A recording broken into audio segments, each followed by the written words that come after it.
Why, hello, everyone. Welcome. Hello. Welcome, Meridian. Welcome, Lewis. Welcome, KF Dremond. Welcome, Jeff. Welcome, Matoy. Welcome, Bastet. Welcome, Yabalita. Welcome, Sile. Welcome, Lycia. Hello, and welcome to UzerFriendly's first ever Twitch-a-thon event. We are so thankful and happy that all of you wonderful people have come out to help us today. We are looking to raise $1,000 for the Able Gamers charity.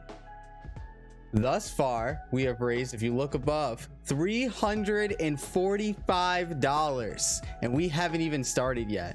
So I want to give a very special thank you to everyone who has donated. We're going to say thank you to Mike and Katie for the $50 donation. Thank you to Anthony Basile for the $20 donation. Thank you to Natalie for the $15 donation. Thank you to Eddie for the $10 donation. Thank you to Cherry Boy Rider for the $50 donation. And stated, time to dance, y'all. If y'all didn't know, there are incentives. We have milestones. For $250, Emily and I are going to get dressed up and we are going to do the Hare Hare Yukai from the Melancholy of Haruhi Suzumiya, the dance from the Melancholy of Haruhi Suzumiya. We are not looking to get DMCA'd, so we are going to record it and we're going to place it on the UzerFriendly Twitter sometime next week. For $500, Emily and I are going to get dressed up and we're going to do the Moteke Sailor Fuku, which is the dance from Lucky Star, the anime. If we, and I know we can do this, if we work together and we reach $1,000, and we're almost there, we're almost halfway there.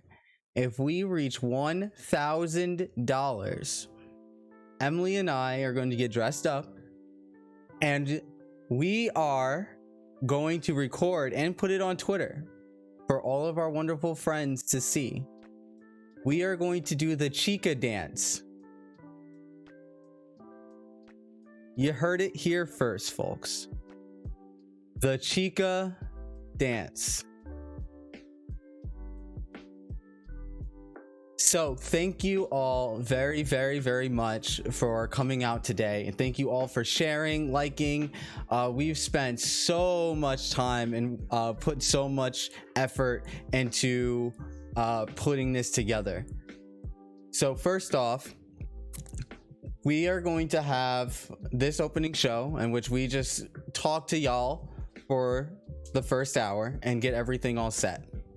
At 3 o'clock, Bad Luck 727 and Melancholy Matui are doing a speed run race of Sonic Adventure DX from 3 o'clock to 4 o'clock, commentated by Arjic and Draco Dan.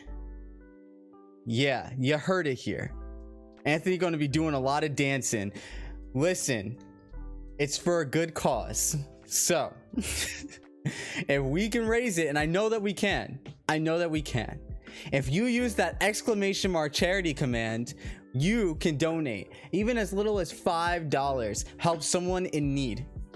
So for y'all that don't know, the Able Gamers charity is a charity organization in which they work with people with disabilities so that they can be able to play video games and enjoy video games like the rest of us. There are a lot of people out there that have disabilities that don't allow them to be able to use the standard controllers that we have today, like an Xbox controller or a GameCube controller. The Able Gamers charity actually creates controllers suited for those people's needs.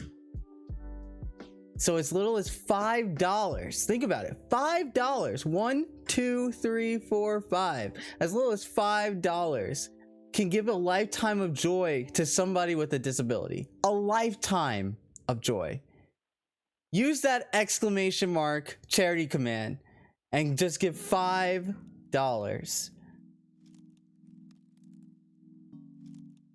The DSLR looking fresh. Yeah, it does look really good, doesn't it?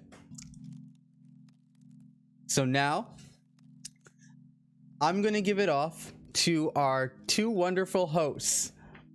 Emily and GK will be hosting for the next couple of minutes, and then we're gonna get everything set up for the Sonic Adventure speedrun race. All right, and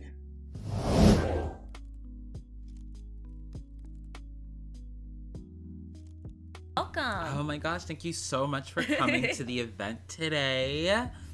It is so important that we try and be as inclusive as possible, and especially in something as gaming. I have to be honest, I did not think about not being able to hold a controller, and Able Gamers clearly has done that. So I'm so ready to help raise money for this charity. I hope you all are as well. Absolutely.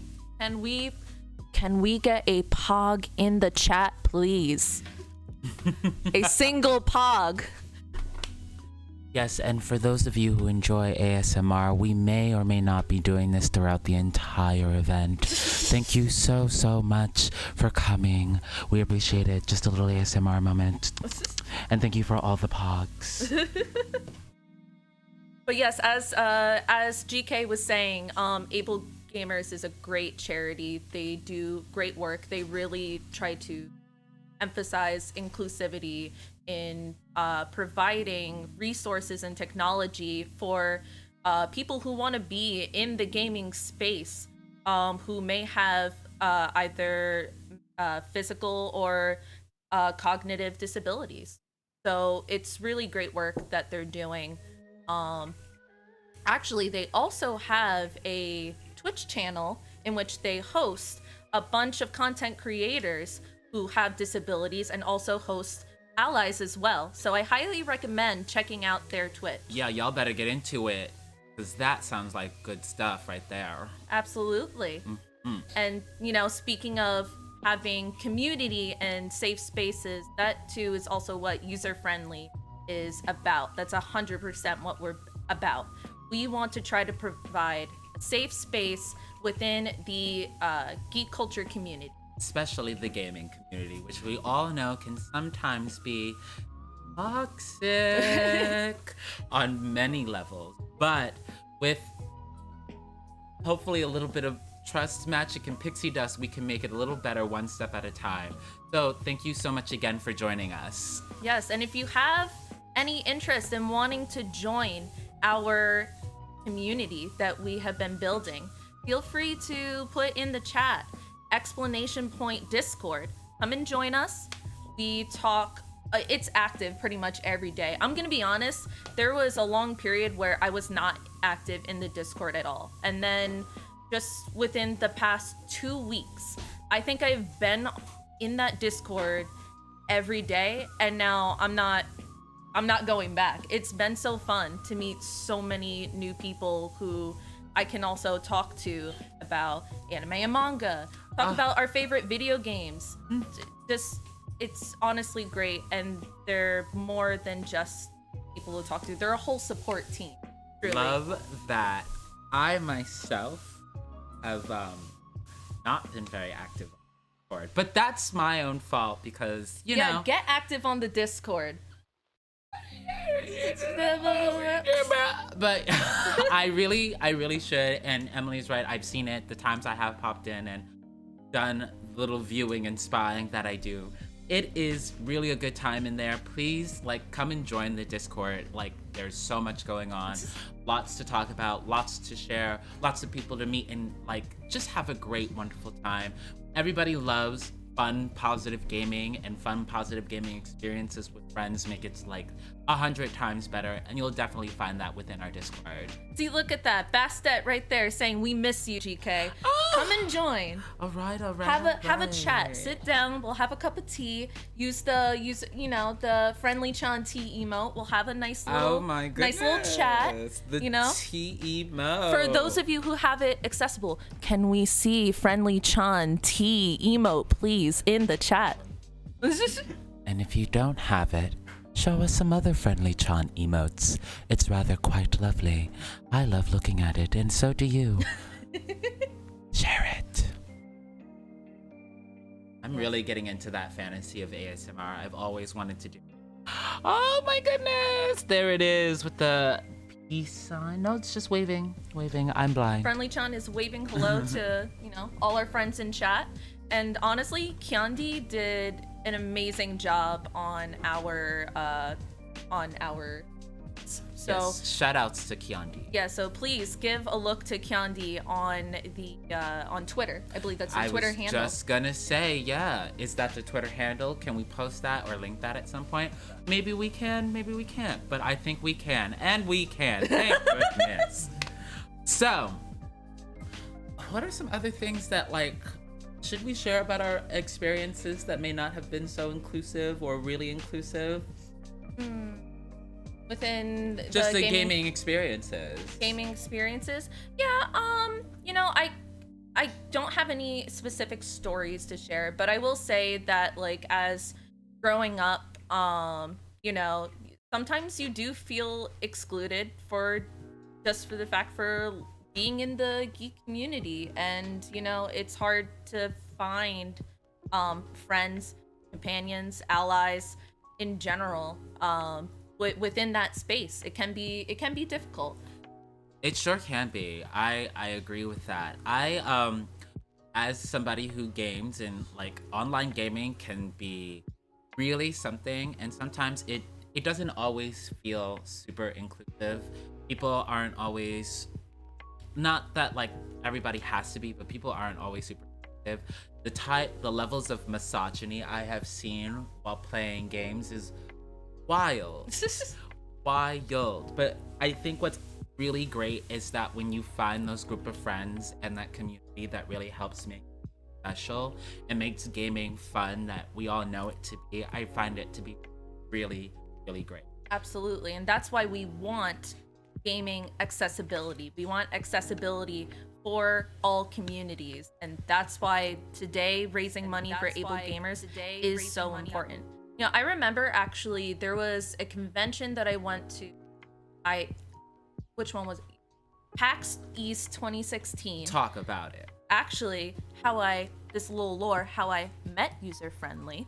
But yeah, no, that's where I first discovered Able Gamers. They had a booth set up, and the two representatives were actually, Lewis, you're gonna love this, cosplaying as Weiss and Ruby from the series Ruby. The new season's out. Oh yeah, new season's out too. If no one knows, the new season is out. I've been following Ruby since the start. Oh, absolutely. Since I know you have. the start. What a long road and journey this has been. Yeah. They've come quite a long way. And whether this is the final season or not, I've got to say the development has been fantastic. So I love that they cosplayed as that. Weiss. Yeah, we got some Weiss love in the chat from Lice love. Lice love. Ooh, we got some Weiss Weiss love in the chat from Matoy. But yeah, no, both of the representatives were just so kind to me. Very easy to approach, and I asked them very directly, how can we get more involved if we're interested in wanting to work with UzerFriendly? They directed me to the website. It gave me suggestions. Honestly, it was a great experience, and I had fun talking to them. While short, it was absolutely great. Actually, I know nothing about Ruby. Cosplay Weiss. That's right, you did. Oh my gosh, Matoy, I completely forgot about that, but you did. Oh my god. I miss cosplay. Who misses going to conventions and cosplaying, or just being at the convention? Honestly, that's something that, since COVID has hit, I have to say that's one of the things that I miss dearly. That nice interaction and going to convention. I can't say I disagree with you. It's really nice. And I do miss it. I miss all that nice humor. But we have got to get with the times, and as gamers who have already been ahead of the curve, we've been online and doing the things that we need to be doing and streaming and staying safe and all that. And honestly, I love seeing the cosplayers on TikTok. I don't know. I mean, you send me cosplay TikToks I all definitely the time. send you a handful of cosplay TikToks. You, some of the content out there that those cosplay TikTokers are doing is chef's. So, frankly, it's been good. It's been good. I love seeing people cosplay as like Marceline, as huge Adventure Time nerd. Absolutely. Love that. And then I also love seeing people cosplay as, you sent me that one girl who does Starfire a lot. The big hair. Air of Glee, amazing cosplayer. We love seeing black cosplayers in the community as well. Check out Air of Glee, honestly. Yes. So good. Love her content, especially if you have TikTok or Instagram. Yeah. So the chat is saying Weiss Matoy. Would love that. Honestly, Marceline, bring back Weiss Matoy. That's what I want to see on one of your streams, Billy. Please do it for me. Yes. And Marceline is everything. I love that lesbian. She's so great, and every song that she sings, so wonderful.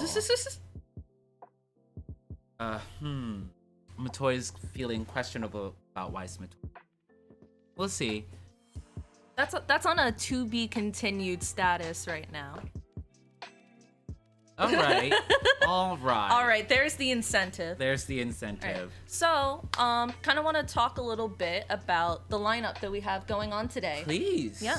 So, after our opening here, we're gonna go straight into, get ready for this, Bad Lex and Matoy's Sonic Speed Run. And it's going to be commentated by Draco Dan and Arjik. So that's pretty exciting. I have to say, I'm not as familiar of the Sonic fandom and the Sonic games. It's something I've actually been wanting to explore more of as of recently. I'm in the same boat as you. I am not super familiar with it. I only played the one Sonic game that had the Chow Chows. There's so many different games that have Chow Chows. Well, are you talking about the Chow Garden? Yes, the Chow Garden. The Chow Garden. I think there's it was couple on of games that GameCube. have... It was on GameCube. The Chow Garden. It was so cute. And then we'd have them race, and it was so and I loved naming them. And then if I had an ugly one, I'd probably like not take it. Oh my gosh. You can't neglect any of your chows. Love for all chows. Sonic Adventure 2, baby. Oh my god. Absolutely. Love for all your chows. That's questionable. But I really was into that. But speedruns are wild. I am always amazed by how they're doing. Oh, I've popped in and out of streams occasionally of both Bad Lex and Matoy, and I'm sitting here, I'm like, whoa, how are they doing this? The speedrun community is just something that is so new to me. So I really want to get to see more of it and see what they do. Some honestly, people who have the conditions during the speed run as well. I'm just aren't you already doing enough? Isn't that enough? But no, you have to make it more challenging. I guess you do. More challenging. Some people really do. Masochism. Oh, what? Good for you. Good for you. Oh my goodness. The challenge is half the fun sometimes. I will agree there. I do like a good challenge. Hello, Cherry. Hi, welcome. Cherry. Nice to see you. But yes, no. So after the speed run, we have at 4 o'clock, we have Among Us. There's gonna be quite a few games of Among Us happening, and we have Anthony, we have Sile, we have Kevin, we have Olivia, we have Galactic Elliot, we have Linderth, we have Taz, Nostalgic Taz, we have Jeff, we have Bastet, and we have Neat on the Rocks. So that's gonna be quite a crew of people to play Yes. Among Us. I want in chat, who do you think is gonna be the most sus? Who's gonna be the most sus? Who is the most suspicious out of that entire lineup? Oh, we got bad Lex, Anthony, every time. Every single time. I do not disagree with this statement at all. We hit our next milestone already? Oh my god. Thank you all so much. And just for that, we're just gonna treat you all to another ASMR moment. Thank you so much for the donations. It means so much to us as we get closer and closer to our goal this evening. Please, do we get a pog in the chat again? Another pog in the chat. I think that deserves a pog moment. I said ASMR. Let's get some pogs in the chat. Oh, thank you so much for the pogs. That's absolutely insane. So, thanks to your donations, we have now guaranteed you will not only get me and Anthony dancing the Hare Hare Yukai, you will also get us dancing the Motoke Sailor Fuku. So please get ready for that. And we have reached $395. Oh no, we've reached above that. We've reached our milestone. Oh, what was that milestone? What's the number? 514. 514. Gotta refresh the page. Sorry, gotta keep up with the times, Ooh. GK. That was my then. fault. This is now. Yeah, we're looking towards the future now, baby. We just got another donation too. Who from? Drew? Big Sassy. Big Sassy. Oh, Big Sexy. Ooh. Hi, Emily. Big I Sissy. love you. Thank you, Big Sexy. I love you too. Oh my god, a little flirting in the chat. Oh. $20 is a great way to start with flirting. I You're going in the right direction. As a drag queen, $20 can get you a lot. $20 can get you a lot. So fun fact, GK actually is one of our local drag queens in our area. Hola. And you can find, if you're interested in drag performance and you want to check out GK, go on Instagram, Venus_fantasy. Peculiar. Oh, Venus you underscore. changed Yeah, it. the name is now Venus_peculiar. Oh, she has a drag house now. Yes, so. all spelt correctly. The Hudson Valley drag scene is really quite amazing. So I say get into it. We do park shows when it's warm out, which has been unseasonably warm thanks to global. But we're doing what we can while we can.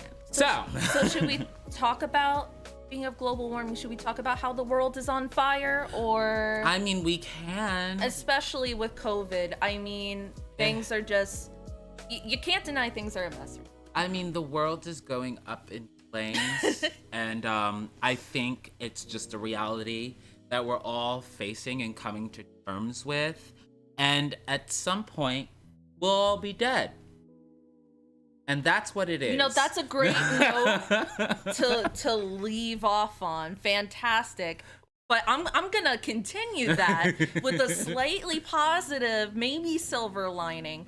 The money that we're raising today, I think, is going to be really great, especially because COVID has really heightened the conditions of like social isolation. Absolutely. And that really heavily impacts one's mental health and mental state, and just how they're feeling both physically. Yeah. And also how people with disabilities are able to cope with the current state because of COVID. Yep. So we're all going through it. So I think this will really help strengthen community. That's what we're all about, and that's what we're here for today, truly. Honestly.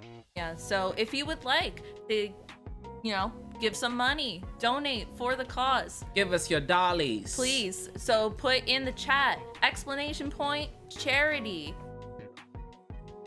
It would really mean a lot to us. !, charity. That's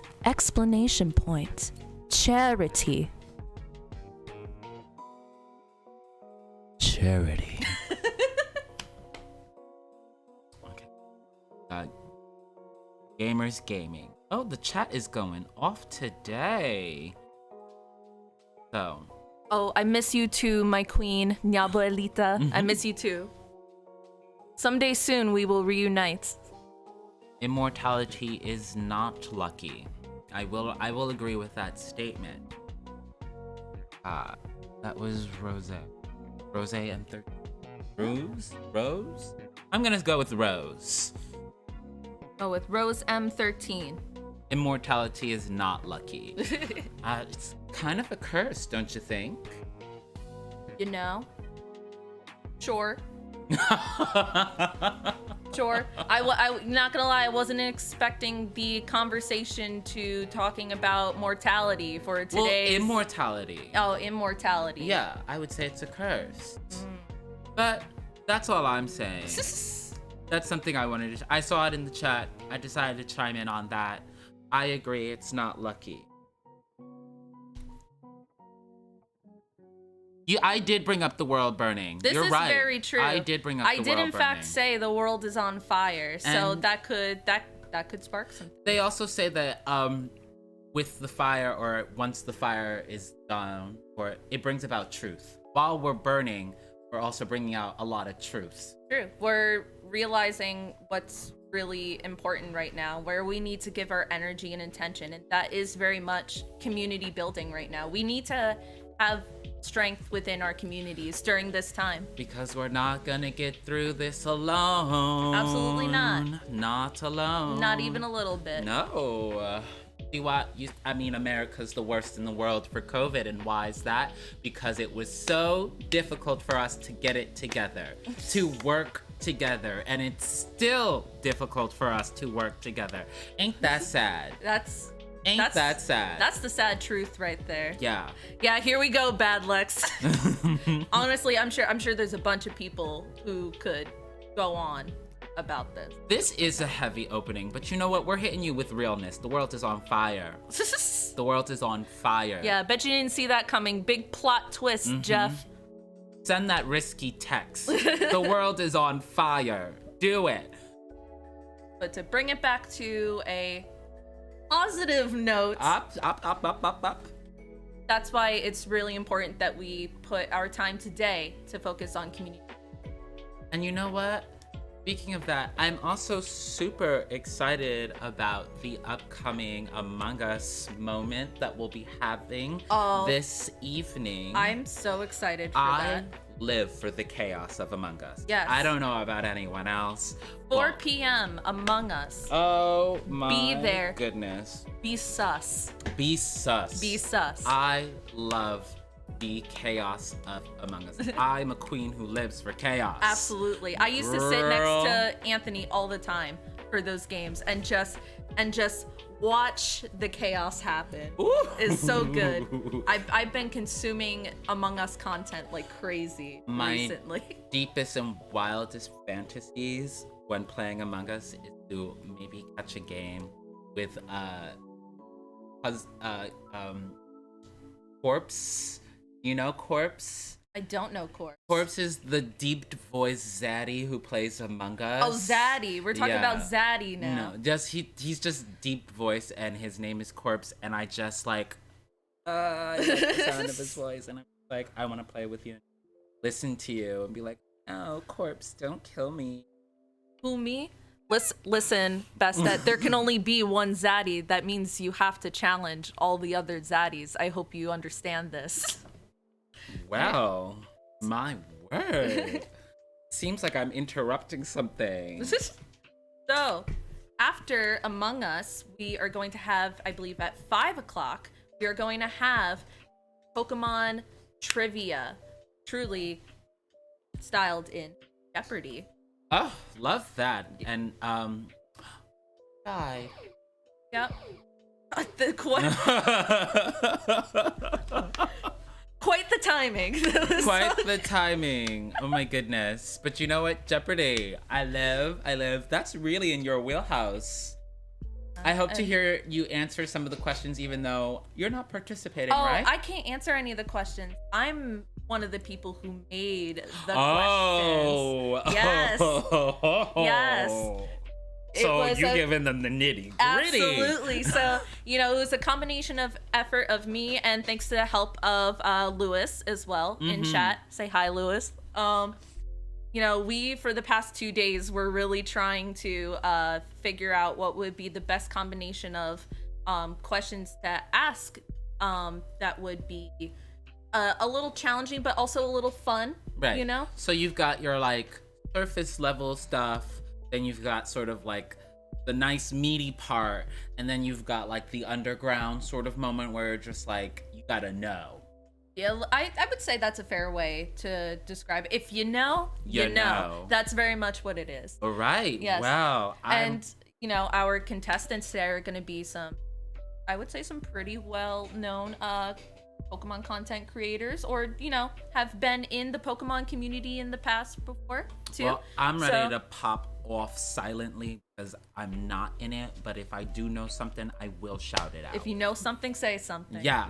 Absolutely. Look at all these green hearts. Hello, green hearts. I'm loving the emotes that Kyondi made. Yes, they are so nice. Yes. Oh my god, Sims for Emily in the chat. Absolutely. Can I see all my Sims for Emily, please? Listen, and anyone who would like to simp for me, you can do that when I post the dances. And that's why we have to make the $1,000 mark. If you want to see me do that Chica dance with Anthony, it's gotta happen. Now, are we going like full blown, like putting people in some like classic anime costumes like moments when we're doing these dances? I might have a little something. I might have already shared it on Twitter too. Work. See, yeah. You'll see. And more Sims for Emily in the chat, please. I demand to see that. You may all be Sims, but I'm the Dom, and I want to see Sims for Emily. Hurry up. Now. So, for the Pokemon trivia, we have Poke Jungle. Do we have my Sawaddle squad here? Sawaddle squad. We have Galactic Elliot, and we have Vanta J. So I think it's gonna be honestly really fun. I can't wait to see Anthony host it. I can't wait to see how they're gonna react to some of my questions. Jay already said on Twitter, if he gets all of them wrong, it's rigged. So, I'm just saying, we'll just have to see. No, sometimes it really is rigomorous. Sometimes it really, and sometimes it isn't. Sometimes you just don't know. Yeah. So think about that, Jay. But what I think will be really cool is after I Pokemon agree, trivia. Lewis. Sounds like an excuse. Oh, wow. Excuses. As you were saying? So, after Pokemon trivia, these same content creators, we are gonna have a Q&A with them. We're gonna sit down and we're gonna ask them pretty much just about any question we want. Yes, they are allowed to not answer your questions as well. Yes, they can in fact deny those questions. But the priority for the questions come with how much money that you donate for your question too. So if you really absolutely want your question to be asked or answered, put some money with the question. Drop a good penny. Put that money down. Yeah, show us put your money where your mouth there is. you go. You That's want that what it question. is. Truly. So honestly, I think that will be a lot of fun. I for years have just watched so many Pokemon content creators, not limited to PokeTubers, but so many in general, and I absolutely, they mean the world to me. I know they do. I love what they do, and their content has meant so much to me. I still keep an eye on a lot of it, and I am very excited to see what kind of questions we'll be asked. So yes, absolutely. So I'm still trying to wrap my head around like what else is gonna happen and how it's gonna get done for this event. I really am just like, Sonic already goes fast. It's wild. You ever see Sonic go faster? No. Okay, you're gonna see Sonic go even faster. Yeah, gotta go fast. Yep. And then gotta go faster. Ugh. And then shortly after the Pokemon trivia at 5, and then around 6 we have the Q&A. So at 7 we have Content Clinic podcast with Anthony and me on the rocks. Learn how to shell out some content and quality at that. Yeah, they're gonna have a one-on-one with y'all in chat and talk about give some advice on content creation if you're interested in wanting to be a content creator. A seminar, if you will. Yes. There will be a test. An academic process. A pop quiz, a test, and a midterm. And don't forget the 5-page essay. Academia.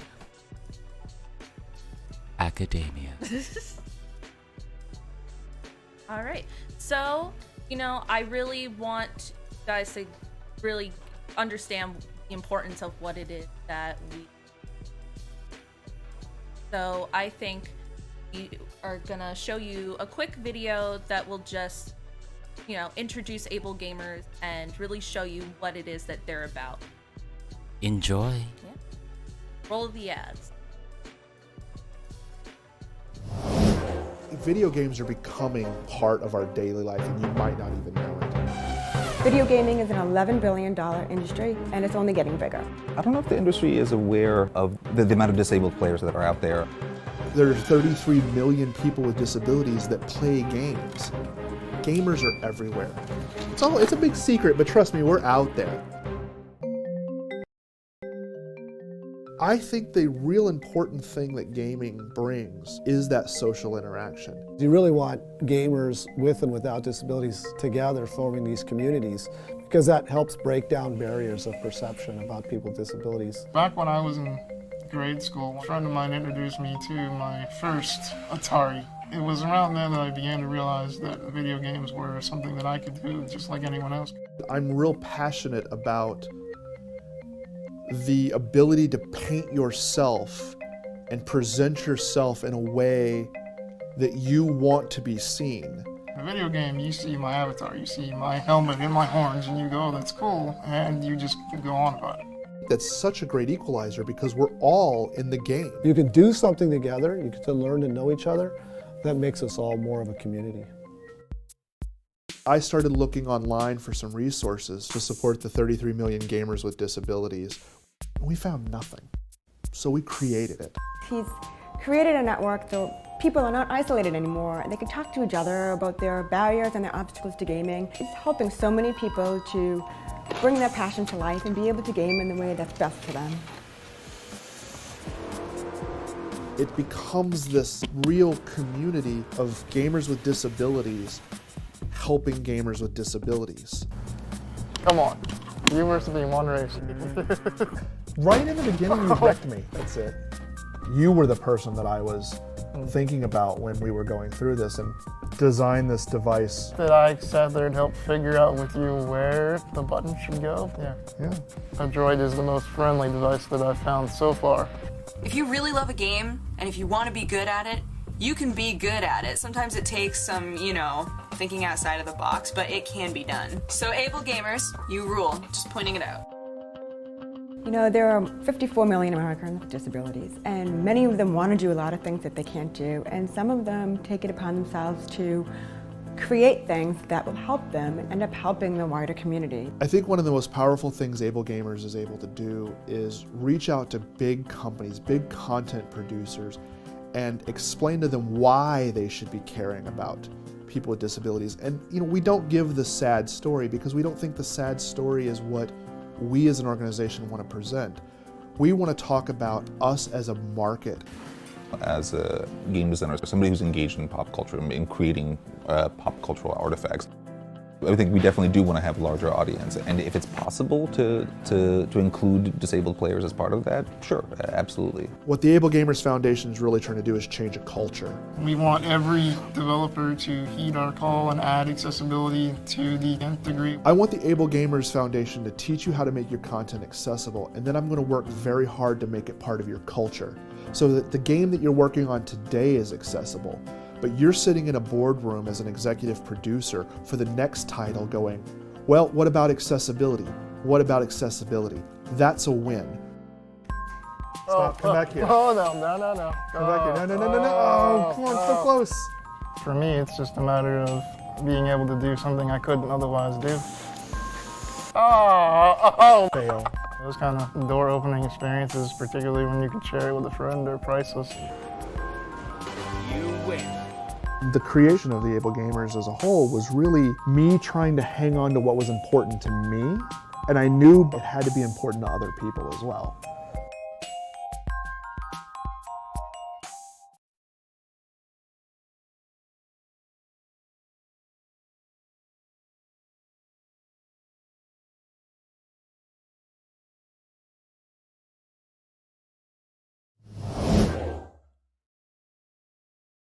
And welcome back. Thank you so much for watching that little feature, which is really just the knowing more about Able Gamer. Yeah, we hope it really emphasizes how important what it is that we're doing today. Yes. All right. So, upcoming first, we have the Sonic speed run with both Badlex and Matoy. Ciao. I'm so ready for this. Yes, and being commentated by Draco Dan and Arjik. So we hope that you guys are just as excited for this as we are. I'm excited to maybe learn something today about speed running, you know? I think that'll be a lot of fun. And also let us know if you want to watch Emily and I do an ASMR moment with these peppers that we have. Yeah, a to be continued, Yeah, if you will. For our next little moment when we get back to you. So please enjoy the Sonic speed run. Go fast. Gotta go faster than fast and faster than fast. Absolutely. I just gotta go fast. Can't go fast.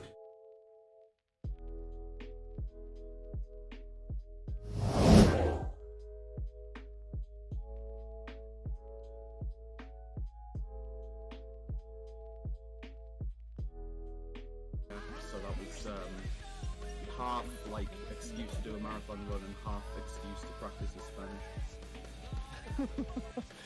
It's a good way to get some practice in both regards. Yeah, sure. Speaking of practice, I see a track skip. Oh.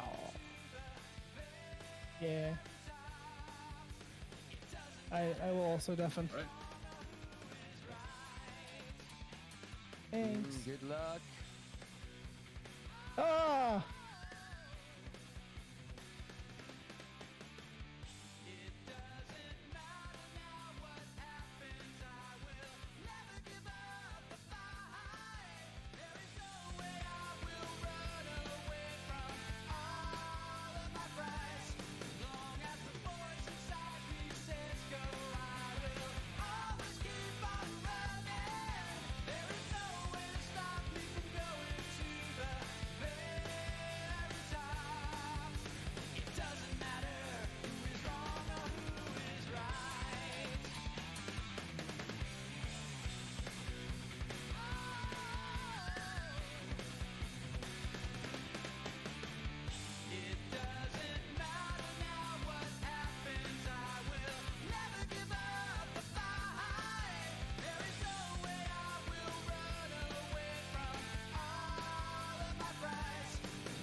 That answers that question.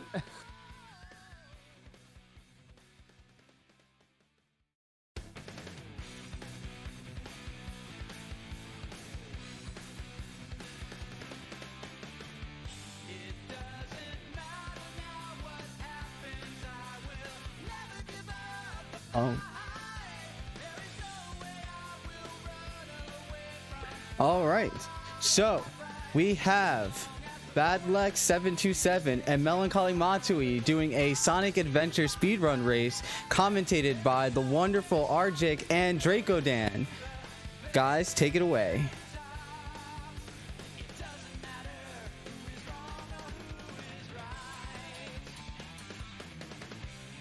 they can hear it. Oh, here we go. Padlex, do you want to give us a countdown so we know you're about to start the race? Yeah. Yes, that is a good point. Let me. Actually, you know what? I'll do it. Why not? I'm going to ready up. I'm going to send Matoy a message to let him know. Are we good? Oh no, my splits. Hotkeys are a thing. Hotkeys are hot. What you just saw there at the end was me getting all the bad out, so that way hopefully it's nothing but good for the race. Completely understandable. I do that myself. Anthony, you are hearable. Can we hear you? That's a new word. We cannot hear. Can we still not hear him? We could a second ago. Yeah, I could before. So.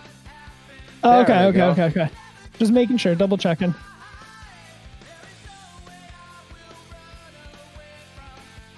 All right, we are about to start. I'll give that countdown and then deafen up. Yeah, give us a countdown. We'll be good to go. Gonna enjoy this Sonic Adventure, Sonic Story speedrun race. Gonna be good stuff. Let's hope my toy actually comes off the cancel button there.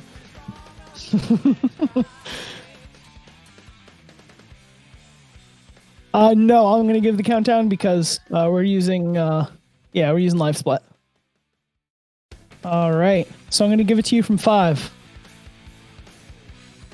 5, 4, 3, 2, 1, and go. All right, so both these runners are going to be fighting Chaos Zero at the start here. You're going to see some fancy manipulation on the boss. 3 hits to take this boss out. First hit, you're going to see them hit him on the noggin and immediately go back towards the starting area there. That's going to force Chaos, hopefully, to spawn fairly quickly. Second hit will have deliberate damage boosting. And then the third hit, going to jump up to the lamppost, going to move to the one immediately to your left or to your right to force Chaos to jump down. And away you go. That is the boss completed. Nice, simple, easy boss fight to ease you into the rest of the run here. Yeah, typically like a 15, 16 second fight. Going to be going straight into Emerald Coast as well. And Emerald Coast is going to show that a lot of the stages in this game, although they are linear, there is like a million different ways that you can actually go through these stages in terms of the amount of skips you want to use. I'm sure these two racers won't necessarily be using the exact same strats and tricks, so let's see what they have to offer. Exactly. Both these racers here are immediately going for Island Hop. This is the first kind of skip in the run that most racers will go for. You're supposed to go up and down through the island there, but as the name suggests, you just hop over instead. And then we're just going to casually climb spin dash up a mountain. Badlex there, unfortunately, getting a little bit too much oomph on the spin dash there, falling down the mountain, having to redo it a second time, giving Matoy the lead at the moment as they go into Act 2 here. Grabbing the speed shoes. I'm going to spring our way through the top because that skips a highly large amount of the water traversal there. Now, you don't want to be going through any of the water. Water is slow and Sonic doesn't like it at all. More island hops towards the end of the stage here. And they're going to rescue our buddy Tails. Oh, and Badlex, unfortunately, having to take a restart. Not good on the start here, but hey, it's only level 1. Still plenty of the run to go here. Yeah, one thing you need to understand about this game is it's really, really, really fast. And when you see like how fast things are happening, if stuff looks like it's difficult or it's easy to make a mistake, that's because it is very easy to make a mistake. So, yeah. And then combine that as well with the fact that it's a 3D Sonic game. There are things that can just happen where the physics just say, you know what? I do what I want. And then you have to react to it. And going at those high speeds, sometimes you just can't react in time. So understandable restart there coming in from Badlex. So judging by the splits, we are looking at some linear routes, looks like. Yep. Straight into linear route here. Going to go through the game as intended for all intents and purposes here. Normally, you can see some racers opting for task routing, which will allow them to do Casinopolis second instead of third. It cuts out a little bit of hub world movement, but is actually more difficult to do. These runners, however, opting for the standard route, which is actually faster. Putting a lot of research was done into it. Linear route is overall the faster route, but you have to be significantly more skilled with your hub world movement to pull it off. And I don't think either of the runners went for the earliest opportunity for Crystal Ring here, did they? So they're going to be picking that up later. Most likely, probably going to see these runners pick them up at probably Twinkle Park stage, to be honest. That'll be the time that they're going to go for it. And I the two think, clean egg hornet fights there from both runners there. Very easy one cycles. talking about like which route is faster, I'm pretty sure with the upgrade routing, there's always been a lot of disagreement in that regard, hasn't there? That runners say, "Oh, you want to get the crystal ring as soon as possible because it makes you a bit faster," but then might be a bit less direct to do that, and it's difficult to figure out the optimal timing in this game, right? Definitely it is. It also changes up the run in general. If you get the crystal ring earlier, as you said, you're going to be slightly faster with your spin dashes, and you're going to have that extra speed to then help you through some of the earlier stages. But if your muscle memory is not used to that, then that's a new thing that you're trying to compensate for here. So we're seeing a quick restart there on Matoy's side. The reason for that is to immediately come out of the tornado and start descending rather than waiting for the game to launch you in the air and then fall all the way down. Bad Legs, of course, not far behind in the tornado at the moment. Hits the big spring to release themselves from that, and to the sky we go. Again, who puts these rails in the sky? No idea, but they're here anyway. Windy Valley be strange, you know? Yeah, both runners looking around about like 20 seconds of each other, so pretty close still so far, and still definitely a lot to play for. Just because Bad Legs is slightly behind now, absolutely no guarantee that it's going to remain that way. With the next stage that they're going to be seeing, Casinopolis, it is going to be extremely short if executed correctly, but that is with the caveat of if it's executed correctly, and there could well be a position swap if the skip requires multiple attempts from either runner. Exactly. And there you just saw Matoy, and now Bad Legs doing it as well. They're actually navigating around some kill planes here towards the end of Windy Valley. Normally you're supposed to run on this path of wind, as the name would suggest, but we found a path that allows us to just casually fall all the way down towards the end of the stage where the emerald is. Really cool to see actually happening there. Both runners pulling it off successfully and heading down to the sewers in Station Square now, having to go get our first power-up of the game. This is the light speed shoes. This will allow us to charge up and do the light speed dash. Light speed dash, very, very important in Sonic games. Usually it doesn't work in 3D Sonic games, but hey, we'll see what happens here. But of course, once we get the power-up, we're not actually going to be using it. One really important thing about these games is that if you combine the spin dash with jumping and use it on any angled surface, you can gain a ridiculous amount of distance or a ridiculous amount of height. You're about to see here on my toy screen. Going to use the stairs here to get a nice big jump in the air, trying to hit the button, didn't quite get enough distance, and then just opting to press the button, do the intended strat here, and use the light speed dash. See Bad Legs going for it as well, getting a much better height and distance there, and there we go. Don't blink in the stage though. Here comes Casino. Out of bounds, under, up, jump, and bam. Stage is done on Matoy's there. Bad Legs coming out, getting a bad camera angle, not getting enough height on the jump. Has to restart to try again. Lines himself up. It was close, but I'm sure he'll definitely be able to get it. It's just tiny little fractional differences. There you go. Okay. There you go. Yeah, nearly clipped back in bounds as well, though. But oh yeah, very close to the invisible wall, but thankfully managing to keep enough speed to push through it and grabbing the emerald there in about like 8 to 10 seconds. Like, we were not kidding when we said that stage is ridiculously fast. So as Argic mentioned as well, they took the little detour coming back to Station Square there to pick up the light shoes, and then Argic just said, we don't even use this anyway. So you may be thinking, like, what is even the point of getting that? It is actually a necessary component of finishing this game, that there are certain upgrades that we need to get just to set flags so that certain levels are accessible. Yeah, we got a number of story flags here that if you just don't get them, there'll be certain levels that just, they're supposed to be there, they don't exist. Nothing you can do about it. And in the ice cap we go now. You're going to see my toy screen. They're just skipping all the way over Act 1. Nice big spin dash jump towards the end there. Going to go into Act 2 here. Normally you're supposed to go all the way up and round, but we're just going to casually try and clip our way through the door here. And missing the jump. So constant restarts. Each restart does cost a life. However, Matoy making a very good jump there back towards the checkpoint system. Not quite making it through the door. This allows Bad Legs to catch back up now. So you can see here, Matoy down to the last line. Bad Legs getting through. That's a lead change right there, ladies and gentlemen. That is a lead change right now. Bad Legs is now in the lead on the run. Unfortunately, Matoy going to have to take a death here and reset. Gaming over, not as costly as you would think in this game. You get sent back to the start of the stage with an extra 5 lives again. 0 does count as a life. And Bad Legs now just casually, well, falling through the void at this point. Act 3 is supposed to be a snowboarding section. However, there is a little gap in the wall that you can line yourself up for. squeeze Sonic through the gap there, and will just allow you to now casually navigate your way around the kill plane. You can see the level loading underneath there. Badleg's actually going to have to cut this short early. Gotta be very careful not to hit the kill plane here. Not getting as far down as he was hoping, but hopefully can still land in the center there. Should be fine. Hasn't hit the kill plane yet, so should be all right. As you see, Matoy. You especially don't want to hit a kill plane here as well, because not only do you start the section over again, it starts you on the snowboarding section, so it doesn't even give you an opportunity to perform the skip again. Exactly. It's actually quicker to restart the stage and do the full stage again if that were to happen. So we got Matoy here also doing the skip at the moment, casually just falling down the void, lining up with the skybox there, using that visual cue to hold forward, because the runners here are still holding forward. They are still doing inputs here. Just got to be very, very careful. You can see the level loading in there. Badleg's coming up to our first character fight, which means one thing. It's Knuckles. Oh, no. And after Knuckles, be going into the very best part of any Sadex run. Chaos 4. Best boss fight.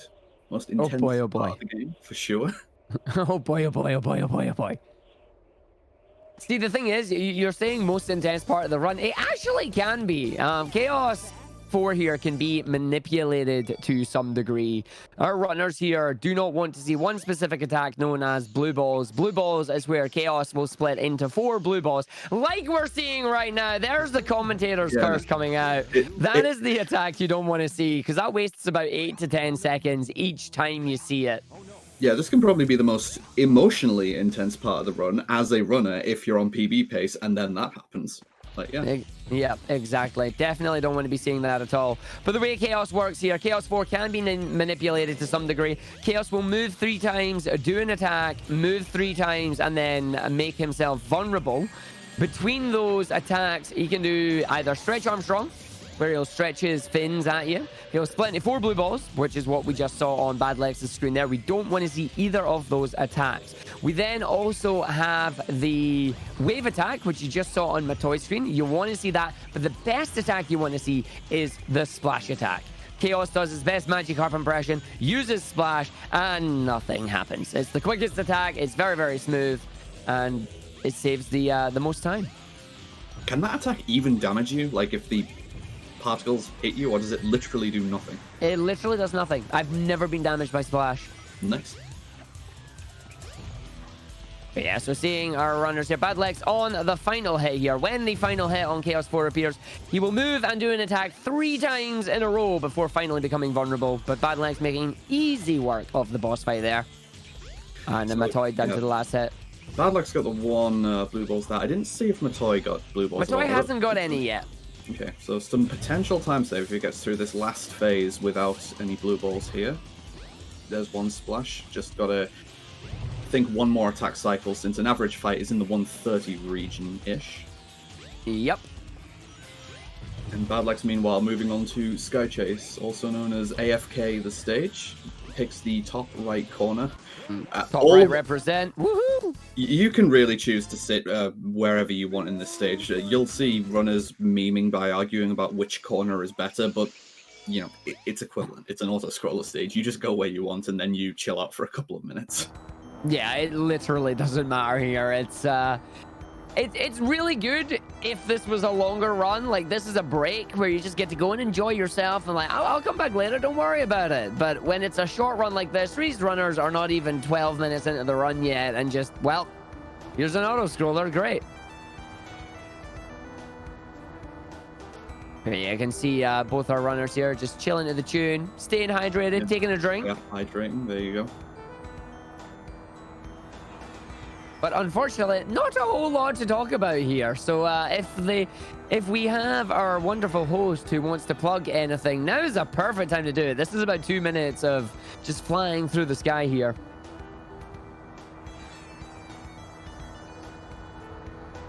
Perfect. Thank you.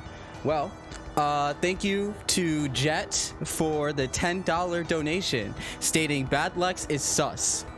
Maria, thank you for the $1 donation. The Ashen Jedi donated $69.69. Nice. Nice. and they stated, "Have a nice donation, Kappa." We are over $500, so we've reached $614.69. Nice. We are so close to our $1,000 goal, and we're only 1 hour in. Again, use that !! charity command. $5 can give a lifetime of happiness to somebody with disabilities.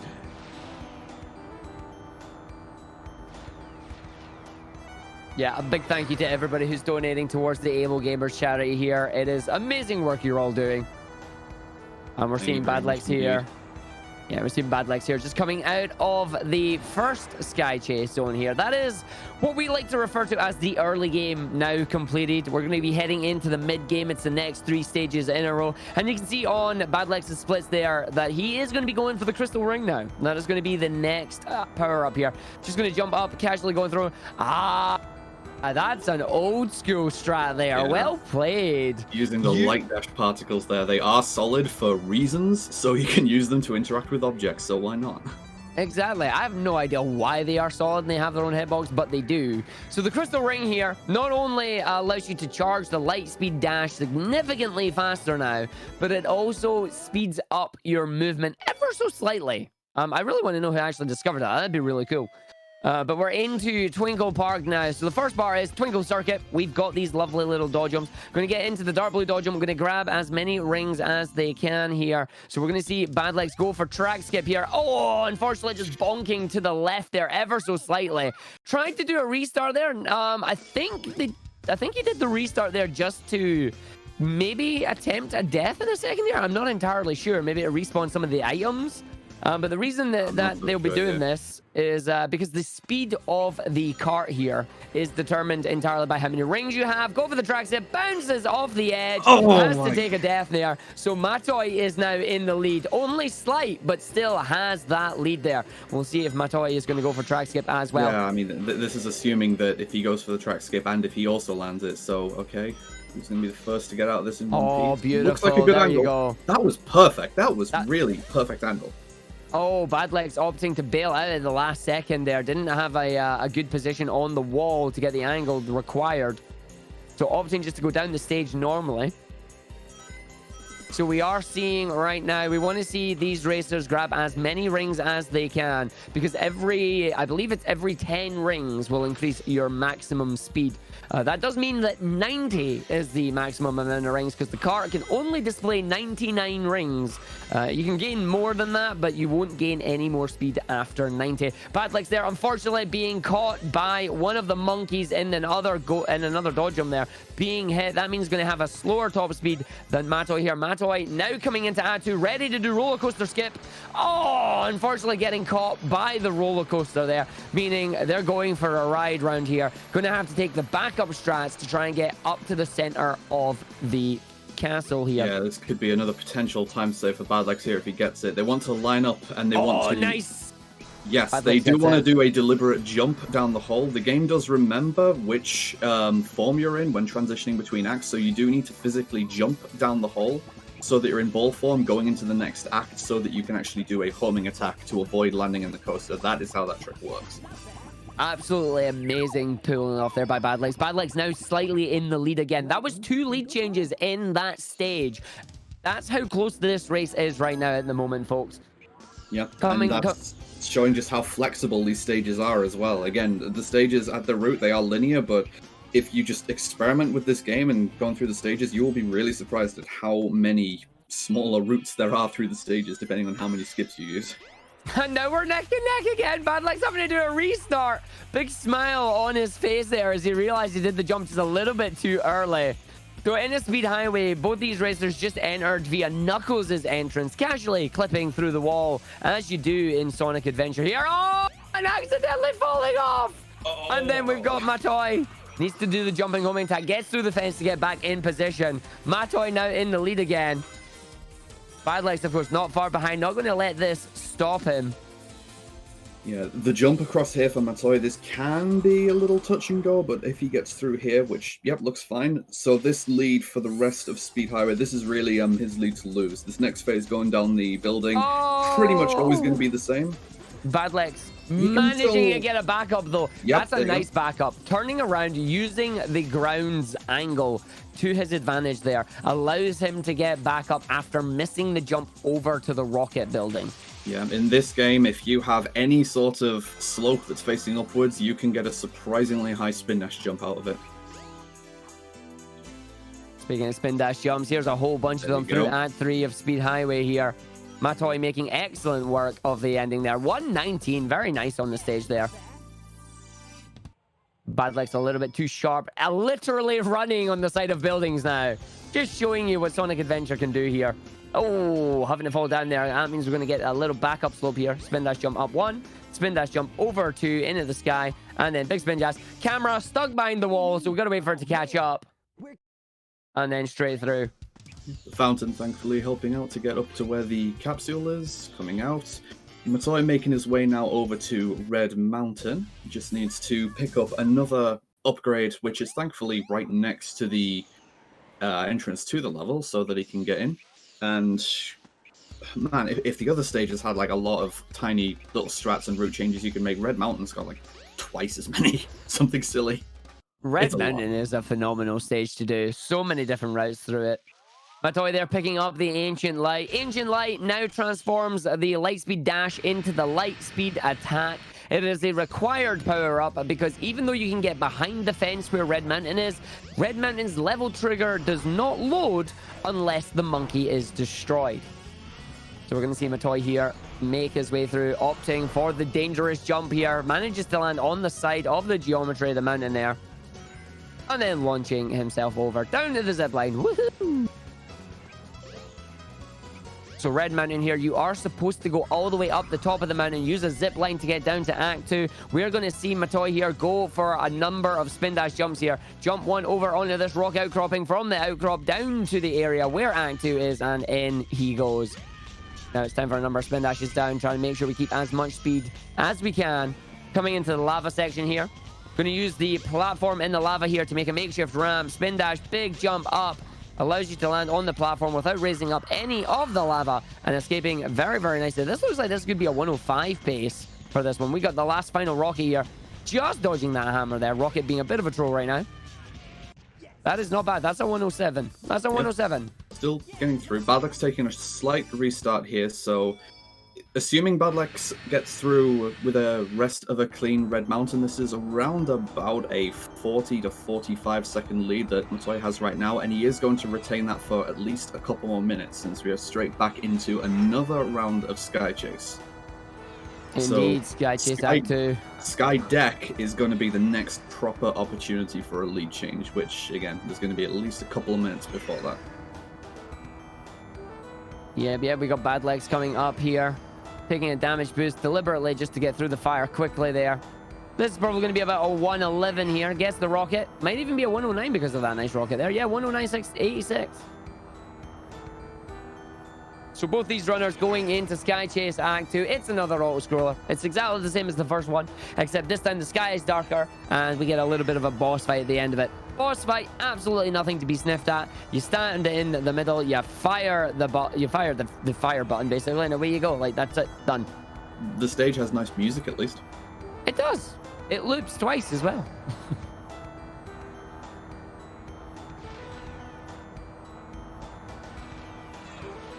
But yeah, so Sky Chase Act 2 here signifies the end of the mid-game. We do have only 3 more stages available for these runners here. We've got Sky Deck, we've got Lost World, and we've got the good old Final Egg.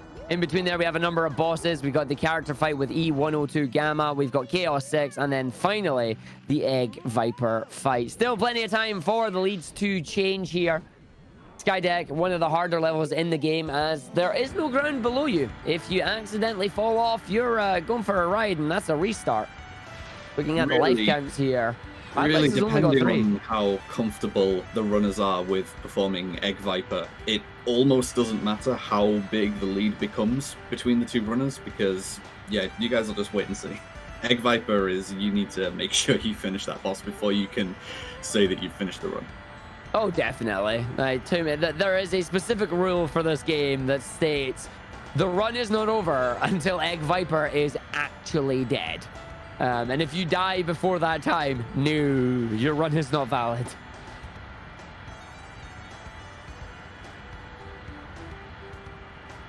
It's a melancholy Matoy here on the final rotation around Sky Chase, around the egg carrier.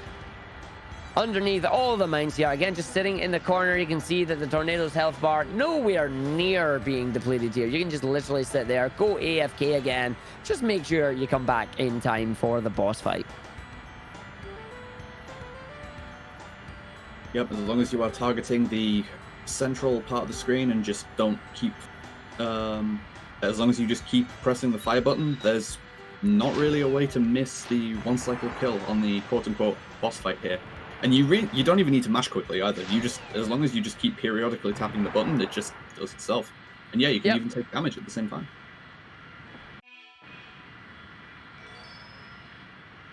And there we go there. Matoy mashing start just a little bit too early there, seeing a quick brief look at the pause menu. Of course, these runners mashing start just to get through these cutscenes as quickly as they can. You don't want any cutscenes taking away some of your time, except from this one.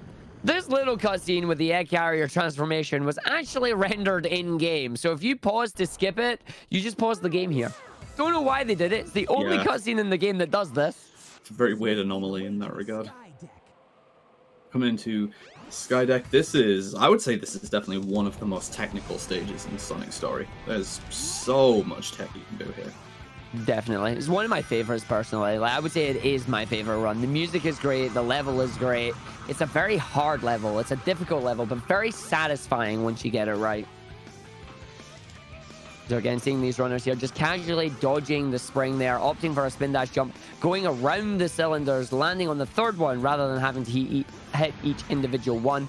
We've also got the hook here, skipping over the hook entirely, hitting the bomb power up to get rid of all the enemies in the way, hitting the checkpoint for safety. Very smart move there. Monkey bars casually skipped over. And then the rest of this level here, you're supposed to go around the right-hand side 3 times to a giant square. We're going to climb this cylinder here. We're going to then do a spin dash hover, which is where you spin dash and then you hold the A button. Matoy opting to do a jump just for safety there. That allows them to get over to the cannon, hits the rocket, and away they go very, very easily there. Into Act 2. You're racing against a wind timer right now. Want to make sure to get a big jump on the side of the ship here before the wind comes and pushes you away. Going to be in spin dash form once you've hit the boosters. Not getting enough speed, so you're going to have to be very careful. You're going to have to jump again before the ground falls away into the big cannon. And then, unfortunately, cannon turning away. Going to have to go and grab it there and put the rocket into the cannon and then into Act 3. Yeah, you need to be very swift to get that cannon as it comes up before it turns away. There's really not much time you can waste there before you need to follow it. Matoy trying to go for the quick capsule here. Hits the capsule on the way down. Nice early capsule there. Landing on the ground. See the fist bump there. I very happy about that. I saw him being pretty careful there to line it up because that is a potential soft lock risk. You can get the capsule and open it, but if Sonic doesn't land in the right place, then there is nothing the player can do there since you lose control of Sonic and the stage actually doesn't end until Sonic is properly grounded, which never happens if you're in the wrong place. Exactly. Very, very dangerous soft lock risk there, but Matoy doing a fantastic job at it. Bad Legs having a little bit of trouble there, unfortunately falling off the giant cylinder twice there, meaning that losing a little bit of time in Act 1 of Skydeck. Coming through into Act 2 section. Should be able to be okay there. Unfortunately, there you just saw Sonic doing a little bit of a hop. That's the orbs from the Lightspeed dash there, actually hitting one of the turrets and destroying it. That does cause you to lose all momentum, which is unfortunate. Needing to get a spin dash here. Can we get the early cannon? Nope, no early cannon on that one either. Opting to go straight around to where the cannon is going to be. Let's see if Bad Legs can also get early capsule hit here as Matoy fights Chaos 6. Chaos 6 here.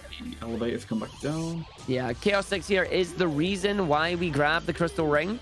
If you do the Lightspeed attack against Chaos when you are a certain distance away from him, he will take double damage instead of just a single hit, meaning the fight goes from a 4-phase fight down to a nice and simple 2-phase.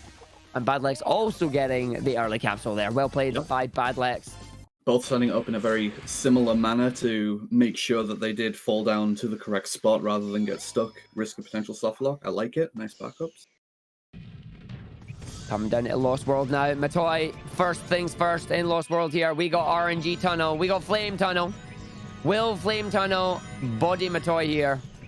Or will we see a clean descent? Let's find out. We got these pistons coming out, these little pillars. One of them will be on fire. You want to make sure you don't hit the one that's on fire. Actually getting a clean tunnel there. Nicely done. Yeah, very good. Didn't stop once. Switching back into free camera here because we're going to go for snake skip. Opting for snake skip, jumping to the snake in the middle there. Spin dash, getting the slope. Up we go. Door, casually spin dashing at it. Not close enough to the door there to do the spin dash. What's happening here is we spin dash and then we pause the game. And as we spin dash and we pause, when you unpause, if you release the spin dash on the same frame as you unpause, you casually phase through the door. The door just doesn't exist at that point. Yeah, a collision in this game in general is a very indeterminate concept, shall we say. That if you can gather a lot of speed and approach what's supposed to be a solid object, there's a good probability that you can probably just ignore the fact that it's solid. Indeed, Matoy there having to take a restart in Mirror Room, getting a little bit of bonk as the door opens. Mirror Room here, you're supposed to lighten up this room using the mirrors to reflect the light. However, we're going to use the mirrors for a different purpose. We use them as platforms, spin dashing our way over the maze there, not having to worry about it at all as we take the water slide down the bottom of the stage. We're going to run into Dwayne the Rock Johnson here. Big rock that loves to rubber band depending on how fast you're going. Don't want to be going too fast. Yeah, that's right. You don't want to be going too fast in a Sonic game here. There's Dwayne. Flaming Boulder of Doom coming down here. Matoy spinning. Running the risk here. May actually get hit. I think he's good. No, yeah, he's good though. He didn't go like super fast. Yeah. Bad Legs Flame Tunnel getting bodied by a pillar. No rings though. Oh, grabbing rings. And actually, that was really sweet dodging on Bad Legs' screen there. Doing very well. Also opting for snake skip here. Here we go. Big spin dash jump up, homing attack over. Needs to land on the edge of the snake. Gets the spin dash hover. Big jump up using the angle. Immediate door clip as well. Beautiful door clip there. And Matoy using a relatively simpler method of getting the final puzzle room done with. There's many different ways that you can get a spin dash jump over to where you need to go. And he chose just a very simple method of going up to the pad, triggering another light speed dash. He's moving now towards Final Egg, a very quote-unquote difficult puzzle here to enter the stage. Wow, he solved it already. That's really good. I can't believe they managed to do that. That's amazing. Yeah. So we're in the Final Egg here. Final Egg, final stage, final couple of tricks in the run here. Act 1, pretty standard affair here. You're just going to run, jump, dodge all the traps that are in your way. Keep an eye out for Act 2 and Act 3 though. Act 2 and Act 3, very, very different. Very, very quick stages as well, as Bad Legs is coming up towards the end of Lost World here. Matoy about to enter into Act 2. As we fall down the tunnel, we say no thank you. We about turn, spin dash up, out of bounds we are now, and we're just going to fall all the way down casually towards the bottom of the stage here. And there's the elevator, straight into Act 3. We're going to fall down, going to take a deliberate pause here. Manages to do it pauseless. Nice. Amazing. Yeah. Uses the B button to immediately stop all momentum that Sonic has. Really well done there. Had to do a restart anyway, though, because didn't have any control of Sonic. This is Act 3. We're going to jump on the elevator. We're going to spin dash. We're going to jump. We're going to jump over the kill plane. Count to 5.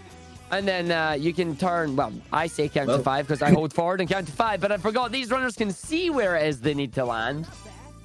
Good old fog emulation there. PC version advantage. Casually just jumping through the spike wall there. Bad Legs is doing. Great job.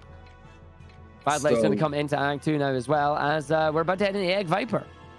Yeah, Matoy has done really well so far to build this gradual lead, maintain it throughout the whole race, but yeah, as I was mentioning before, this really is not over until you are actually completely done with this boss, and there are plenty of opportunities to make a mistake, and all it does take in this fight is that one mistake to go right back to the start of the boss. So you are looking at a potential 2-minute time loss in a worst case scenario. As long as you can just hold it together, have a clean fight for another 1.5 minutes, then you'll be looking at a pretty good race finish. But let's just wish him some luck.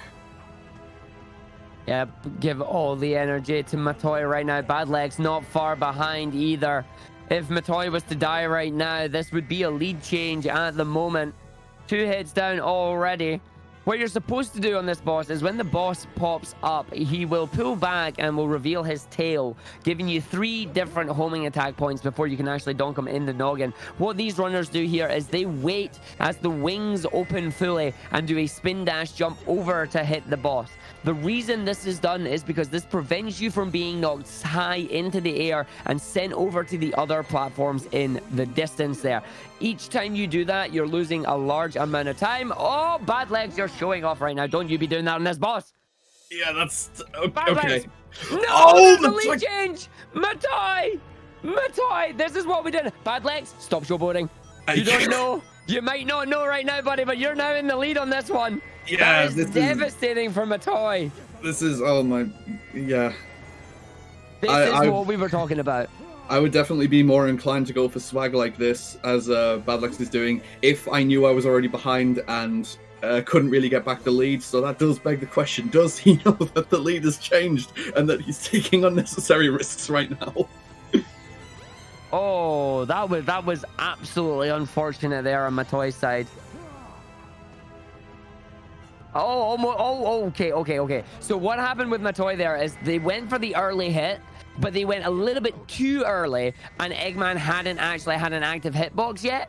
Somehow managed to circle around and then still get back on the platform. Very well played there. I think Badlex knows by now as well, because I saw in that little interlude phase where the camera rotates and he comes towards you, he took that in a extremely zero risk fashion. Like, I think he's playing this as safe as possible now. Indeed, there's only 2 hits remaining on Bad Legs' side. You see Eggman there destroying the platforms on the far end. Bad Legs now has 2 hits remaining, being very close to the edge there. Why are you close to the edge? Why are you that close? You do not need to be. Okay, same thing for this last hit, but he needs to wait for the platforms to come to... He's too early. He's dead. Oh, why are you so close like that, Bad Legs? Oh my... Showboarding. Oh... That should be it, though. Again, it's not over until it is 100% over, but that should be a done deal. Time is when the... And that's time right there. Stops. It's not. Nope, he did it. He did exactly what he was supposed to do there. He died right before the end. Nope, Matoi can take this now. Look. The timer has effectively stopped because the run has effectively finished. But the ruling of SADX leaderboards is if you die before the boss is dead, then you do not finish the run and you have to redo it. Does that mean that Matoi has won? I don't know. This is going to be down to whoever decides this. I honestly don't know what's going to happen here. How many times did I say it's not over until it's, completely over? People don't listen. People just don't listen. That animation. That animation that Matoi has right now. That is the animation you need to see. So I'm not technically done, but you know what? Bad Legs, what are you doing? Does that count as a finish, or does Matoi win that? Like, what is going on here? I'm gonna say Matoi wins that. Right at the end, man. What was that? So, fun fact, I've never done that before. I forgot that it kills you. Oh. Well, that explains it. That definitely explains it. Matoi's mentioned before, like, oh, this kills you, and I'm like, what do you... Okay, well... What kills you? When getting you... the final hit on Egg Viper, and then just deciding to jump off the edge of the platform. I didn't decide to jump off the edge. I charged the spin dash by mistake. Oh my lord. Oh yeah, I don't know. I don't know if you know how close that was, by the way. Matoi got into Egg Viper first, took a death, and that's when you were in the lead. We thought you had it in the bag there until the very end after he'd exploded. Wait. Your timer stopped, but then you respawned into the boss fight. Oh no! Like, everything in this boss fight is, you've got the safe method, which is equivalent to that because this fight is entirely scripted, and then you've got a million different things you can do to make the fight look impressive, but it saves no time and introduces so much risk. My goodness. Hello, that's me, Badluck727. But no, fantastic race from both of you there. Well played. A number of lead changes throughout the run. That was wild. Like, coming out of Ice Cap was very terrifying. Did you get blue balled? I did not. I did. I did not, but at the beginning of Ice Cap, I took all my lives and I had to redo it. And I was terrified.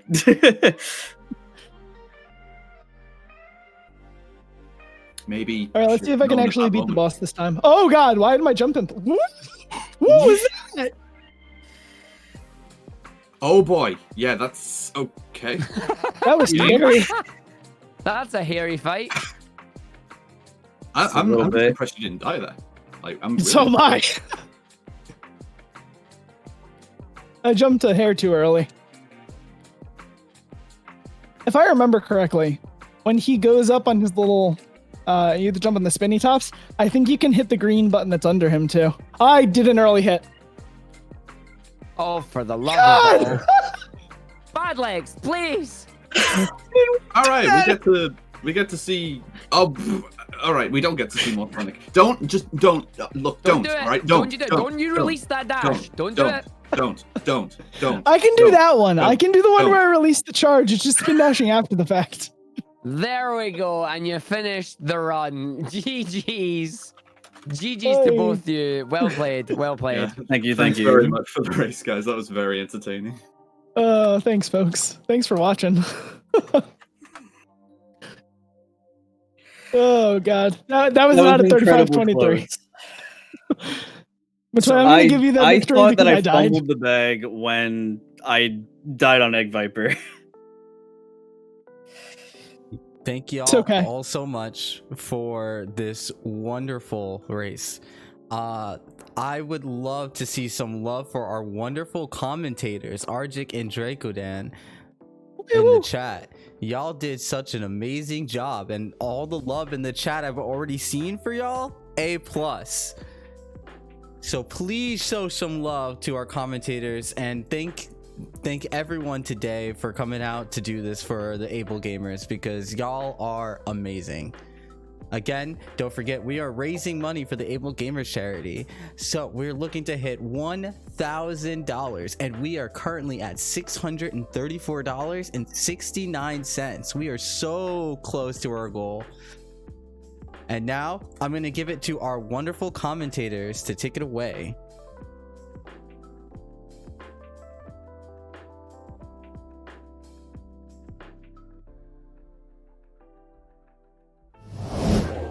Hi. Hey. Oh my God. Talk about gotta go fast.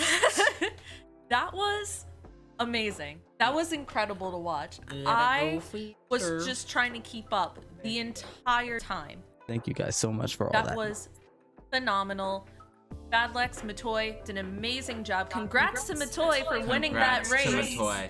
Too bad Bad Legs had to freaking show swag and didn't get a thing. Had to swag on them, but you know, sometimes you gotta risk it. You know, you gotta risk it all. Sometimes. I mean, it made for a pretty intense ending. You were touch and go. Yeah, and from someone who really is not experienced with, you know, speed runs at all. Yeah. What I've truly learned from watching this is that you truly have to know the game inside and out to know very specifically where to jump off of a ledge that the game does not intend for you to jump off of. You have to know where certain glitches are in the game to potentially, you know, cut past a certain level. Right, That's right.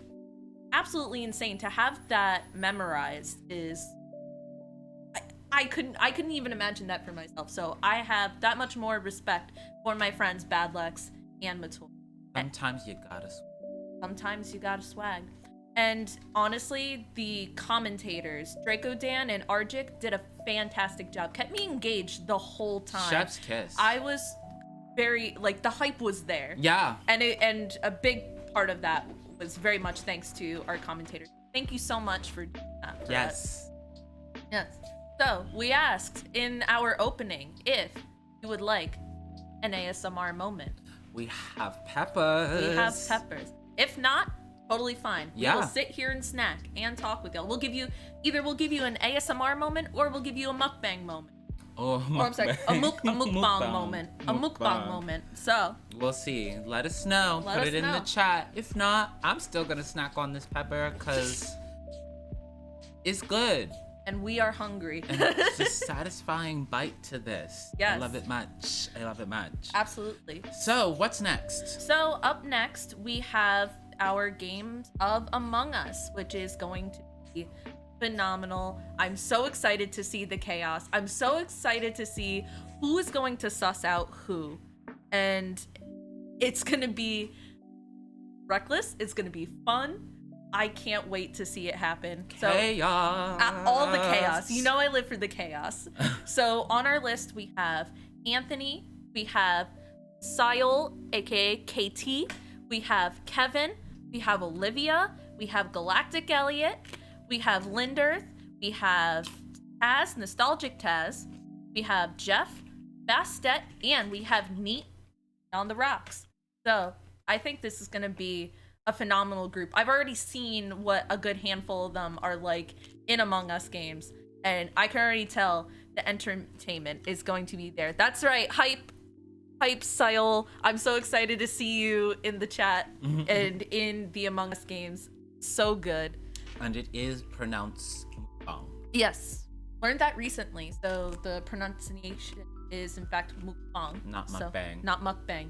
A lot of America. a lot of YouTubers posting mukbangs. Mukbangs is mukbang. So, the more you learn. So, That's how what are we're we here to doing do. on the hype chat? Are you feeling the Twitchathon so far? Are you having a fun time? I want to see the hype in the chat. Let us know. And we're going to have some great, additional segments for you guys to see. There's so much more to come. It'll be a great event. Thank you all again so much for being here and donating. We are so close to our goal. It's unbelievable. Yes. Like we just started, when we just started this, and then we hit, what was it, $100, $200 right away. Oh, blown away. We can't thank you guys enough for the Outstanding. donations you've given so far. Currently, we are at $654.69. Nice. So We could make it $69.69. That's all. yeah, up can to we you can we guys. make it $69.69? That's all we're asking for. I don't think that's too much to ask. I don't think it's difficult to. For the culture. Oh I my think goodness. it's fine, Some of Maybe us, just a I little mean, bit. enjoy that number a lot. And you'll have plenty of opportunities to donate if you hit ! Charity. Work. And remember, we are doing this for able gamers. Should we read their mission statement? Yes. So, Able Gamers, what they are intending to do is creating opportunities to enable play in order to foster inclusive communities, combat social isolation, and improve the quality of life for people with. And I think that's such an admirable. Yes. I think that is an amazing thing to try to achieve, and we should all be very much so. So please give us your dollies so we can give it to you. Absolutely. So important. Yep. And I do want to emphasize again with the Pokemon trivia, we for your questions, when you donate, if you donate money with your questions, you'll have more priority for your questions to be asked. Now, everyone does have a right to deny asking the questions if they feel that it is inappropriate. But if you want your question to be asked, the more money you donate with your questions, more of a chance that that question will be asked. So Show me the money. show us the money. I had something I was gonna say. It left, but I think it came back. So during the trivia, please let me know if you shout out your screen if you know the answer to. I need to know that I'm known if it happened. Because I Yes. can't participate in the, but I will potentially still answer the questions like I am. Yeah, because I didn't just create this with Lewis for the purpose of Stumping. stumping our contestants. I really wanted to have some fun questions there that you in the chat can go like, oh my god, I know what that is. So thoughtful. I tried. We tried. So thoughtful. Absolutely. I love that. So we hope you enjoyed that. Oh my goodness. All right, I'm about to take a bite of this. Well, I finished mine, girl. You behind. You better chew up. You said I'm gonna do this mukbang without me. I mean, the whole bag of goodies is right here. This is true. Not sponsored. Not sponsored. And we have water. Stay hydrated. Are you guys staying hydrated at home? I want to make sure that each and every one of you taking a sip of water right now. Yeah, it's funny. Yeah, especially before, more of the... Stay hydrated. Yeah, before more of the activities. Gotta take a sip. The world is burning. Water helps. If I learned anything from Pokemon, water does beat fire. Yeah. Type advantage. Type advantage. Oh my goodness. So yeah. Okay. Snack time. What are your favorite snacks to have and favorite drinks to have during streaming, when you're watching streams, or just while you're gaming? I know I personally I like chips. Thing with a crunch. Chips are good, but I know for a fact that whenever we go out and get snacks, you always get gummies. You always get Twizzlers. You always get pull and peel Twizzlers. You know what? And I'm not sorry. And I'll do it again. I'll do it again. Because they're yummy. Same for me. Chat. Pretzels are really yummy. I agree. I do really like pretzels as well. Ooh, pretzels with cheese. Ooh. That sounds yummy. Soft pretzel, hard pretzel? That's the question. And we donated to get $69.69. Oh, very nice. My goodness, Jerry boy. Hashtag Sims for Emily. Sims for Emily. I want to get this going. Sims for Emily, please. Sims for Emily 2020, please. Oh my god, I want it. If this is how the world goes down, this is how I want it. Sims for Emily. I demand this. Yes, hashtag 2020. The real election I wanted.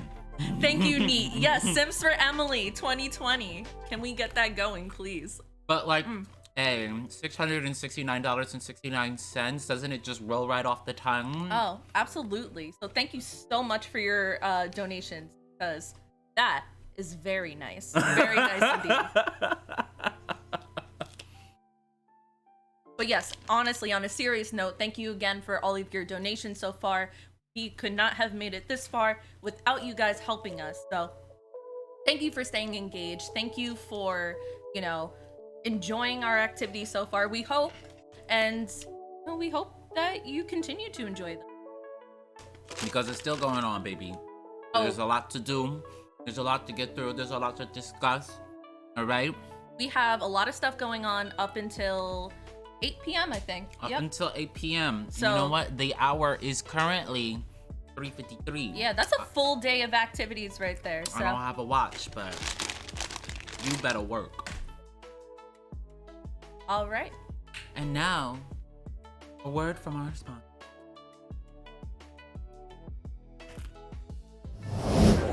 Video games are becoming part of our daily life, and you might not even know it. Video gaming is an $11 billion industry, and it's only getting bigger. I don't know if the industry is aware of the amount of disabled players that are out there. There are 33 million people with disabilities that play games. Gamers are everywhere. It's a big secret, but trust me, we're out there. I think the real important thing that gaming brings is that social interaction. You really want gamers with and without disabilities together forming these communities, because that helps break down barriers of perception about people with disabilities. Back when I was in grade school, a friend of mine introduced me to my first Atari. It was around then that I began to realize that video games were something that I could do just like anyone else. I'm real passionate about the ability to paint yourself and present yourself in a way that you want to be seen. In a video game, you see my avatar, you see my helmet and my horns, and you go, oh, that's cool, and you just go on about it. That's such a great equalizer because we're all in the game. You can do something together, you get to learn to know each other. That makes us all more of a community. I started looking online for some resources to support the 33 million gamers with disabilities. We found nothing, so we created it. He's created a network so people are not isolated anymore. They can talk to each other about their barriers and their obstacles to gaming. It's helping so many people to bring their passion to life and be able to game in the way that's best for them. It becomes this real community of gamers with disabilities helping gamers with disabilities. Come on, you were to be in one race. Right in the beginning, you wrecked me. That's it.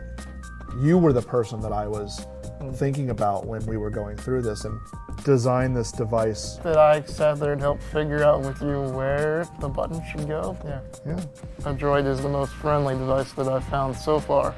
If you really love a game, and if you want to be good at it, you can be good at it. Sometimes it takes some, thinking outside of the box, but it can be done. So able gamers, you rule. Just pointing it out.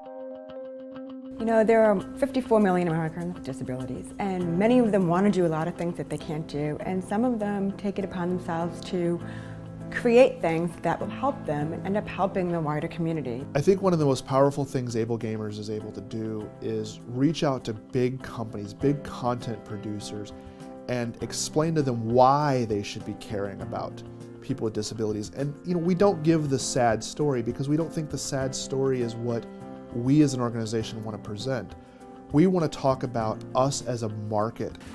As a game designer, somebody who's engaged in pop culture, in creating pop cultural artifacts, I think we definitely do want to have a larger audience. And if it's possible to include disabled players as part of that, sure, absolutely. What the Able Gamers Foundation is really trying to do is change a culture. We want every developer to heed our call and add accessibility to the nth degree. I want the Able Gamers Foundation to teach you how to make your content accessible, and then I'm going to work very hard to make it part of your culture, so that the game that you're working on today is accessible. But you're sitting in a boardroom as an executive producer for the next title going, well, what about accessibility? What about accessibility? That's a win. Stop, come back here. Oh, no. Come back here. No. Oh, come on, so close. For me, it's just a matter of being able to do something I couldn't otherwise do. Oh. Fail. Those kind of door-opening experiences, particularly when you can share it with a friend, are priceless. You win. The creation of the Able Gamers as a whole was really me trying to hang on to what was important to me, and I knew it had to be important to other people as well.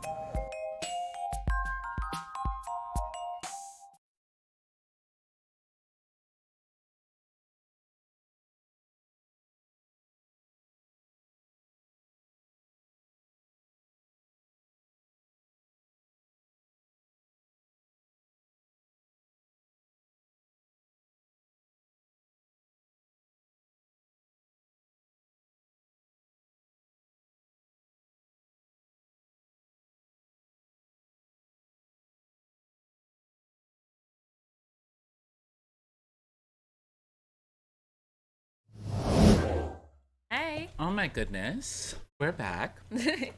So we hope that watching the This little informative segment was important. Yeah. Thank you so much for watching. This is why we're doing it. It's why we're here. Absolutely. Here to really learn and donate to a good cause. Imagine.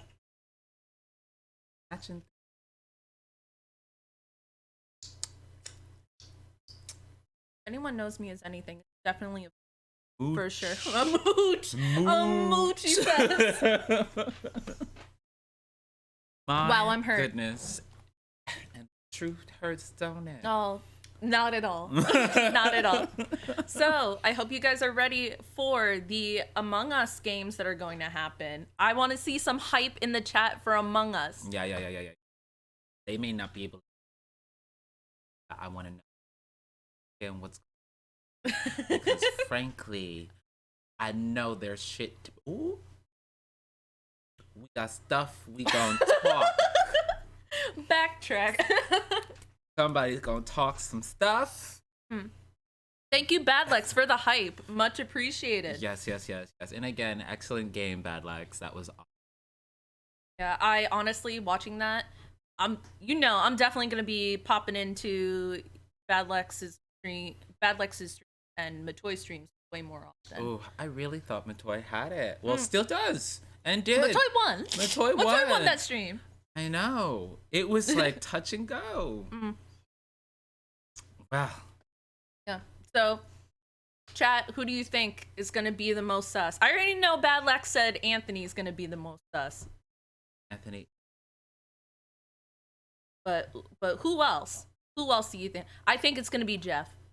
I think Jeff is gonna be the most sus. I can see it now. I've seen how he plays. I've seen one game, and I already know. I can sense the sus meter. I read Jeff's name is Geoff. As Geoff. Oh wow. Anthony is most sus by default. Oh my goodness. It's 55th. Bad like stuff. Big time imposter. I just want to see how people gonna be lying out here. Oh yeah. How y'all gonna lie to those faces? How good are your lying skills? Let me know. Mine are abysmal. This is why I don't play Among Us. I watch Among Us. And that's let me tell fair you, too. Equally enjoyable. Let me tell you, I love watching some of I truly do. Same. I love it when people scream. I love the screaming. Oh my god. I know there are some people in here in particularly that have the energy. I'm talking about you, Neat. I've seen one game with Neat just once because I was watching Anthony play, and I just remember the projection, the volume from Neat. It was very enjoyable. That sends me to Oh, absolutely. Oh. So, how are y'all doing today, chat? I want to see some hype. the number. Are we doing? I'm so glad that you're happy. We're so glad that you're happy, the Yes. Ashen Jedi. Yes, thank you, Ashen Jedi. We are glad that you're enjoying this content so far. I hope everyone is well. And if you want to continue to support UzerFriendly for doing these things, for raising money for these charities that we know and that we love, check us out at I believe it is Explanation Point Twitter. Get all the updates, see what it is that we are doing, as well as if you want to come and hang out with us and check out the community in the Discord. Yeah, check out the Discord, Explanation Point Discord. If you want that link, come join us. It is very active every day. I've had a lot of fun in it recently. Honestly, I can tell there's some great friends in that community. Great friends to be made and memories to be shared, and Memories to be games to be shared. experienced. Wow. Come join us. Also, we The have a drama. Twitter.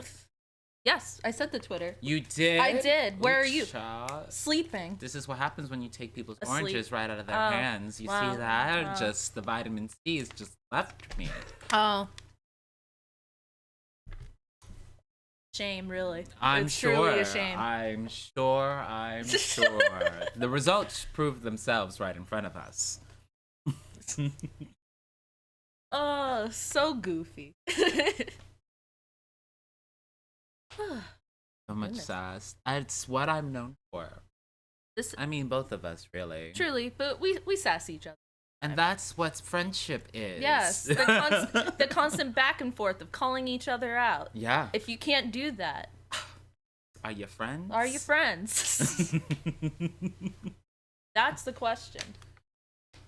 But we will be starting our Among Us portion of the event so soon. Very soon. If you're into Among Us, maybe let us know who are some of your favorite streamers to watch when it comes to Among Us. Who Among Us content do you like to watch? Who do you like to consume in Like I said, I'm here That's for the Corpse question. because I love I just binge. What is it? Mr. Fruit's Mr. Fruit. Okay. Recently, all of his Among Us content, I've just been every day whenever there's a new Among Us video, I'm like, oh, click that. Watch Work. that. Work. Yeah. Also, what are some of your favorite costumes to wear in Among Us? What outfits do you like to wear? What colors do you like to wear?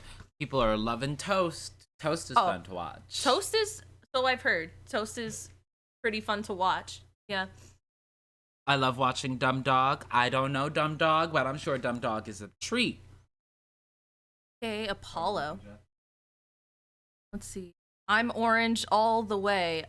Interesting. You know, Bad Lex, orange is the most sus color. Ooh. I'm just saying. I'm just saying. I love the pets. I love it when they have the little babies walling around with them. Ashen Jedi says lime or green. So you just like green then, Ashen Yeah. Jedi? There's a difference between lime green and regular green. I understand, but Yeah. they're also in the green family. Like Iridian, all about the dark green. That is Iridian's color all Right. the time. I remember this dearly. I remember this specifically from Final Fantasy. Oh my god, Final Fantasy 14. Yeah, the MMO. It was so much fun. Didn't it die? It didn't die. No, it's but still very active. It's still very active. Work. It's a lot of fun.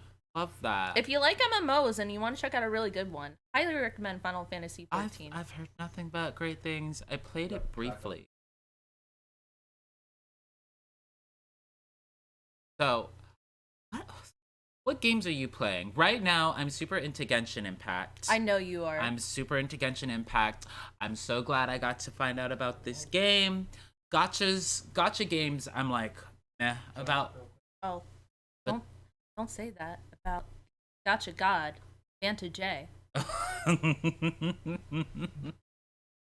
You can't say that. Gotchas. Well, I just did, and oh. All right. Well, we'll see you guys later.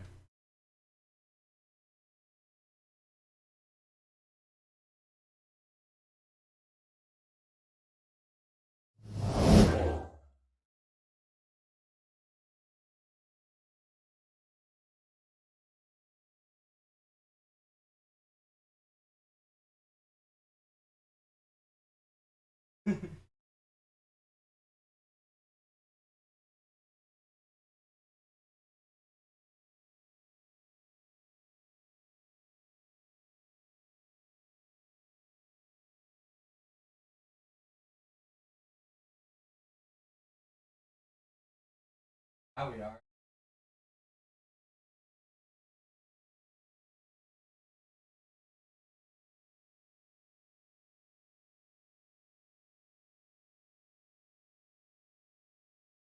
Perfect. Hello, everyone. We are going to play some Among Us for charity. With me today, I have some wonderful people that I'll introduce really quick just to make sure that the thing doesn't time out on us. We have Bad Lex, the speedrunner that we just saw, swag, Bastet, Sile, Dremont, Galactic Elliot, Lindearth, Neat on the Rocks, Olivia, and Nostalgic Taz. All right, y'all ready?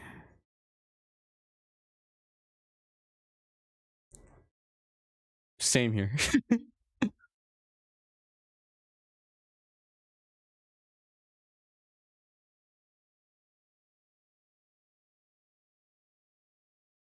No, not after you die.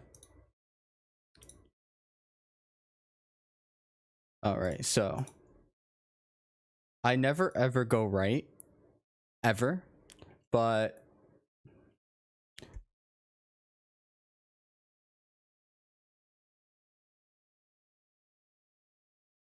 I never go right because I feel like every time everyone goes right. Oof. All right. Well, this is hecka sus. I promise. I'm not. I promise. Oh.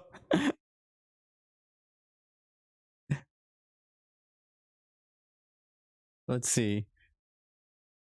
All right. So I don't like doing the emergency meetings ever. I'm so bad. Because it's like all of those things, they add up, right? And it's like, oh, well then, oh.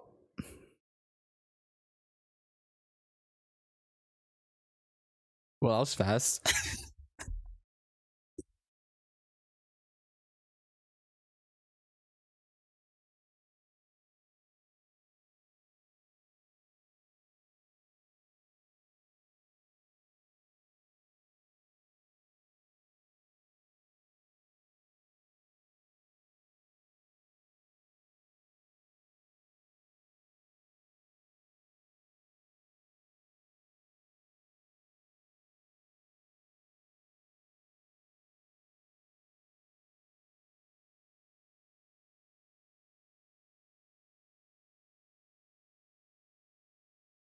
Hmm.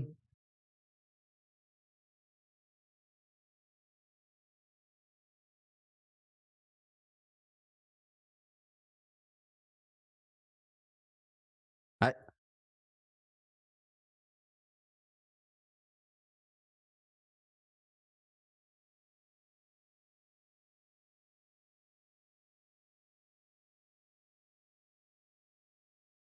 Oh, thank you. I don't even think. Boom. Perfect.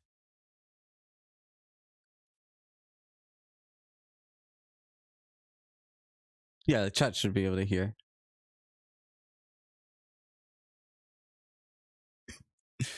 I can clear Neat for this.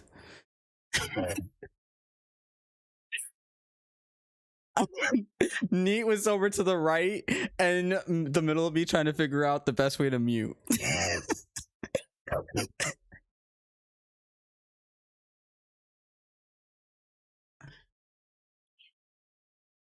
All the way to the left.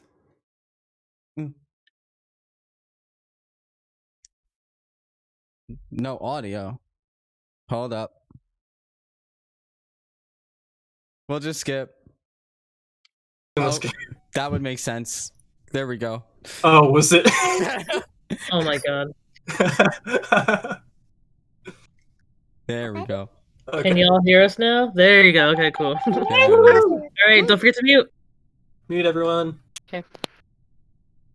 All right. So, now that I've gotten that fixed, okay, so there's a bunch of us here. All right, let's remember that, right? Oh, I didn't get to finish this. Of course. All right, so who's here? Bastet? Who's that? Who's light blue? Okay, Badlex. Okay, Olivia's here. Oh wait, I still have something in admin. Oh god, is Neat gonna kill me? I think Neat. Okay, all right. Neat's not sus. I don't think Neat is sus. All right.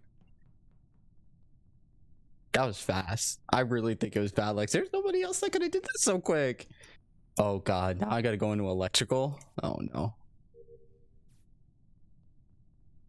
Electrical is where people go to die. No cap. Okay.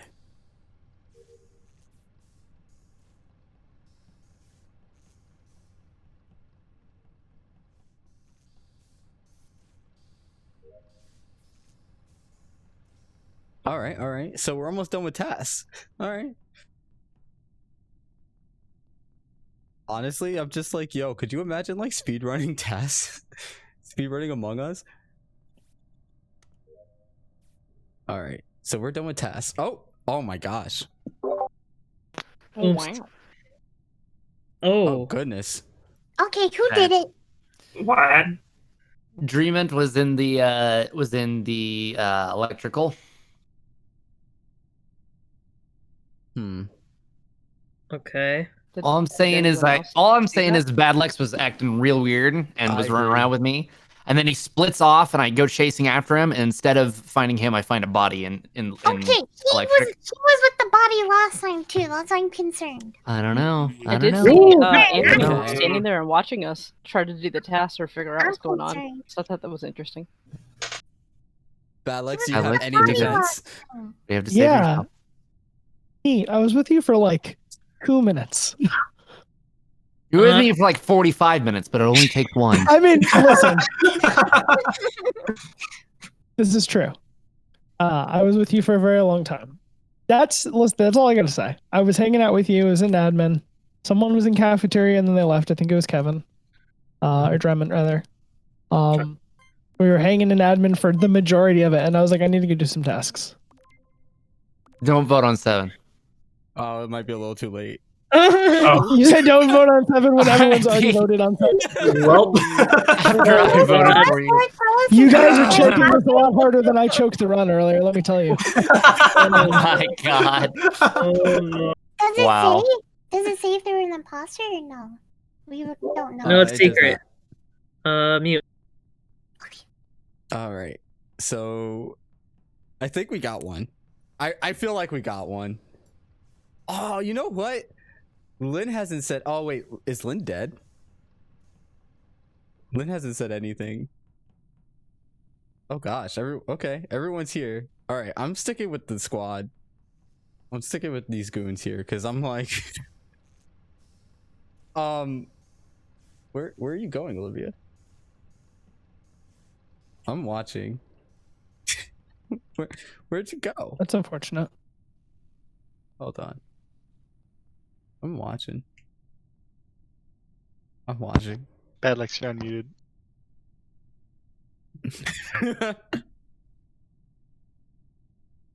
All right.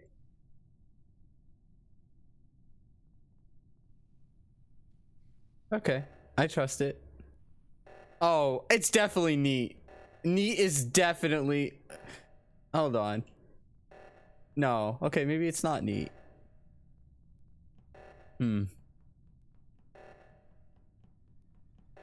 Oh gosh, is Taz about to kill me? Okay.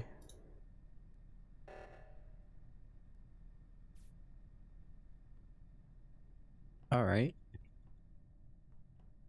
Can we squat up? Here's a little friendship dance.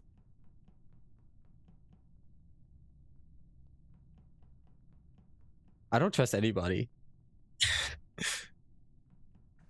Oh, uh-oh. Oh gosh, is this the double kill? Oh, someone's on cams. Oh, they're not on cams anymore. Oh. All right, whoever was on cams is the one that just set this reactor off, definitely. Let's see. Oh, okay. Who's over here? I'm gonna go over to cams.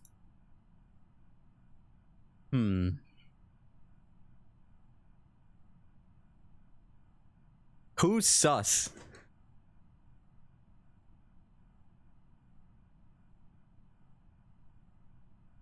So I know it can't be Neat, right? It can't be Neat, at least for that first kill, because Neat was over with me when I was trying to figure out the whole audio situation. Well, we're all here. Who's got tasks? Uh-oh. Uh-oh. Am I about to die? Is this it? Wait, why did Taz come from electrical? Hold on. Wait a second. Wait a second. Hold on. I'm gonna report that. Oh.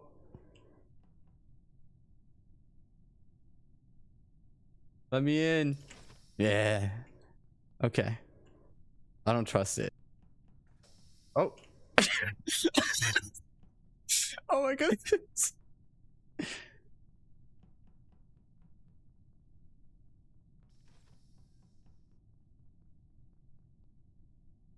Ah.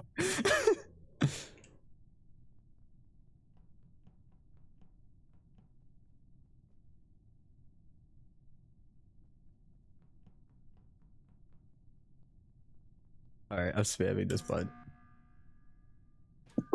Thank goodness. So no one died. All right. Taz. What's up? I have a question for you. Yeah. So when everyone was walking towards electrical to turn on the lights, you were walking away. Yeah. Okay. You said this is not my business. Okay. What I like to do, because what the imposter likes to do is they like to use that to kill people. So I like to watch, because like I'm always like someone's gonna use this to kill someone. I didn't know that. That sounds like something the imposter would say.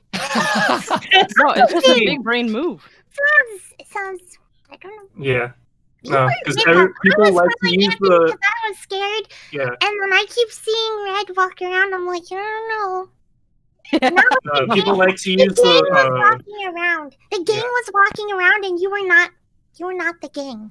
Yeah, no, you were not the gang. It's confirmed. Yeah, you were not I in don't the know. gang. I don't know. Yeah. I'm I think concerned. I think at least one of the imposters is really experienced at this game. That could be Bad Lex. One of them is Mm-hmm. dead. I think it was Bad Lex. I think we Yeah, had it me right. too. Absolutely. I think we Because had it right. there's a severe lack of activity, and 4 of us are going around together. Was it 4 of us? Yes. Does anybody still have tasks left? Who still has tasks? Anybody alive? I don't have any. I have one more. If we're all I have green, some. we're all good. Who has one more? Me. Who Okay. kept hanging out in a pack though? It was Like why were you guys grouped up so much? I'm scared. because I don't trust Red. Red is sus right now. I don't know. I'm Saying voting. someone else is sus is kind of sus. Ghosts, do your tasks. Dang it. Yes. I forgot about the ghost. Are Ghost we- at your do ghost that after too, yeah. doing the I'm task. voting. I'm concerned. If this is your first time playing and you got killed, yeah, you still have to do tasks as a ghost. Hmm. I Who know, I voted just me? like Someone voted me. Hmm. Someone voted you last time too. Oh, that's definitely the imposter. Yeah. Mute. Uh-huh. No way. There's no way. I've been with 4 people this entire time. Whoever just voted me, that's you. That's you. Yeah, Taz, we know. We know. Someone please. Uh-oh. Oh no. Wait, where'd everyone go? Alright, I'm spamming that report button. I feel like I'm gonna walk over. There's gonna be a dead body. Okay. Okay. No one is dead yet. Oh. It's gotta be Taz. It's gotta be Taz. Why else would they keep closing the doors on us? Someone is closing the doors.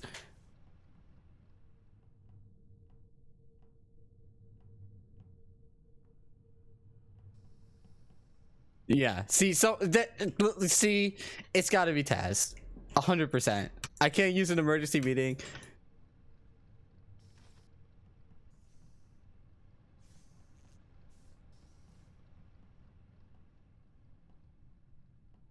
All right, I'm gonna just like walk away. I'm gonna make myself alone for a minute. All right, all that's left is Neat. So Taz and Neat walked off, right? I'm hitting that report button. Okay, there's Neat. Where's Taz? Not pressing the buttons. Oh wait. Oh shoot. We gotta go. We gotta go. Where's the other one? Oh shoot. Oh no. Are we about to die? Oh no. Oh no. Oh no. Oh no. Oh no. That's unfortunate.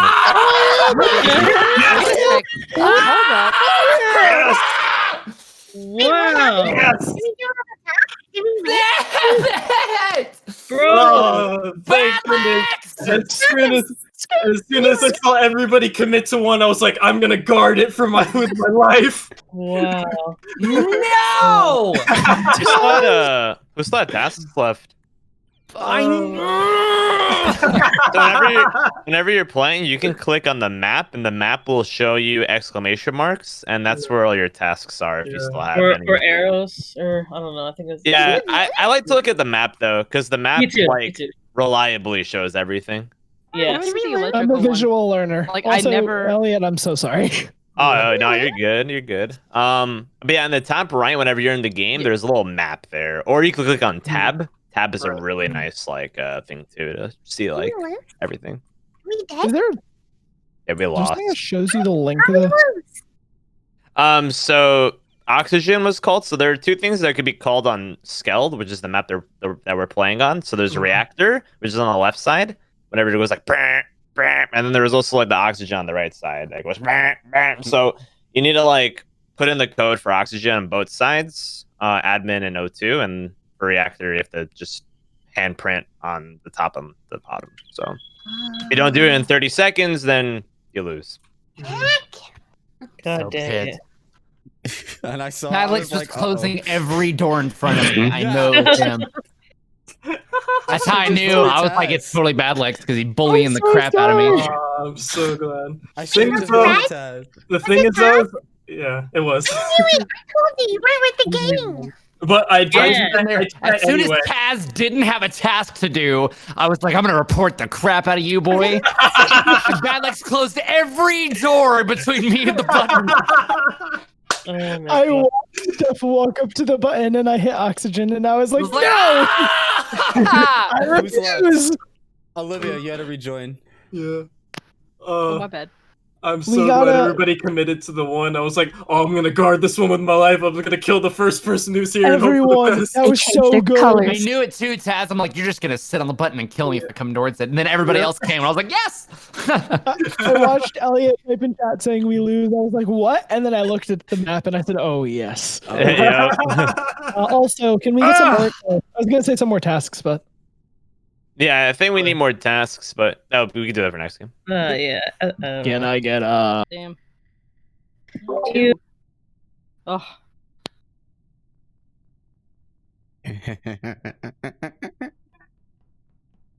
No big deal. I'm just gonna go and do my task. I'm just gonna do gas tanks. Okay. All right. I'm gonna go over and do shields. Boop boop boop boop boop. What? Badlex.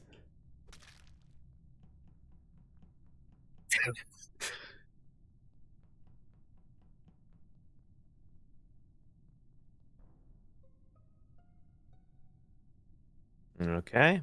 Okay. Hey, who did it? I literally watched the Quick. kill happen in front of my eyes. So if that person wants to say,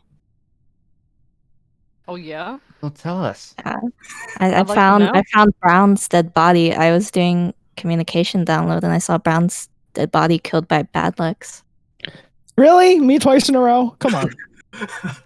It's good enough I'm for not me. streaming. So where was this? Excuse my language. Shut up. Wait, so where was this? It was at the bottom by like shields, like that hallway. Okay. Yeah, I saw Dremen sounds about coming right. down. We're going down the left side, and then I was scared and I backed off. So good to know. Okay. And wait, where was the body? One more time? I couldn't. I'm sorry. Yeah. It was It the was, like, in bottom hallway by storage. shields. Yeah, it was like near like Oh. storage probably. Okay. Yeah. I'm trusting for now. But All right, Pink, whatever, I'm man. on you, in case. I'm still cheating on it. Nothing personal. Good riddance. Nothing personal, kid. Badlex should have ran away. Goodbye. Badlex should have ran away. He got blamed for my kill. At least he took one out with him. Oh, he just turned off lights. But I don't have. All right, here. I'm gonna go and do lights. Oh, someone already did it. Okay. No. Zhu, zhu, zhu, zhu. Zhu. All right.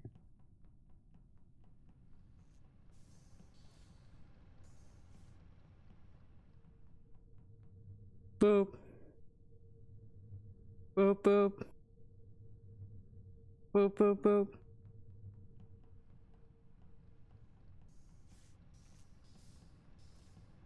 All right. No? Okay. I shouldn't have turned off lights yet. Zhu.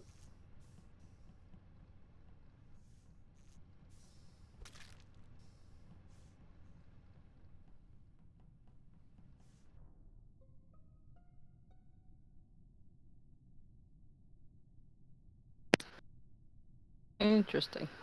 All right, so I came down from left reactor, the top one. I passed by Olivia, and I think I passed by one other person. I don't remember. And then I went into electrical.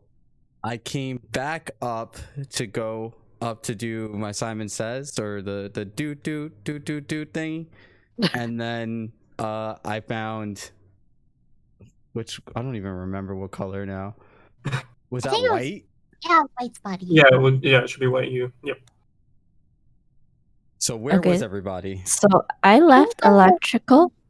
Yeah, I left electrical. I saw yellow and green with white last. Yellow and green. Which green? Dark green? Yeah, dark green. Wait, what's it called? Paper bag. That would be me, yes. Paper bag green was nearby Pink and I when the body was reported. Yeah, I left to do garbage and storage, so I left yellow and green alone. So don't tell me it's Bad Lex and Taz again. It is 100% not. It is possible, but Um. Is it likely or no? So where's the body? Unless you want to question where people are. The body was bottom left. Bottom left. Okay, so I don't think it's Olive. Olive was on cams. I think they went up after they left cams. Yeah, I passed by Olive. Yeah. I took a look and Yeah. yeah, I mean, I just saw people moving around. Yeah, so I don't think it's I mean, Olive. one of the greens looked kind of like confused, like where they were going. That's the only thing I could say. I think it was. I didn't see. I don't know which anything green at all. though, unfortunately. We got We one. got one, so I'm Not gonna a skip. skip. I don't really know who it is. I'm not pressed. Skip.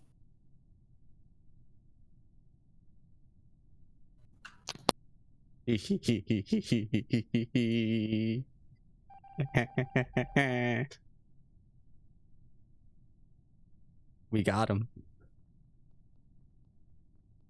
All right, where did I say I was going? I don't even remember. Okay. I said I was walking out of electrical to go do my Simon Says, right? So we're gonna go do Simon Says.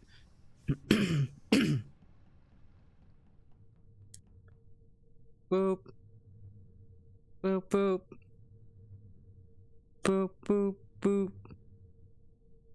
Boop boop boop boop. Boop boop boop boop boop. Okay. Alright. See if we can find anybody. Turn off comms.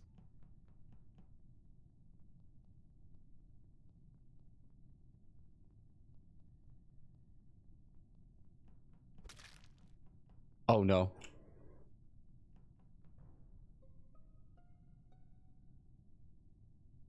Okay. Okay, I'm pretty sure it's Taz again. Then why was Seal and I just admin- found a dead body when I walked out of the admin but card room. they were there and I passed them, but from the bottom part, and they're dead now. I never went in there. All right, so I fixed comms, and yellow left while I was fixing it. Right, it's because they didn't fix it, so I fixed it by myself. And then I saw Taz walk in, and then the body is reported. So where was the body? So it was in the hallway right outside of the. I'm not good at all the rooms, but you scan it your card there. Yeah. So And admin. Okay. I think I might have seen one of the greens go down Oh, I right did- after a dead body, but I don't know which one. Yeah, I did see Anthony walk down. I passed by Lynn. Oh, so then it could be dark green. I really It's one of the greens. I'm pretty sure it's one of the greens. Me too, but I don't. Unfortunately, maybe I'm colorblind. But I've forgotten both times. Just look at their nice hats. Which hat did you see? Baby or back? I think baby. I think. I'm like 75% sure. Wait, where did you see me? There was a dead body, and then I saw like the very end of someone going down Where was the dead body again? in the hallway right outside the credit card scanning. Like right outside In admin, the probably center. like in between Admin, storage yeah. and admin. Oh wait, did you? like right Purple, at the did you find it entrance? too? No, I didn't see it. I went around. I went like towards the right side, and I looped around. I went into comms. I saw Taz go in and then out, and then the body got called. So Yeah, I didn't say anything. I went down towards cafeteria, But when I went down past, I did pass Olivia, but I didn't. There wasn't a body there. Okay, I'm gonna take a shot. I'm don't know. skipping I hate personally 'cause I that. just don't know. We need more time. Well, You're gonna regret this. probably Taz if it's not Anthony. I wish it would say. Oh, nice. Good call. Yeah. It was Knew it. I'm sorry, Just like Arthur. Yeah, I you saw- should have run away. I saw Yellow alive, and then they were called dead. I'm like, wait a minute. Everyone kept getting blamed for my kills, and I'm That's like, why I thought it was yeah. Taz. 'Cause Taz just walked by, and when I saw yellow, You got me. I'm on to you. I actually, funny story. I killed the first body and walked right past Lynn, and Batlex was still standing there and got blamed for it. So, That's incredible. Well, that's because I killed the second body. Nice. was it the first body that got reported? well, Oh, I either remember. way, like Badluck just walked away from the body, so it's pretty obvious. That Make sure that Oh, yeah. one person's not in. So don't start. Someone not hit play. Almost there. There we go. All right, and Let's hit it. We said we wanted to add more tasks, or we Yeah. did? Yeah. So I mean, Maybe I'd just, probably maybe just one. yeah, Yeah, I'd like, probably next one? just put in like one more short task, Yeah. and I'd probably make crewmate vision 0.75 instead of 1, just I personally. agree with that. Sure. Down for that. Of course you would, Bad Lex. You've been imposter twice. All right. I'm not I'm gonna not, say I'm it. not used. I'm not used to seeing so much as crewmate. I'm like, wow, I can see everything. It's crazy. All right. My eyes Good are luck. working. Have fun.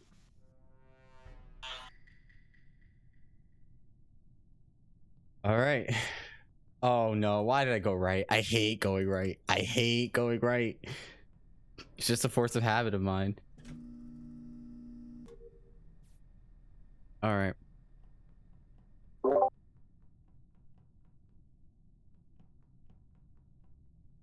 Where are we going? I'm not imposter. I haven't seen anybody. I've only seen, I think, was that neat that I saw? Wait, what am I doing? Divert power. Okay, hold on. Wrong place. I haven't been killed yet either.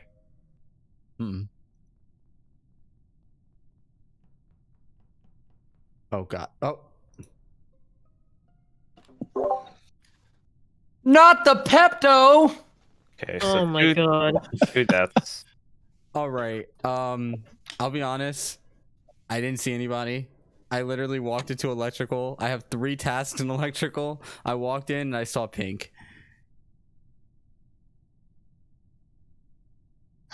Will anyone fess up to this murder? I could give information I have. I don't think it's helpful though. I was doing shields and I watched a big group of people walk by, and the only one I remember was Noah. It was yeah. Does that help at all? Not really. Bastet, Noah. Me, but Our I was a visual little ahead. tasks on. I wasn't paying attention. No. Okay, You're well, not up. I did So weapons. one was an electrical. Did anyone For what find it's the other worth. one? No, I don't think so. I did It was not. probably it was near definitely electrical. it's definitely on the left side, I think, because I scanned through the right side a good amount. Unless there was a recent kill in admin, but yeah. I went and did weapons on the right and didn't even make it past shields before the body was reported. Definitely wasn't me. So who wasn't on the right side then? So you're saying it was on the kill was on the Yeah, I left feel side. like they were on the left. I was mostly doing weapons the whole time. The only one I really saw was Elliot. I did see Neat, but I can vouch that Neat was in weapons before I went down to electrical. Yeah, I saw somebody doing asteroids. I know Bastard did download on the top right with me. I haven't seen Taz, Anthony. I don't think I've seen Balex or CL this whole game. So I was on the this right was the side. double kill. Went to electrical, and then I was going up toward the asteroids.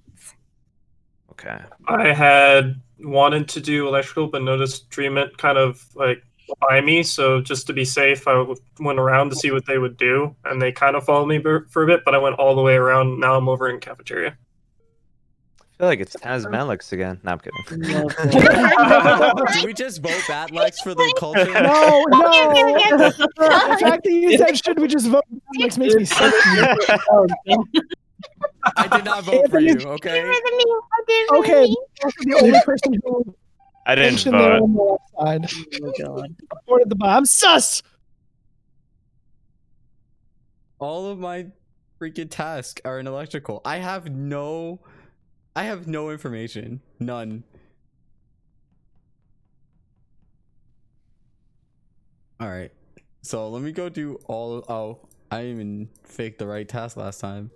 Oh shoot. Someone got dig comms. So I'm gonna just do my download. Who do y'all think it is? Because I have no idea. No clue.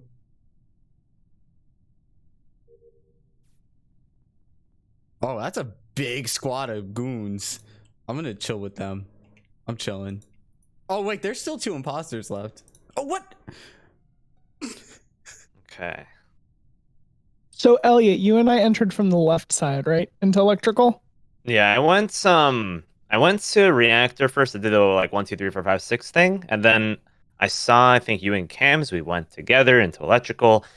And then Anthony, what were you doing in electrical, by the way? Just curious. I did 3 tasks. I had the one where you had to just do the zoop, the one that goes up. I had the one where you just turn the thing, and then I had the wires. And then I saw this huge squad of goons come in, all these beans, and I was like, Of oh, you know goons. what? I was like, I'll just chill with them for a minute. And then I was like, wait, there's probably still 2 imposters here, so maybe I'm about to get double killed. And then we walked out, and then we split, and then I don't even know what body you saw, but the body I saw was on the right. Yeah, no. We saw the same body. So Taz, where were you? Was that? So what had happened was I was gonna say, okay, I'll go to Electro, then I noticed Anthony went back to there, so I was like, I'm gonna wait to do that just in case. So I went and I saw comms was down, so I immediately went and did that. And then I saw, I believe, Bastet and Seal together come in there. And then I left and went to the right side to do the one where you take the ship and you go boink, boink, boink, boink. The navigation, I believe. And then the body was reported. So, yeah. So what were you? So who wasn't part of our goon squad? It was Taz, Seal, Drummond, and Drummond, I believe. Yeah, I did see Taz leave. Okay. I went to the county down thing, which means we're gonna lose, right? I went down there, and then I went up in the cafeteria. I'm right here with Blue and With your White. imposter. You're I'm with gonna who? skip.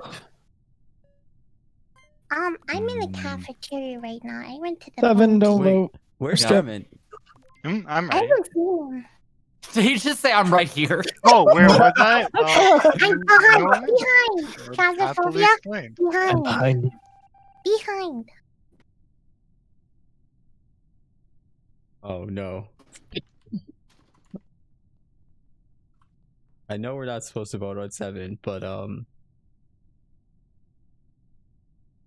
I still have no idea, honestly. I'm like, who could have done it? Oh, come on. All right. Well, I know it's not Elliot, because Elliot and I are right here doing O2, and literally Elliot could have just killed me and no one would have known. All right, I'm doing my wires. All right, where are we? Okay. Got shields. Oh, there's Sile.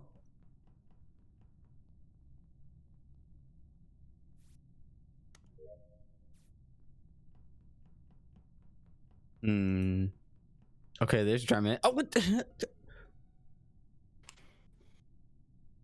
Oh, Elliot. Well, lost another I think it's bad comrade. luck. All right, no, Why do you wait, think hold it's on. me? Hold on a second. Hold on. Because Yeah. I was with Elliot.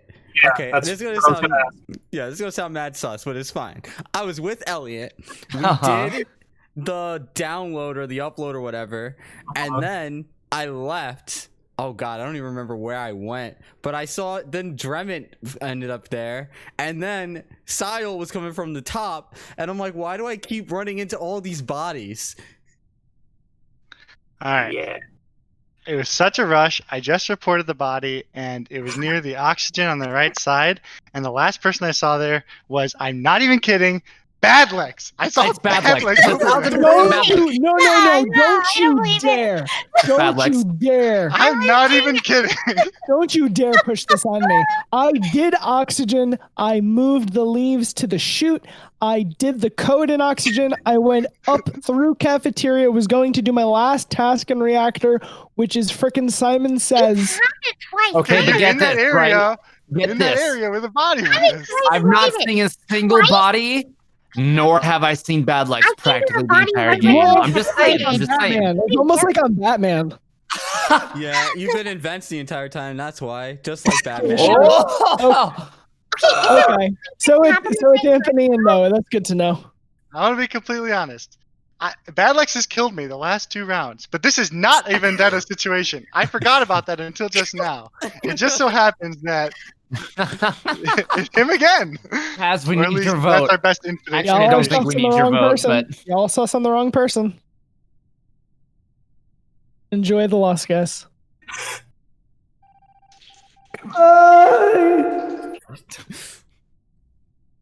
It was Badlex. 100%. How do you get imposter 3 times? Tell me. Tell me. All right, Taz is right behind me. Taz is following me. I don't know if Taz is sussing me out or... Wait, this is my last task. Oh. Oh. Sorry. All right, I don't see anybody. Oh, there's Taz. All right, I still don't see anybody. Oh, there's Neat. Oh, okay. Well, we'll go together, I guess. There's Sile. What if it's Sile?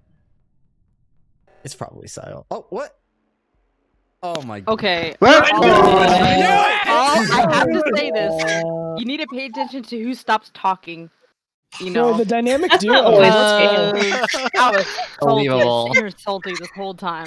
I knew it was. I'm not a very no. As soon as it was the Badlex, I was like, it's Dremont 100%. 100%. So in that case, you guys want to like try to get an emergency button because whenever it's 6 I was people moving left- toward it. I mean, that's pretty good. First try, first time y'all together. That's awesome. That was GG's. pretty good. All right, guys, I gotta head out. Yup. On that note, we're going to leave it to our wonderful guest soon. But thank y'all all for coming out. We're gonna get all set up for our trivia game. Woo! Bye, everybody. I'll catch you later. Yeah, folks. Bye. Thanks for the Have fun on the fun. stream. Bye. All right. So let's get out of this Among Us. All right, and I'm just gonna give it a swoop. All right.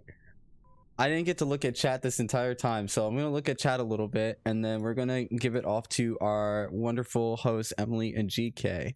Oh my goodness, we've raised $727.69.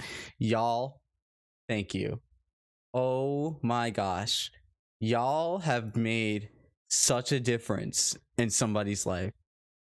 I can't even begin to thank y'all all. Thank you, Mr. Jupiter, for the $10. Thank you, Anonymous, for the $20 donation. Best of luck in Among Us. Did I win that? No, I lost that imposter round, so I appreciate. Let's see. We got another anonymous tip for $28. Thank you so much. Wow, y'all are phenomenal. Thank you. You guys are doing so great. If you can, use that exclamation mark charity command. Just $5 will make a huge difference in somebody's life. $1, $2, $3, $4, $5. You can't even get a foot long at Subway for that anymore. And you can give somebody an eternal life of happiness, being able to actually enjoy video games like everybody else. Yeah, Sayol was a really good imposter. What, the first time she's ever played Among Us, and she was imposter, and she 10 out of 10. Because I was like, Sayol has been at like everybody, right? I'm like, no, it can't be Sayol though. It can't be. But oh my goodness, that dynamic duo with Dremen, and I should have listened to Batlex, but Batlex is always sus. If you be an imposter twice out of 3 times, like, what, you know what I'm saying? Let's see. My thoughts are neat and Batlex here. All right, so we're gonna let our wonderful host take it away as we get all set up for our Jeopardy game. And we'll do a little bit of this, and we'll do a little bit of this. All right, friends, take it away.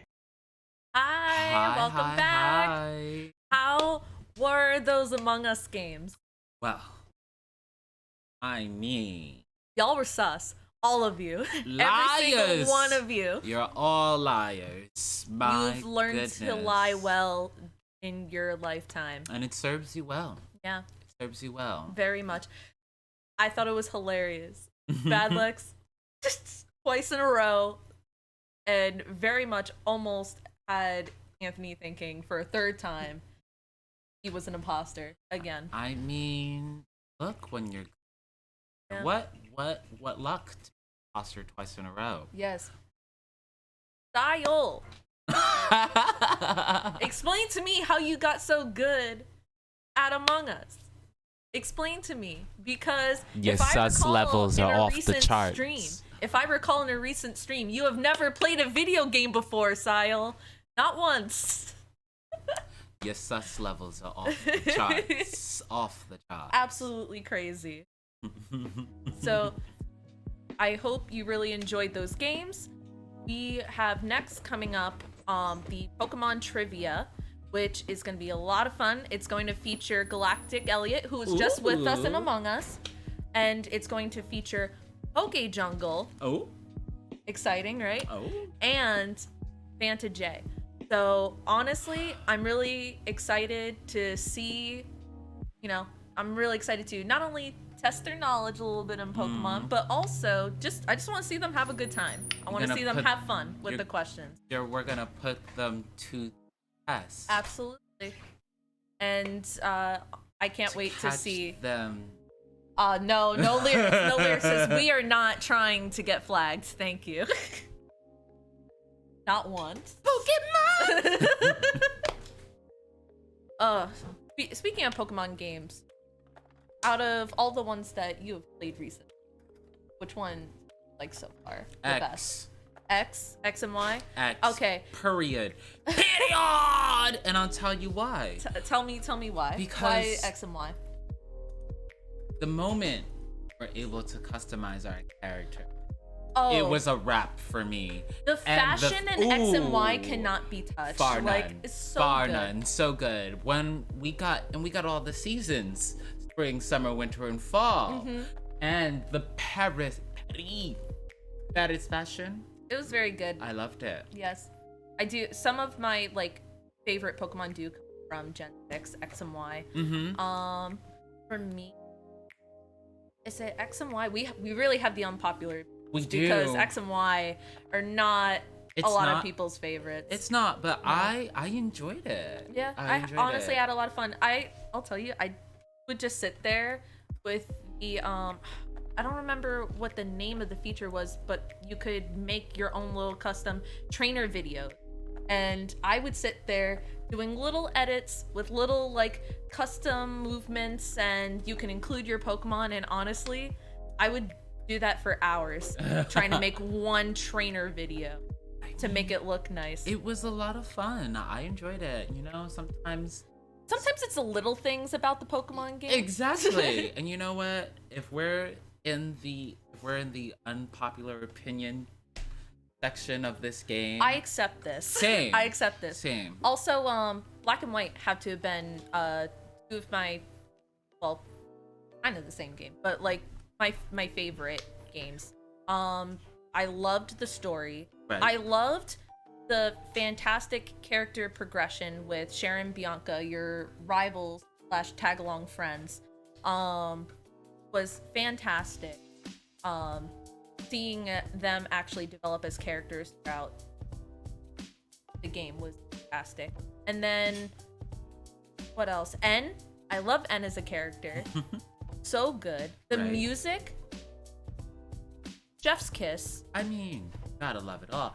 I have a question though, like what is, because we've had this conversation before, but like what is like a future game that you hope Pokemon will put out but probably never? Okay, so we've talked about this because Several times. We love the contests, the Pokemon contests when they were released from Ruby, Sapphire, and Emerald, and I really would love to have a whole separate game where it just goes into detail, like how in the anime where they had like the fancy combos, like the Pokemon would use 2 different moves and it would create this like beautiful visual effect. That's like a dream of mine deep down that I know Pokemon will never do. Never. Not once, but like I'm in the same boat as would you. love. We are in the same boat here. Like I would love a Pokemon contest game. Yes. Like, and really, yes, a detailed like effects for like putting the moves together and creating stuff. I think it would be so incredible. I agree. And like what a twist on like sort of like making Pokemon game fresh in a way. I think in my opinion, not that they're stale, but like it's sort of just like it brings this new element that like was only put into there one or are a two bunch of games. like side Pokemon games that aren't the main story, so you know, I don't see why not. And also just a reminder to all of you, because Pokemon Trivia will be starting soon. After Pokemon Trivia, we are going to have a Q&A portion with Galactic Elliot, Poke Jungle, and Vanta J, which is honestly incredible. And don't forget that if you want your questions to have priority over other questions, the dollar amount matters. Yes, and also we see you in the chat. Absolutely glad that we are not the only ones in the boat for like the Pokemon contest. And So much fun, honestly. So much fun. And also Puzzle League. You're so right. Puzzle League. Oh, you know, I never played what was it? The one on N64, but then it was Pokemon, I think it might have been called Pokemon Puzzle Challenge. I can't remember exactly, but it was the one for Game Boy Color. I used to play that one all the time, but I always wanted to play the one on the N64. I never owned it. We missed out. We truly did miss out. Oh yes, that's right. So we want to let you know too, we want to make it fully transparent that if your question happens to make any of our guests uncomfortable, they have every right to deny answering that question, regardless Absolutely. of the money amount that you put towards your question. Absolutely. So we just want to put that out there so that way everyone knows and is fully aware. Being mindful of your questions as appropriate. Yeah. But you know, I'm sure they don't mind fun questions either. You Absolutely. Know? Everyone And, likes you to get a know, little goofy. Maybe you'll get lucky. Maybe you have a salacious question and somebody's bold enough to answer it. Maybe. No promises. Perhaps. Spicy. Stop. By the way, everyone, make sure, grab your water bottles, take a sip, stay hydrated.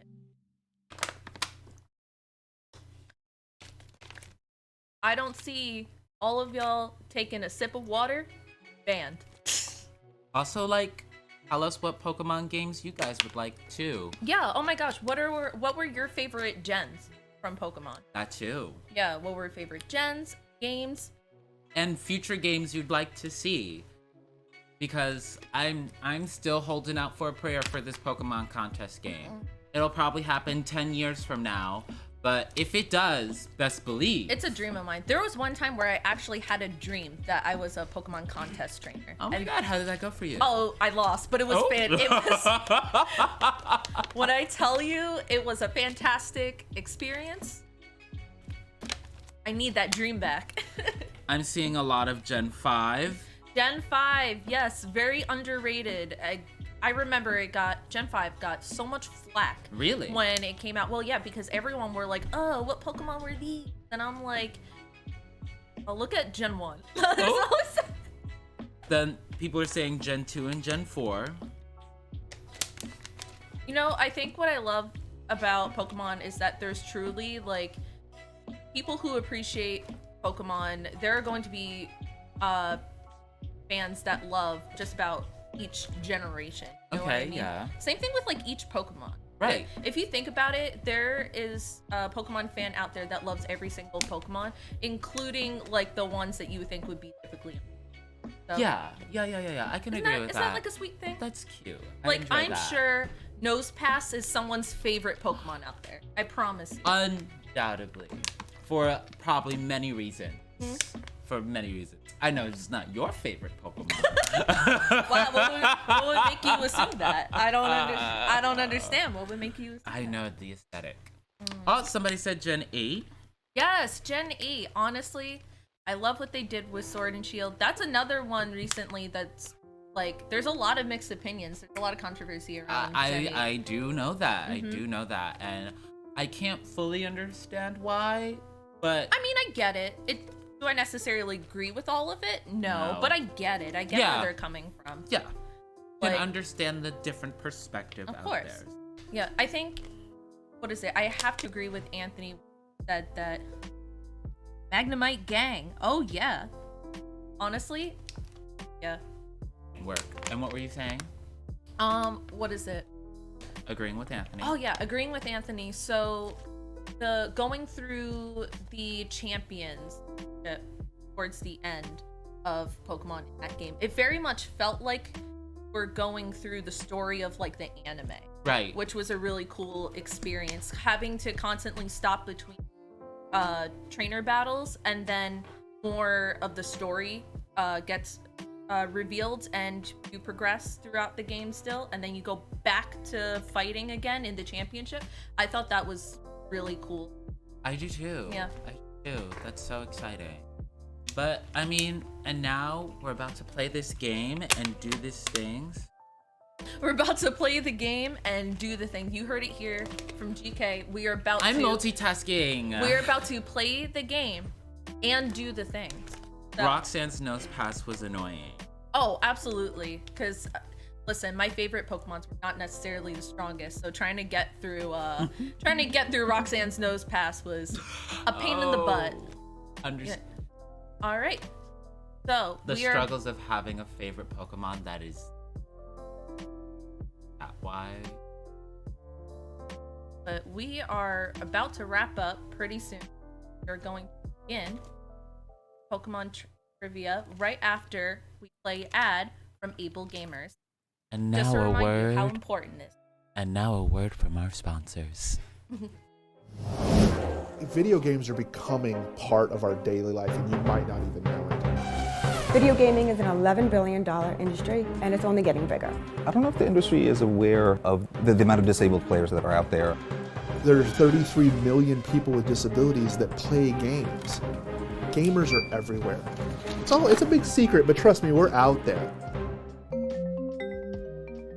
I think the real important thing that gaming brings is that social interaction. You really want gamers with and without disabilities together forming these communities, because that helps break down barriers of perception about people with disabilities. Back when I was in grade school, a friend of mine introduced me to my first Atari. It was around then that I began to realize that video games were something that I could do just like anyone else.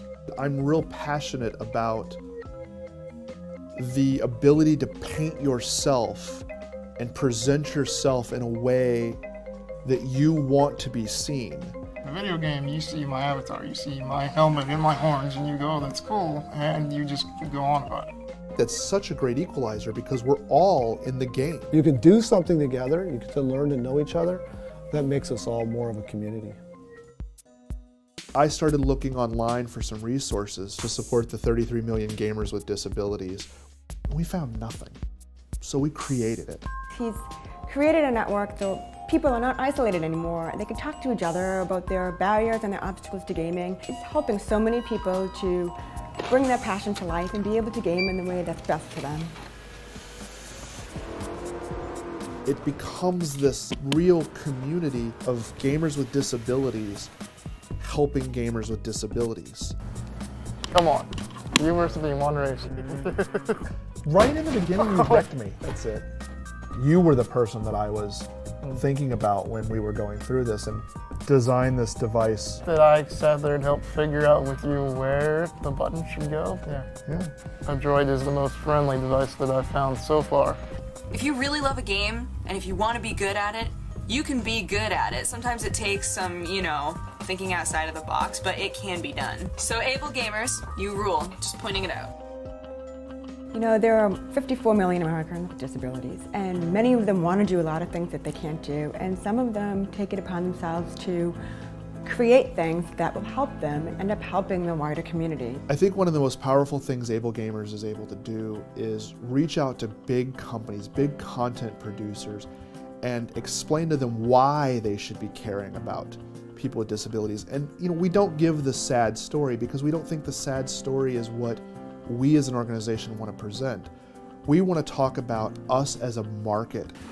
As a game designer, somebody who's engaged in pop culture and in creating pop cultural artifacts, I think we definitely do want to have a larger audience. And if it's possible to include disabled players as part of that, sure, absolutely. What the Able Gamers Foundation is really trying to do is change a culture. We want every developer to heed our call and add accessibility to the nth degree. I want the Able Gamers Foundation to teach you how to make your content accessible, and then I'm going to work very hard to make it part of your culture, so that the game that you're working on today is accessible. But you're sitting in a boardroom as an executive producer for the next title going, well, what about accessibility? What about accessibility? That's a win. Stop, come back here. Oh, no. Come back here. No. Oh, come on, so close. For me, it's just a matter of being able to do something I couldn't otherwise do. Oh. Fail. Those kind of door-opening experiences, particularly when you can share it with a friend, they're priceless. You win. The creation of the Able Gamers as a whole was really me trying to hang on to what was important to me, and I knew it had to be important to other people as well.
Video games are becoming part of our daily life, and you might not even know it. Video gaming is an $11 billion industry, and it's only getting bigger. I don't know if the industry is aware of the amount of disabled players that are out there. There are 33 million people with disabilities that play games. Gamers are everywhere. It's a big secret, but trust me, we're out there. I think the real important thing that gaming brings is that social interaction. You really want gamers with and without disabilities together forming these communities because that helps break down barriers of perception about people with disabilities. Back when I was in grade school, a friend of mine introduced me to my first Atari. It was around then that I began to realize that video games were something that I could do just like anyone else. I'm real passionate about the ability to paint yourself and present yourself in a way that you want to be seen. In a video game, you see my avatar, you see my helmet and my horns, and you go, oh, that's cool, and you just go on about it.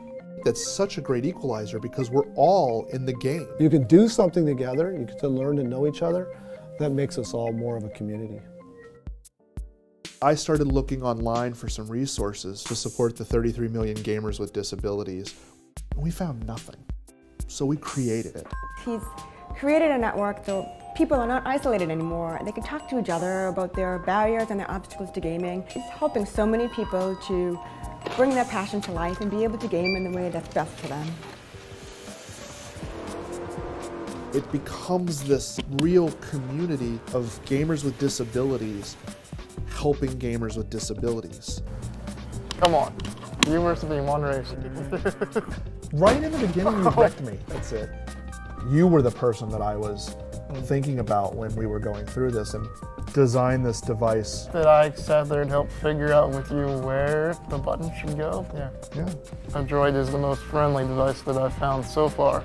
If you really love a game, and if you want to be good at it, you can be good at it. Sometimes it takes some, thinking outside of the box, but it can be done. So able gamers, you rule. Just pointing it out.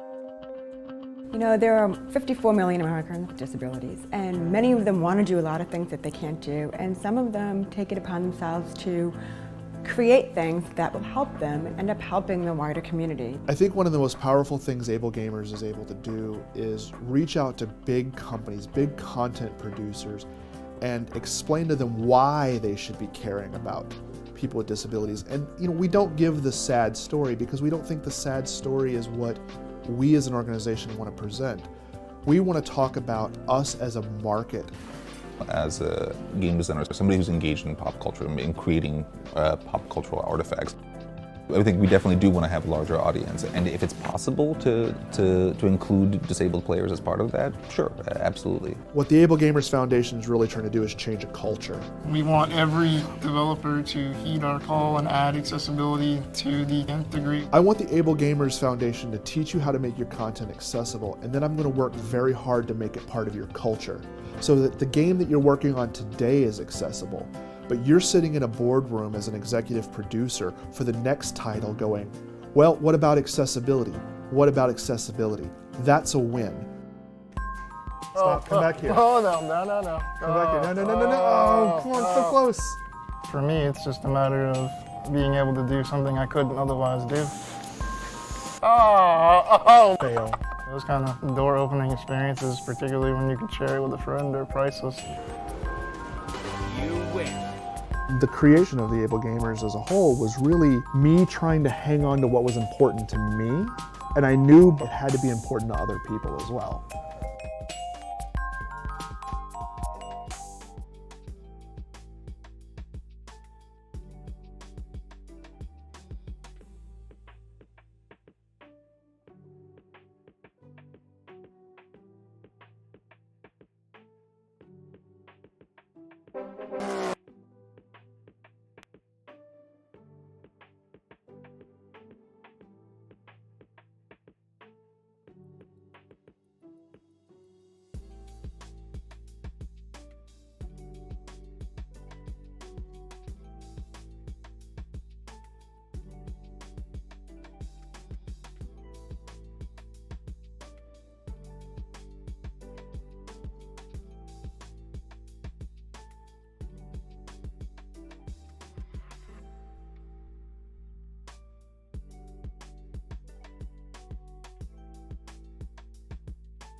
Oh, do we not have audio? There we go. Can we have people audio. people hear now? Oh yeah, Oh. we're good. Now we're good. Now then you Hello. got to redo those intros. Yes. So, today we have the wonderful Polka Jungle. We have Vanta J Swiggity swag, what's in the bag? What's good, y'all? and Galactic Elliot. Hello guys, what is up? Happy to be here. And today we are going to be playing a little bit of Jeopardy. Let's see which one of y'all is the true Pokemon master. I already said it once. Look, I already said, my bad. I already said it once. If I get any of these wrong, I'm blaming Emily. Blame Emily and Lewis for all of these questions. They came up with every single one of them. Not me. Woo! I'm not taking responsibility. All right. Let's get DJ and I mentioned earlier, we're not great with the whole answering things in the moment. So this is gonna be great. We're gonna seem like we know nothing about Pokemon, even though we should know everything about Pokemon. My Fake credibility is about to be destroyed. Fake fan.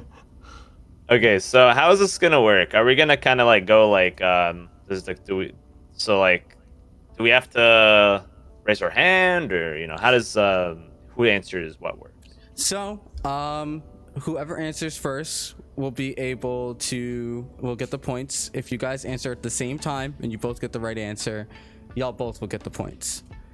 But if somebody gets it wrong, you lose that many points. So, it's basic Jeopardy style. Whoever wins the most points at the end of the game wins the title of being the true Pokemon master. There are 5 categories. We have I Want to Be the Very Best, a category based off of the music in Pokemon. We have Who's That Pokemon, in which you guys will have to guess which Pokemon we're talking about. We have Regions, in which you guys will have to tell us which region we're talking about. Content Creators, in which we will give you a hint as to who the content creator is, and y'all will have to give us the answer. And Characters, in which we'll talk about specific characters within the Pokemon series. So let's see, we'll just go in order. So PJ, would you like to start and pick a category? Let's start easy. So if we can go, Who's That Pokemon for 200? Who's That Pokemon for 200? This Pokemon has the most potential evolutions. Eevee. Correct. So it's first person to say it? Yep. Cool. Do we have to answer like in a question, like who is Eevee or anything? That would be cute. Absolutely. So who is or what is? Obviously Jay got that. I'm not taking away his answer, but. All right, 200 points for Jay. Woo! Let's go. All right. Jay? All right. Let's do characters for 200. Smell you later is the famous catchphrase of this rival. Who is Gary? What is? There you go. All right, 200 for Poke Jungle. All right. See, I wanted to say. Yeah, I was gonna say blue. I was gonna say blue. Yeah, I was gonna say blue. No. All right, Poke Jungle. Do you want to pick the next category? Let's go content creators for 600. Content creators for 600. I think you did it. Daily Double. How much would you like to place on this? You could place more than what you have. I have never played Jeopardy before. I don't know how that works. 200, I guess. Sure. The very first Johto Pokemon revealed in the Pokemon anime was owned by this character. Who is Misty? Correct. Dang. Sorry, guys. That is nice. See, Tracy was on my mind because of Meryl, but I was like, wait, no, Misty because of Togepi. I love Togepi. I'm a stand for Togepi. I'm glad I didn't get that question. I would probably I probably would have overthought it. I'm not gonna lie. You know, it's funny because we literally sat here for like 30 minutes and we were like, you know, was it? Because I was like, oh, Tracy had the first Johto Pokemon. He had Meryl. And then everyone was like, wait, no, Togepi in the episode. I'm like, oh my goodness. Ooh. All right, PJ. I want to be the very best for 200. These two legendary Pokemon can be seen at the very beginning of the first opening of the Pokemon anime. Mewtwo Mew? Correct. Woo! Jay, that's another 200 points. Let's go, boys! Okay, let's do regions for 400. Alola has been experiencing an increase in petty crimes and bad rhymes. Who is Team Skull? We can answer before. I'm sorry, was that breaking the rules? Oh no! I have no idea. No, it's all good because that's what I'm about to start doing. If that's part of the rules. Go for it. It's fine. So what was that? Guys, 400. I'm repping Team Skull today, so. Young Guzma. Let's go. Ah! Okay. So let's do content creators for 400. Oh, it's gonna be fun. This person's Pokemon remixes are so well known that many other Pokemon content Glitch! creators use. Glitch! If it ain't Glitch, X this is City. rigged. I'll give that to both you and Elliot because you're right, Elliot. Is Glitch? The answer is Glitch X City. I'm gonna go talk to Glitch and have her change her name to just Glitch. Okay, all right. Just let her know that I'm gonna tell her to change her name and remove the city part. Okay. I mean, her Twitch name is Glitch City, so you know. See. All right, Elliot. Why don't you give us the next category? Content creators for 600. Oh. Content creators for 600. I believe you hit it. Daily Double. Originally known for their top 10 videos and their Pikachu hoodie, this content creator now focuses on video essays.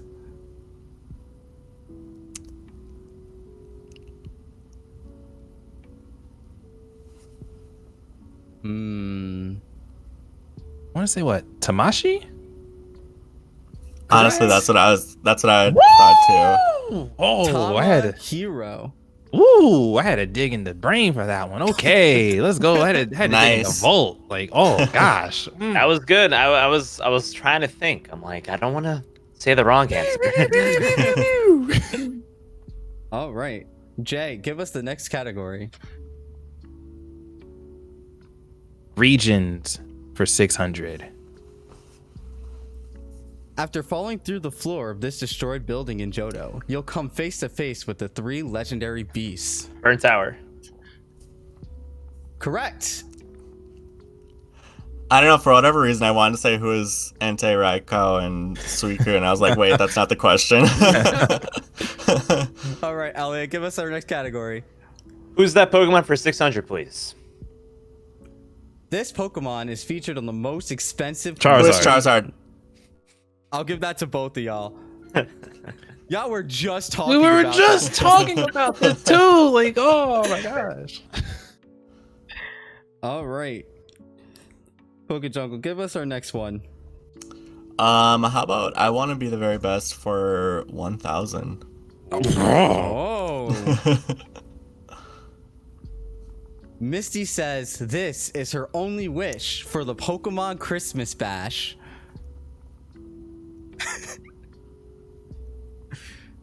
So can I like phone a friend or something? 'Cause- Yo. Oh no. Oh, what is her only wish? Dang. She has only one wish on the Pokemon Christmas Bash. And it's not her two front teeth, right? It's not her two front teeth. I should have started watching the older anime. I've been watching all the new anime lately. That's what I'm saying. I haven't watched the old anime since I was a kid. Any guesses? I feel like it has something to do with friendship. I don't want to sacrifice my points, so.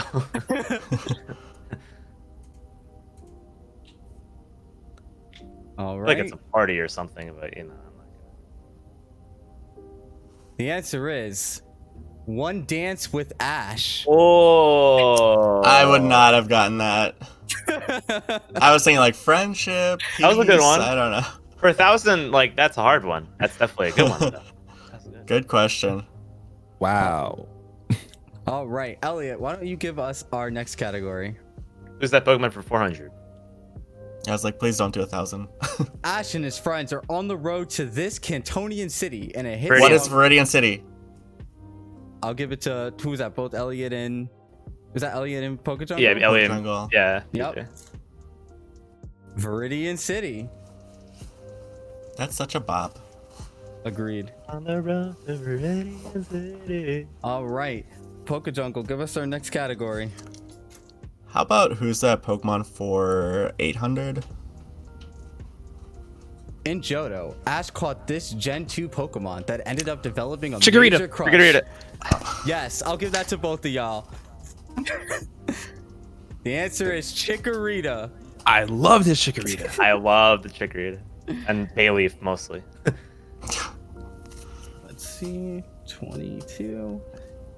Honestly, that was a really good one. I was like, wait, what? I didn't even remember that. Yeah, that Chikorita says Bayleaf was all over Ash. I was like, oh yeah, that is what happened, isn't it? She would get so jealous. So jealous. All right, Jay, give us our next category. Let's just clear out the who's that Pokemon category. Let's go 400. According to its Fire Red Pokedex entry, there was once an incident in which this Pokemon took away a child it hypnotized. Who is Hypno? Correct. Yep. I was like, is that drowsy or Hypno? Yeah, same. I was like, I didn't want to say drowsy because I was like, what is it? What if it's Hypno? Hey, good stuff. Trick question. Right? Good stuff. Good stuff. All right, Pokejungle, give us our next category. All right, well, let's just do who's that Pokemon for 1,000 then. All right, so this one's a fun one. Oh boy. This one is a fun one. Fun for the viewers or fun for us? A little bit of both. Ooh. All right. Uh-oh. Here we go. Y'all have the stream pulled up? Yeah. All right. For 1,000, I need to know. We're gonna do. Oh, hold on.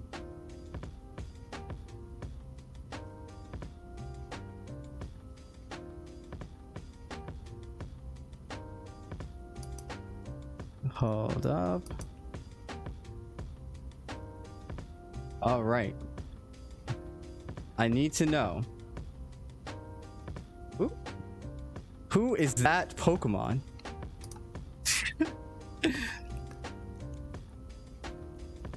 Oh wait. I don't see it. Let's see if it popped up. An invisible Pokemon. Missing. No, I'm kidding. If there was a stripe, I guess Kecleon. Oh, wait, it hasn't showed up yet. Oh, it's perfect. All right, I need to know. Who is that Pokemon? Jigglypuff from above. I will give that to all three of y'all. It is indeed a Jigglypuff as seen from above. Woo! Yeah, let's go. Good thing we all knew that, because if we didn't, then we would have been like, that would have just been so upsetting for any of Our the trainer persons cards to to do be that. revoked. Yeah, pretty much. All right. So, Elliot, why don't you give us our next category? Sure. Let's do characters for 400, please. Characters for 400. After being placed in the Hall of Fame of Hoenn, ex-champion Steven Stone leaves. What is Beldum? Both of y'all. All right, that is 400 for both of y'all. Can't believe he just leaves the league like Beldum that, in man. the house, yeah. Man. So we currently have Jay in the lead with 3,800 points, and Elliot and PokeJungle are both tied with 3,600. Oh, y'all right behind me. Hold up. Wait All a right, minute. Jay, since you're in the lead here, give us our next category. Yeah. Regions for 800. Ooh. The Sinnoh region is split in two by this massive mountain. Mount Coronet. Correct. Mount Coronet. Oh. Oh, I think the Jigglypuff is still on the screen. Oh, the Jigglypuff is still on the screen. All right. Boom. All right. Content creators for 200. Content creators for 200. The series of songs organized by Shofu features groups of diverse Pokemon rappers. Cypher. Correct. Pokemon Cypher. All right, Jay. You keep killing it. Hit the Let's next go, one. I would have guessed a poker rap. Content creators for 800. Winner of the 2016 World Championship Masters Division and professor in the Pokemon Who's Aaron Academy. Zhang? That was a guess. Nope, close. Who is Wolfie Glick? Correct. Hey, let's That's go, a Elliot. good Okay. Hey, that's a good question right That there. was Let's Elliot go. to tie with Jay. Oh, I'm Wow. sorry, Elliot. I'm now mad at you. Okay, it's okay. All right, Elliot, hit us with our next category. Let's do regions for 200. This unique transformation, which all Pokemon. What is can do- Dynamax? Correct. Dynamax is bad, by the way. Personal opinion of mine. Not a fan of it either, but you know. All right, PokeJungle. What's our next category? What's gonna get me back in the running here? 1,000. How about regions for 1,000? Ooh. It's gonna be something probably too hard for me anyway. Right, about to pull up a map. Oh. This food, Unova's signature snack, can be given to a Pokemon. What is Castella cream? Castelia cone. Cone. Elliot, you are correct. It is a Castelia cone. Oh no, Elliot, You- lead. You had it. Oh, I feel bad. You had it. You were so No, close. I deserve that. I feel bad. Oh no. All right, Elliot. What's next? I want to be the very best for 600. Gosh, here we go. Oh, this is the daily double. Oh, it's fine. Shofu and Joker claim to have this Pokemon move in their 8-year-old Pokemon rap. Should have listened to the lyrics more.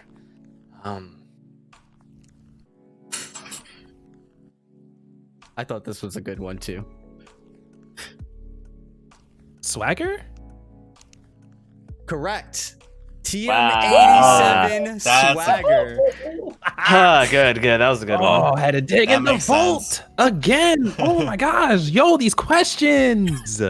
I tell you, blame Emily, blame Lewis. Golly. They came up with some really good ones. Woo. All right, That was Jay, good, that was you're good. so Oh. close to taking over Elliot's lead. Oh gosh. Okay.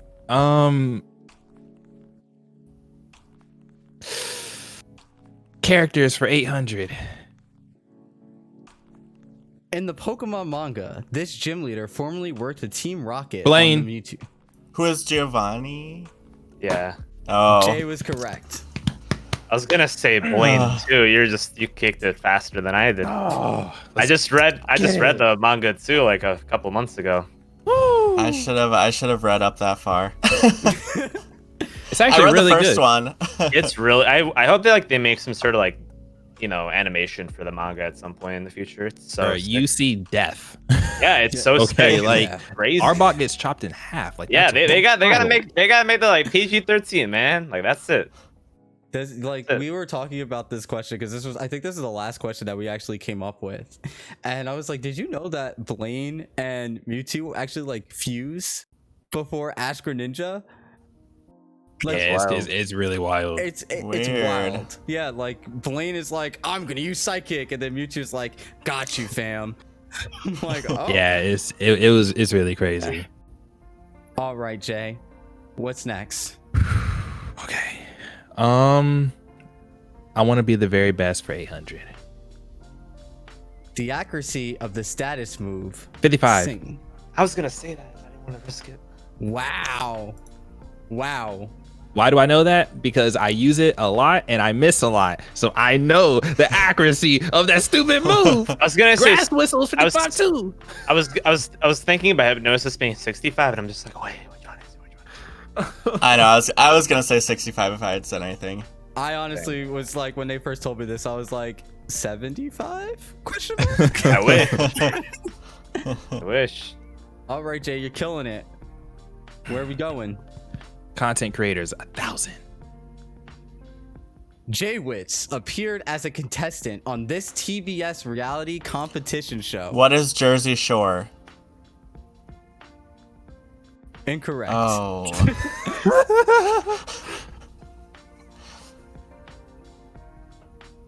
This one I didn't even know. Like TV. What? What is RuPaul's Drag Race? Close. No. Yo, I don't even watch TBS. Like, wait a minute. They have reality shows? And Jay Witz was on one of them. That's crazy. Oh, man.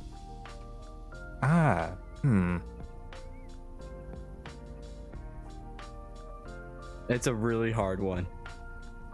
Yeah, this one's definitely worth 1,000 points. Oh, my Can't gosh. tell ya. I can't tell ya. All right, I'm gonna give it to y'all.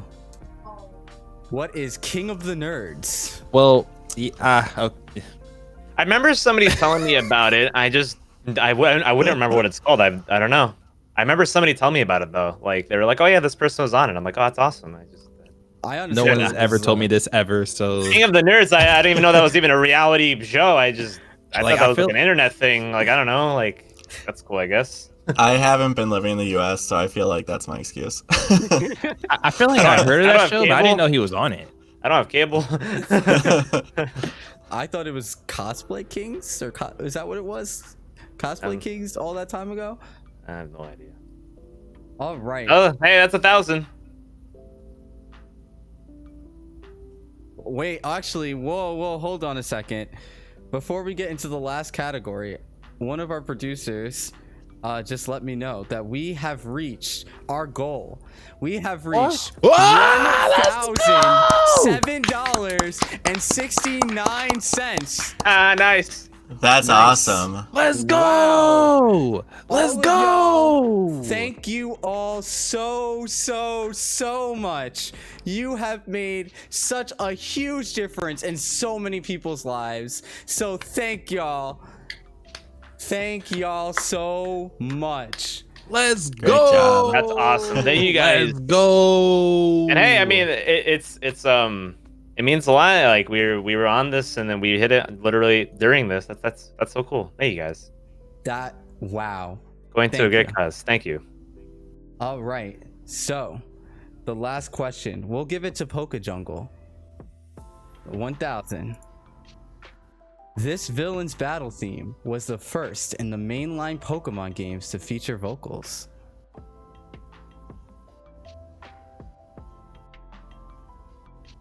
I'll be honest, I had no idea. Mainline Pokemon games. What is Team Rocket? Incorrect. Who is Guzma? Incorrect. Jay, you want to steal it? Hold on, I'm trying to think. He's searching the vault. You gotta dig deep. Unlock the vault. Use the I gotta really dig deep. Use that key. You know this.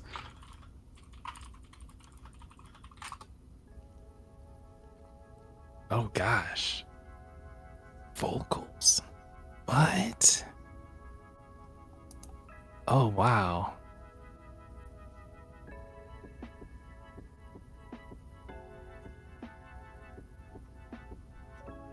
I'm trying to step through all the mainline games and all the villain themes. Vocals? Vocals. Dang.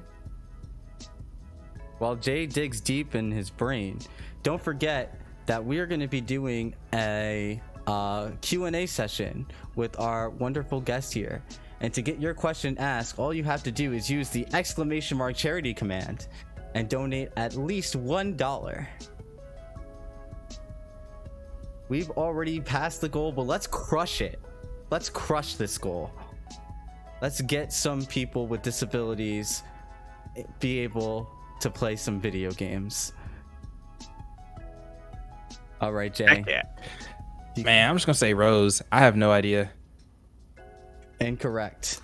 Is it Getsus? The answer is Getsus. Oh wow! I mean, I would never know that. You know what's crazy? That the thing was playing in my head, and I don't know why I didn't think like it's literally right there. Like it's right there. I'm so okay. Okay, it's cool. so theme, like I was thinking like the anime. I was like, oh yeah, like Team Rocket has like their own, like Jesse and James. Like, That was I don't gonna know. be a question. Yeah, I guess literally like a Pokemon in-game battle theme. Okay, that makes a lot more sense. All right, so we're going to take a really quick break, and then we are going to do one final Jeopardy where you all can risk it all and come back and gain the title of Pokemon Master. Where's my blue shell? Can you put on like the theme like dun dun dun dun dun, dun. See, I was this close to doing it, and then the whole thing with Twitch, I was like, maybe I shouldn't. All right. The MCA Dan's game. So, we'll be back after this ad for the Able Gamers. Video games are becoming part of our daily life, and you might not even know it. Video gaming is an $11 billion industry, and it's only getting bigger. I don't know if the industry is aware of the amount of disabled players that are out there. There are 33 million people with disabilities that play games. Gamers are everywhere. It's a big secret, but trust me, we're out there. I think the real important thing that gaming brings is that social interaction. You really want gamers with and without disabilities together forming these communities because that helps break down barriers of perception about people with disabilities. Back when I was in grade school, a friend of mine introduced me to my first Atari. It was around then that I began to realize that video games were something that I could do just like anyone else.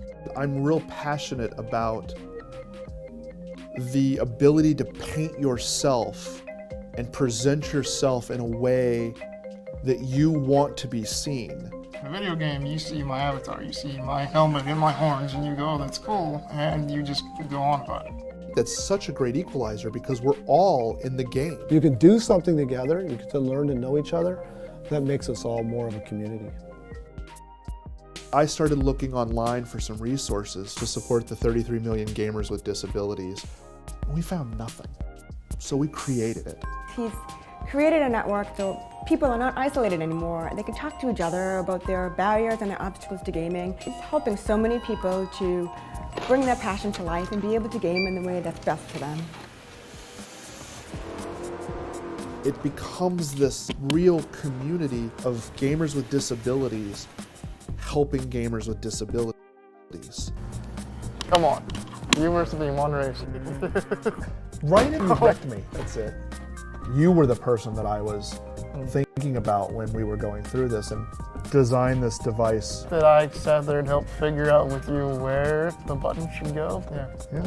A droid is the most friendly device that I've found so far.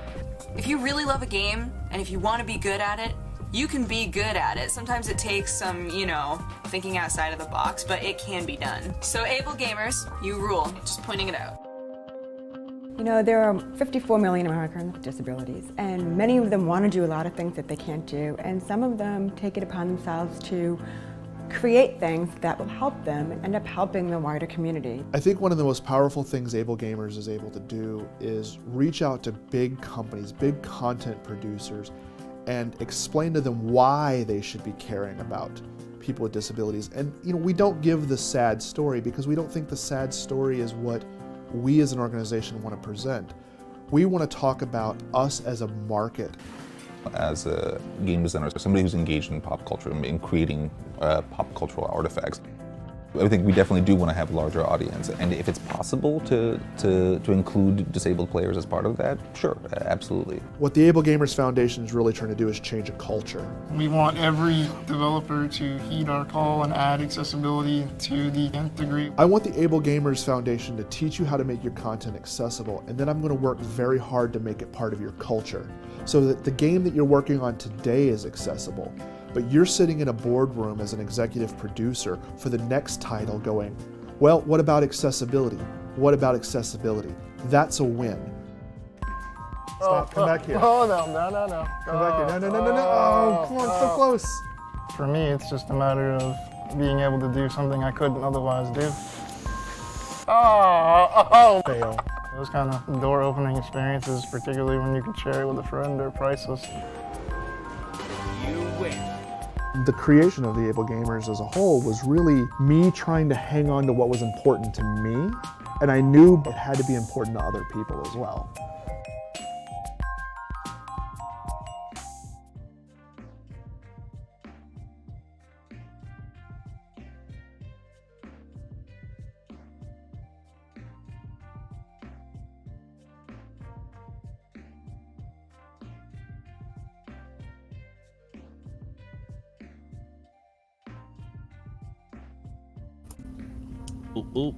All right.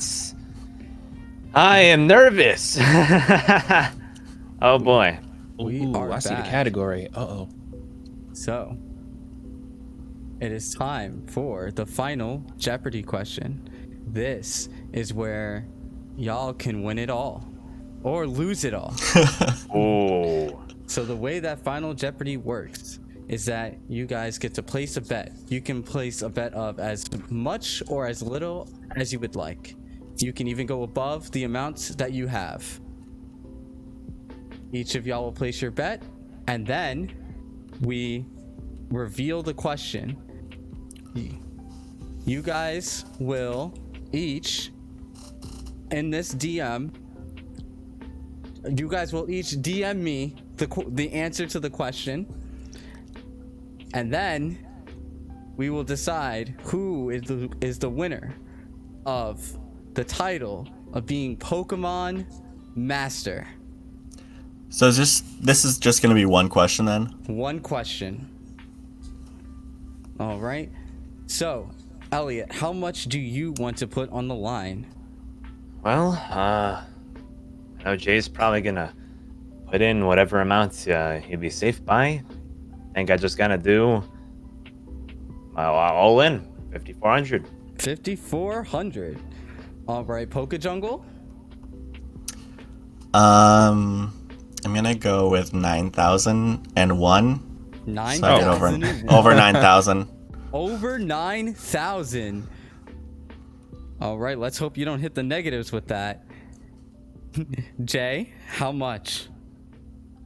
Elliot talking about I'm gonna play it safe. No, we go all in. Let's go. All in? 6,600? Yes, sir. Look. I play gotchas, all right? I go all in all the time. Let's go. I respect it. Let's go. All right, so we're gonna personally DM you the answer, right? Yep, you're gonna personally shoot me a DM with the answer. All right, let me just get my phone ready. All right, here's the clue. This is the greatest odds you can have in getting a shiny Pokemon through breeding in Pokemon Sword and Shield. Excuse me?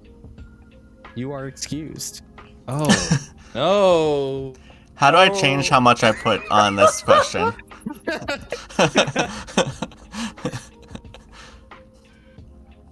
This is where we would do do do do do do do do. Well, I'm not trying to get Twitch thinking that my blender is Skrillex, so. That was such a good impression, you just might get flagged.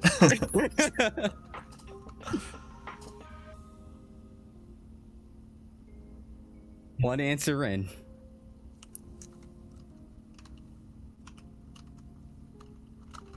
Oh, man. It's funny, I just did these and I'm like already starting to forget it. I don't know what's wrong with me. Okay, this is the answer that everyone would ask me in Twitch chat. I was the first person to get a shiny groupie. I was the first person to get a shiny starter in Sword and Shield. I should know this answer easily.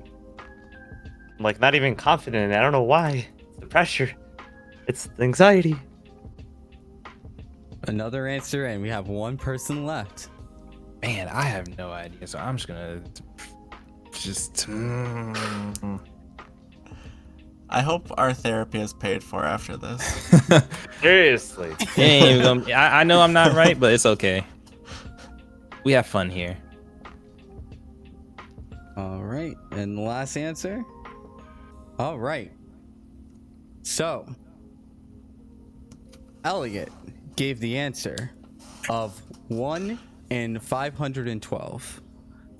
Jungle gave the answer of 1 in 1200. Jay gave the answer of 1 in 200. One of the three of you are correct. The It must be Elliot. Is 1 in 512. Wow. Sorry, I'm a shiny Really? hunter. I mean, I used to be, but I totally forgot about. Wow. That answer was just a feed to me. I apologize. Man. Literally Impressive. spoon-fed. Oh man. Thank Let's you. go, Elliot. Elliot is has the title of Pokemon Master. Boo! Boo! You know, hey, if it's gonna come down to a question, I'm just happy it was a question for me. I'll take it. Good game. That was a lot of fun. Yes. Yeah. That was a lot of fun.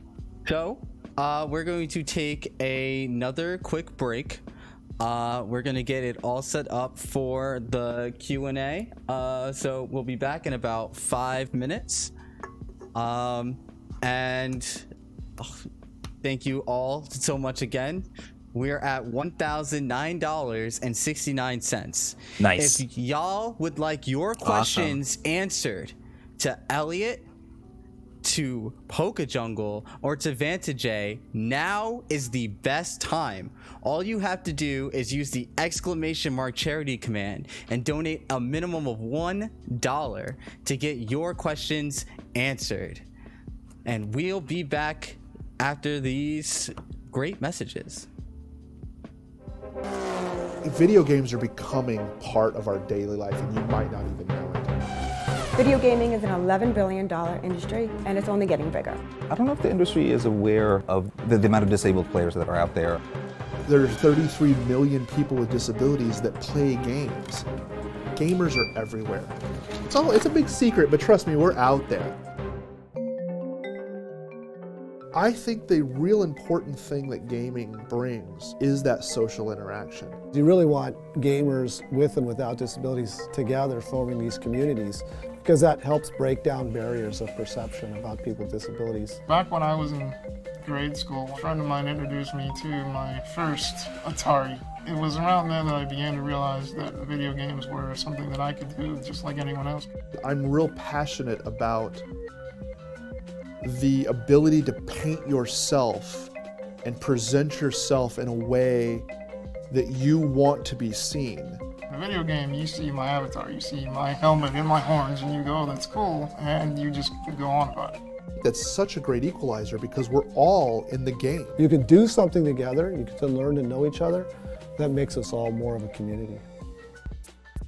I started looking online for some resources to support the 33 million gamers with disabilities.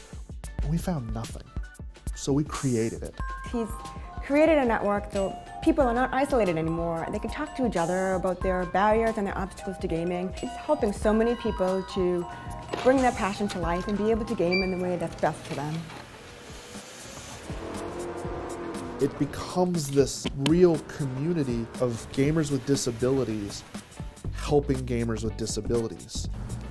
Come on, University moderation. Right in the beginning, you wrecked me. That's it.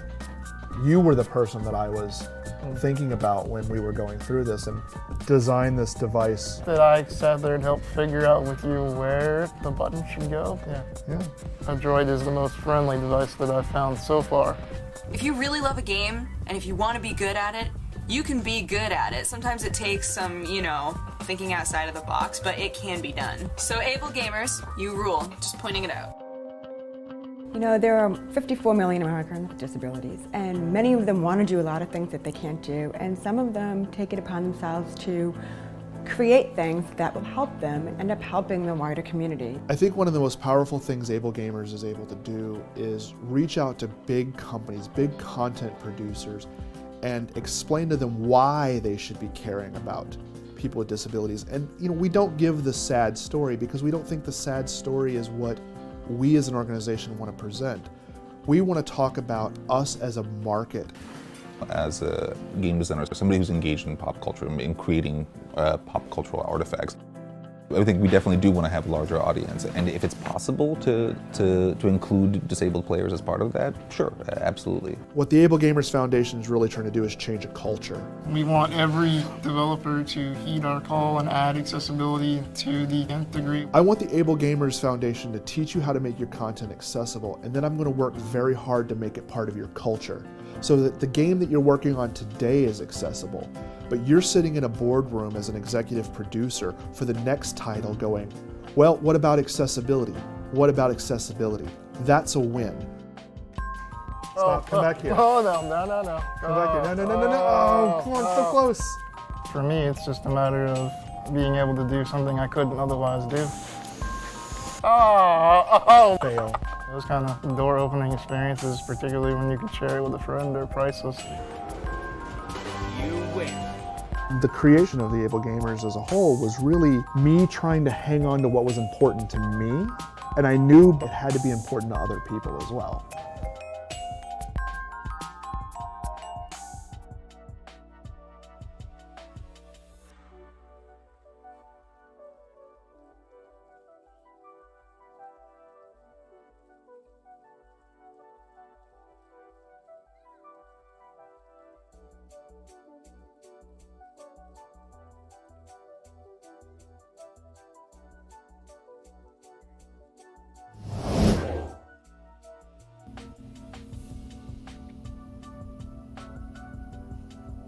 Wait, there we go. Hello. Hello. We Hello. are back from that very short break. Thank you all. I see we have now hit $1,014.69. Nice. So again, thank you all. We're gonna crush this goal. Crush it. We've already surpassed it. We want to crush it. All right. Let's see if we can hit what, $1,200. How about that? How about this? Here's the goal. I know I'm not supposed to be throwing numbers because I'm just the guest here, but I'm gonna throw a number out there. How about we get it to 1337? Oh, hey, bring it to Leets. Why would you do that? 1337.69. Yay! Why not? Leet. Let's do it. 1337.69. We could do that. I like that number. That's a great number. That is such a meme number. Let's get it. Yeah, that was great. Absolutely. All I'm right. a fan. So what we are going to do? Okay, we keep 0.69. Yes, we are absolutely keeping 0.69. So nice. What we're gonna do is we're gonna have each of y'all kind of introduce yourselves and just tell us a little bit about what y'all do. and how you got started. And then from there, we're going to go into the Q&As that people have sent in money for. Don't forget, if you want to have your question asked, all you have to do is hit the ! charity command and donate a minimum of $1. $1. That's not even a small fry at McDonald's anymore. It's $1. You know how $1 sad that is to hear? Exactly. I can barely get you like a bag of chips these days. Like, Inflation, yo. man. Not even a bag Inflation. of chips. You might be able to get a can, the small cans of soda that I used to get for 25 cents at the corner store. Now it's $1.25. Maybe one single cookie for $1. Maybe at like a bake sale. If we have a mediocre bake cookie. sale. Very mediocre cookie. Not even a Subway. Unfortunate. All right, so don't forget, use that ! charity command and donate just a minimum of $1 to get your question asked to our wonderful guest. So we'll start with PokeJungle. Why don't you tell us a little bit about yourself? Well, hey everyone. First of all, thank you so much for having me today. It's been so fun to take part of this, and I'm really excited for the work that we're doing today to help the charity out, and I think that's super exciting. But yeah, I run PokeJungle.net, and I have been running it. It was a very baby, like underdeveloped site when I started in 2003, but now, like 17 years later, I'm still doing it. I just love, posting memes on Twitter and stuff, and that keeps me going, basically. So that's a little bit about me, I guess. God, your memes are actually on point. Love your Twitter. Just gotta say it. Put it out there. Well, thank you. I see you responded. I'm like, yo. Yo. All right, Vantage, tell us a little bit about yourself. Okay, you guys know I'm Jay, Vantage J, used to be known as JYT Gamer. I started YouTube like 2010 or so, but I had my JYT Gamer channel since 2012, and I actually originally started with Pokemon battles because I saw everybody else uploading Pokemon battles, and I was like, yo, I want to do that, so that's what I started with. Then I kind of ventured into LPs, and then I was like, well, I really don't want to upload Pokemon anymore because I want to just play other games because I didn't get to really play anything else. And so I kind of branched out, played some other games and stuff. And then I discovered gachas. Don't play gachas, please don't. Okay, they will take your money. I promise you, they will take your money. If you make money, they will take your money. Now I just kind of do gachas on YouTube and then Twitch. I just do whatever I want. Sometimes I shiny hunt. I used to shiny hunt a lot back in the day until Poiple came along and said, hey, we're gonna take 13,000 resets to turn white. So I was like, I'm tired. I'm gonna play some other games. And 13,000? Yes. Not like 1,300. 13,000. Yes. It took me months to get that thing. And then I threw it out in a battle against like Necrozma. And then I I let it die. So but yeah, now I just kind of just do variety stuff, play whatever I want. If there's a new game that's out, I'll play it. I still play Pokemon. People think I don't play Pokemon anymore. I still play Pokemon. I dabble in Masters every now and again. That is a gacha, by the way. Yeah, we just has taken my money. Yeah, it is taking my money too. Oh, it is definitely taking my money. It is taking my money. And also, I work at Best Buy, so haha, yeah. There you go. I dropped into your one stream. What was it? The Nuzlocke that you did. Was that a month ago? 2 months ago? That Nuzlocke with the Sunflora. I was like, what? Also, Sunflora is actually a really dope Pokemon. Whenever Drayano actually gets done with it. Sunflora is dope. The thing carried me throughout like half the game of Blaze Black. Amazing. Who were you fighting? I don't even remember. Oh, it was Elise, right? Is that how you use Elisa? Elisa? Elsa? Oh yeah. Molga? Yeah. I somehow Sunflora carried me through that too. I don't know how, but she did. And I was like, we stand Sunflora now. I respect it. I mean, I'm getting that chlorophyll. Carry. Easy. Now, Elliot, tell us a little bit about yourself and your channel. Okay, so I've been doing like content for longer than I can even admit. Like I started making YouTube videos way back in the day. Way before I was glad to go. And I was like 3 or 4 channels ago. I made my first video back in like 2006, like crazy, a long time ago. My first ever video was of Club Penguin, actually. I made a video about my cool Club Penguin account. And, I was showing off my igloo. I was showing off my puffles. I was showing off my clothes, my accessory. I was like typing like, I'm the coolest penguin ever. I was all about it. I had my unregistered Hypercam 2 in the top left corner. If you remember those days of YouTube. Yep. Only boomers will remember.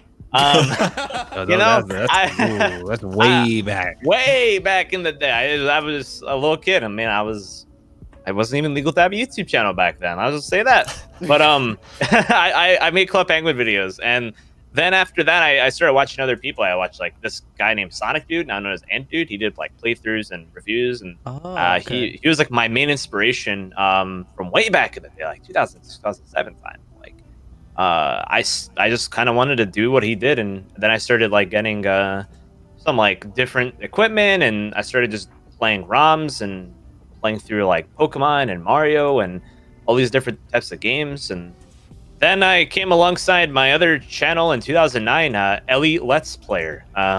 Sure, like maybe like one person in the world may remember me as that. Probably not. I wanted to do Let's Plays, but funnily enough, after a few months, I dove into speedrunning. So Ellie Let's Player was more of Ellie's speedrunner because I did speedruns of Mario World and Mario 64. And I didn't know that. Yeah, no, nobody would. It was like 2009 at that point, so I did that way back in the day. And then in like 2011, I kind of just wanted to stop speedrunning because it took too much of my time, and I was getting to a point in school where I was just, really busy, and I couldn't put as much time into that. So I then came Galactic Elliot in 2011. I've been Galactic Elliot ever since then. And I actually many people may not know this, but I was like one of the first people to do like a randomized Nuzlocke. It was like before people called it a randomizer. I called it the random encounter Nuzlocke because there's no name for it back then. It was a random program. It was only for Pokemon Emerald. I did it with my friends, and we just did like a split screen co-op of that in like 2012. And from there on out, I feel like Pokemon's evolved so much. Like, especially in 2013, whenever X and Y came out, it was insane. And ever since I did that randomizer Nuzlocke, it kind of changed my life because that series blew up, and it really made me into like a Pokemon content creator mostly. I started to do so much more Pokemon. Back then, if you asked me what Mold Breaker did, or what like a certain ability did, the only abilities I knew back then were like Intimidate and Levitate. I didn't know any other abilities. I didn't know what Nature's did. I didn't know all the complex stuff about Pokemon. I was very casual back then, but I kept playing Pokemon ever since then. And I started streaming a lot back in 2014. That was whenever like I first started to get into it. Jay actually was a huge inspiration as far as streaming went. I knew him from the YouTube side, and I actually just told Jay yesterday. Like he was a huge inspiration. We did stuff back then as well, and ever since 2015, I got partnered in like a few months of streaming. It was crazy, and I've just been kind of going ever since then. I've been full time for the past about year or so, and don't plan on stopping anytime soon. It's been a wild ride, and I can't wait to keep on going. I really can't wait. I have to say, I'm actually proud of all 3 of y'all because I've known all 3 of y'all for quite some time. And y'all have all grown and done some really amazing things. Really amazing things. Like what, Jay, you and I have known each other since what, like 2014? Ooh, it's been a long time. And I think Elliot, same year, maybe a year Yeah. after. I think I know you because of Jay, actually, more than likely. Yeah. I was digging through my phone and I saw the text of when you went to Comic-Con. Comic-Con 2015. We just randomly met up. Yeah. Yeah, and I was like online for a Teen Wolf panel. Yeah. You saw those texts? That's hilarious. Oh my god, that's great. Wow, it's been a long time, man. I remember like I had to like search for you because the con was so big, and I was like, Where's Anthony? I want to meet him. That's the like, we both live in New York. Come on. The same day that I bumped into Craig randomly, and I Oh yeah, Craig Master. Yeah. literally out of how many people are there? 200,000 people. It's a small world, man. I'm It happens. running towards a press event, running, and then I just hear, "Yo, man," and I'm like, That's great. That's great. And Poke Jungle, I've known you for a while too. It must have been 2015 too, maybe 2016. Wow. Yeah, I think we met actually through a gaming site that I created. Yeah. And then flipped over to my PokeJungle account. Yeah. Retry level. Am I right? Yep. Yep. I let the domain expire, so it's no longer with us, but... That's fine. You can check out pokejungle.com. .net. .net. Pokejungle.net. I still do that with Cerebi. All right, so let's get into the Q&A portion. Afro Rob TCG Oh asks, gosh, Rob. Jay. Rob. Oh, of course he does. What's in the bag? Oh my gosh, Rob, I am so sick of you, bruh. What's in the bag? Oh, actually, wait. I have a bag. Oh, what's in the bag? What's in the bag? What's in the bag? $600 Pokemon cards? Well, maybe we got some Vivid Voltage packs from Best Buy. Ooh. Let's go. Yeah. Exciting. So that's what's in the bag, Rob. Robert. I can't believe he sat there and asked that question. I'm going to get him. I literally, they just got me into buying Pokemon cards. It's like this huge resurgence in Pokemon TCG. And Yep. I'm like, okay, you know what? I miss opening up a pack. I was like, maybe I'm going to open up Big Chungus.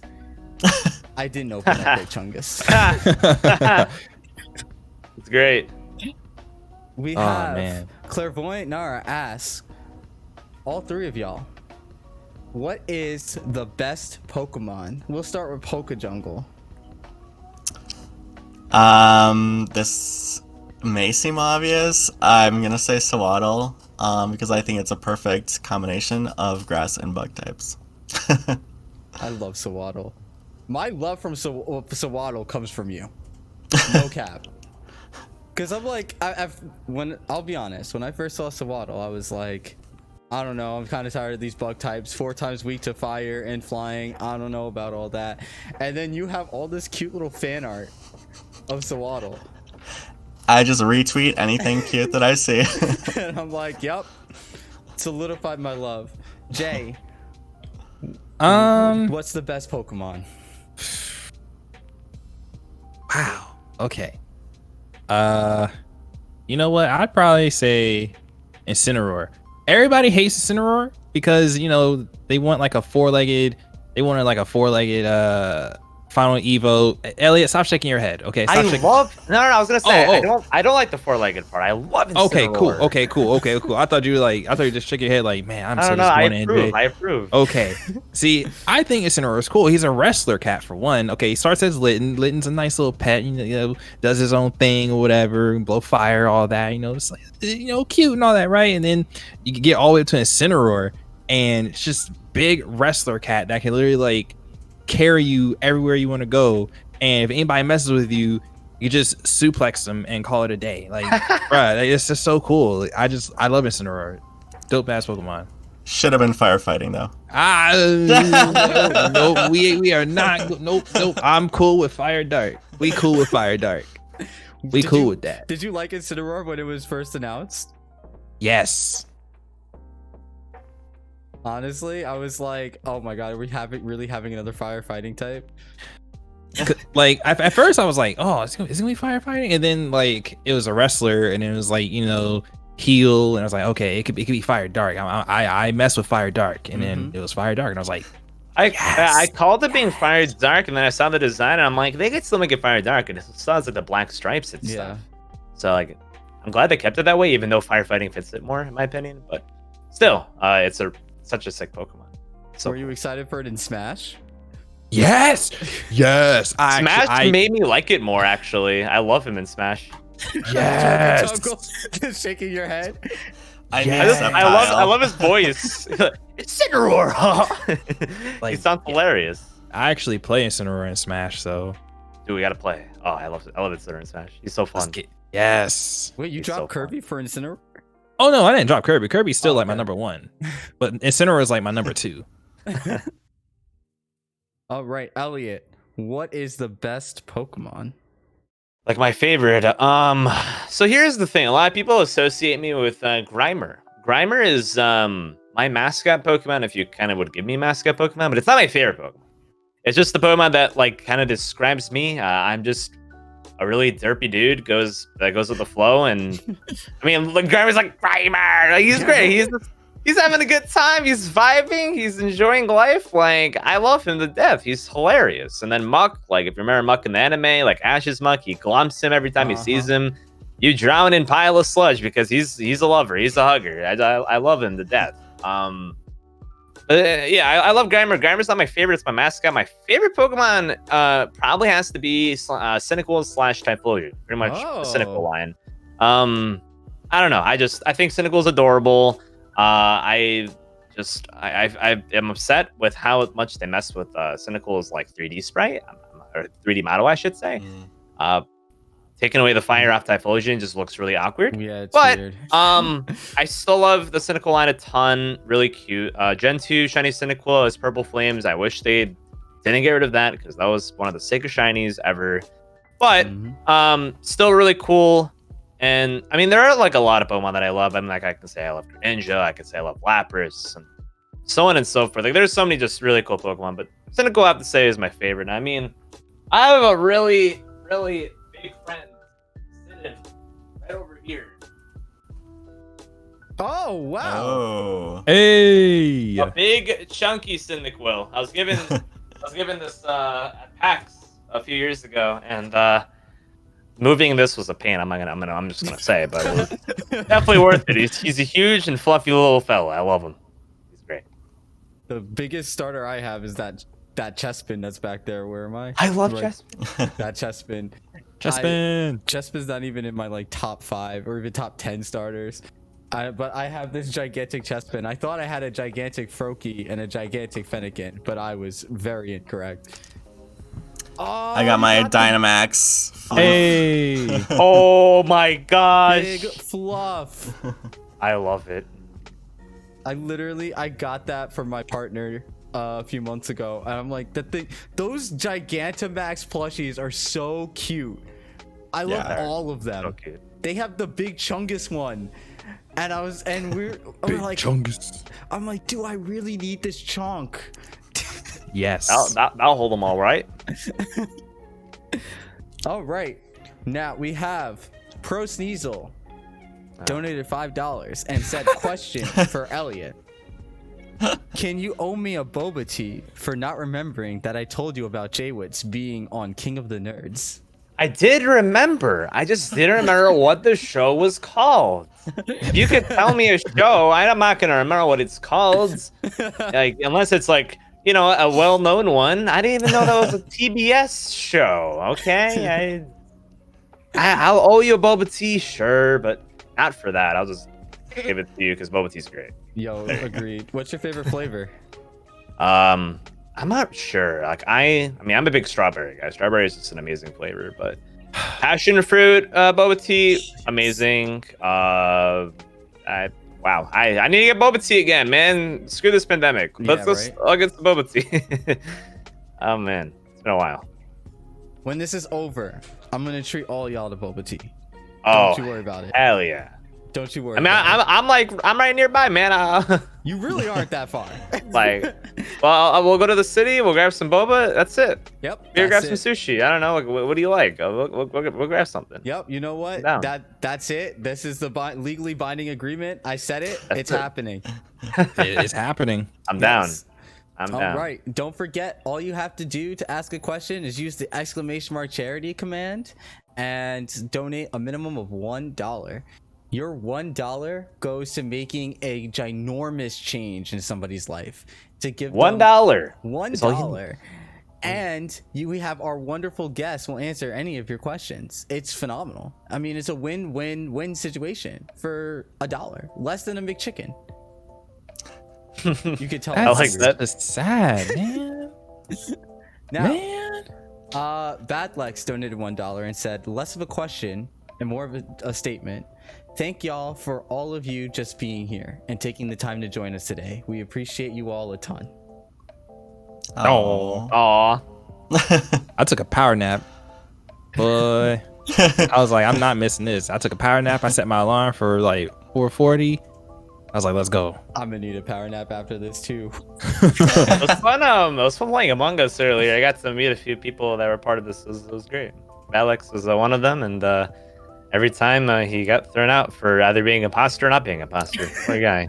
The last round, I knew he was innocent, and then someone slit my throat, and I was like, oh no, I can't say he's innocent, and then people voted him out. I'm like, no, framed. The frame. Literally, I was like, okay, cool. I know Elliot's not sus. Elliot and I are chilling here. We did the download. Cool. Elliot can vouch for me because I'm like, why do I keep bumping into these bodies? And then I just see, and I'm like, oh, come on. I was like, yeah.